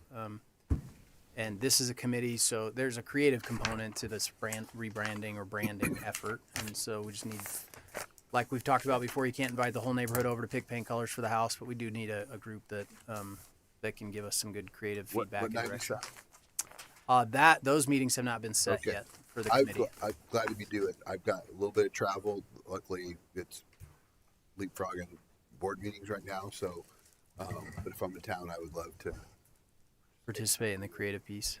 So we can't have 3. We can't have 3 trustees. You didn't see it, but May raised her hand. Oh, sorry. So, sorry. I'll step out. I've done some creative. I'll step out. I think we need a woman's touch. No offense, Mark.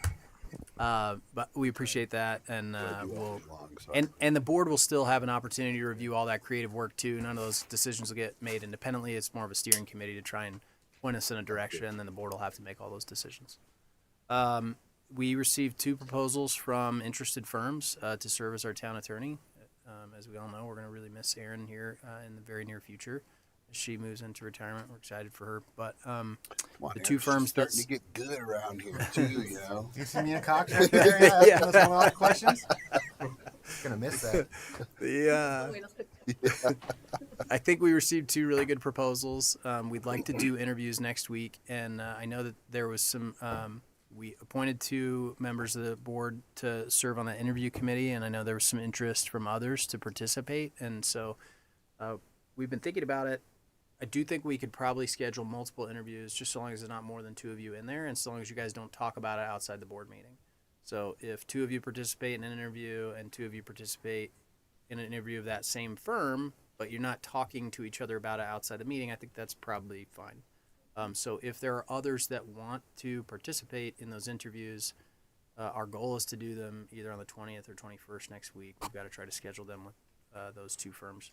If there's 3 trustees or 4 trustees, we could break it into 2 back-to-back interviews.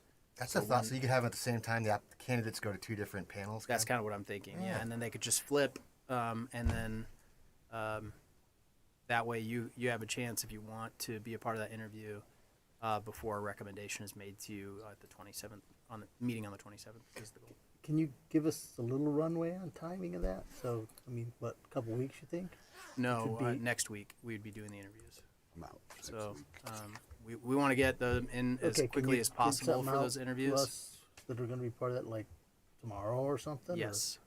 We just haven't scheduled them yet because I didn't know how many trustees we were going to need to schedule. Okay. So So I fully trust Brett and Sean. I kind of brought this up, but it's just such a prominent position that I was like trying to think of other ways, not getting in your way of the interview. I trust you and Sean, but we could meet these candidates before the town attorney selected. Sure. So that kind of came, and I like this opportunity. If that's all right, to kind of have 2 panels if there's other interest. and we can just schedule 2 panels and then I'd like for our key staff to participate too, the ones that interact with our town attorney the For most. sure, yeah. And so it's easy for us to break it into 2 small panels, and I'll shoot out that. Again, we haven't picked times yet. I let both of the firms know that we're going to try to do it next week, and they understand that. But that may not be easy for those that are participating. So we'll work through that. We'll look for a schedule. I'll get that out tomorrow. It'll come to you via email. So, and I'll shoot you a text to remind you too. Anything else? Lastly,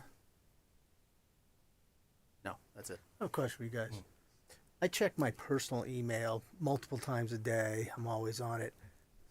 Sometimes it's 2 weeks go by before I look at my Berthoud email.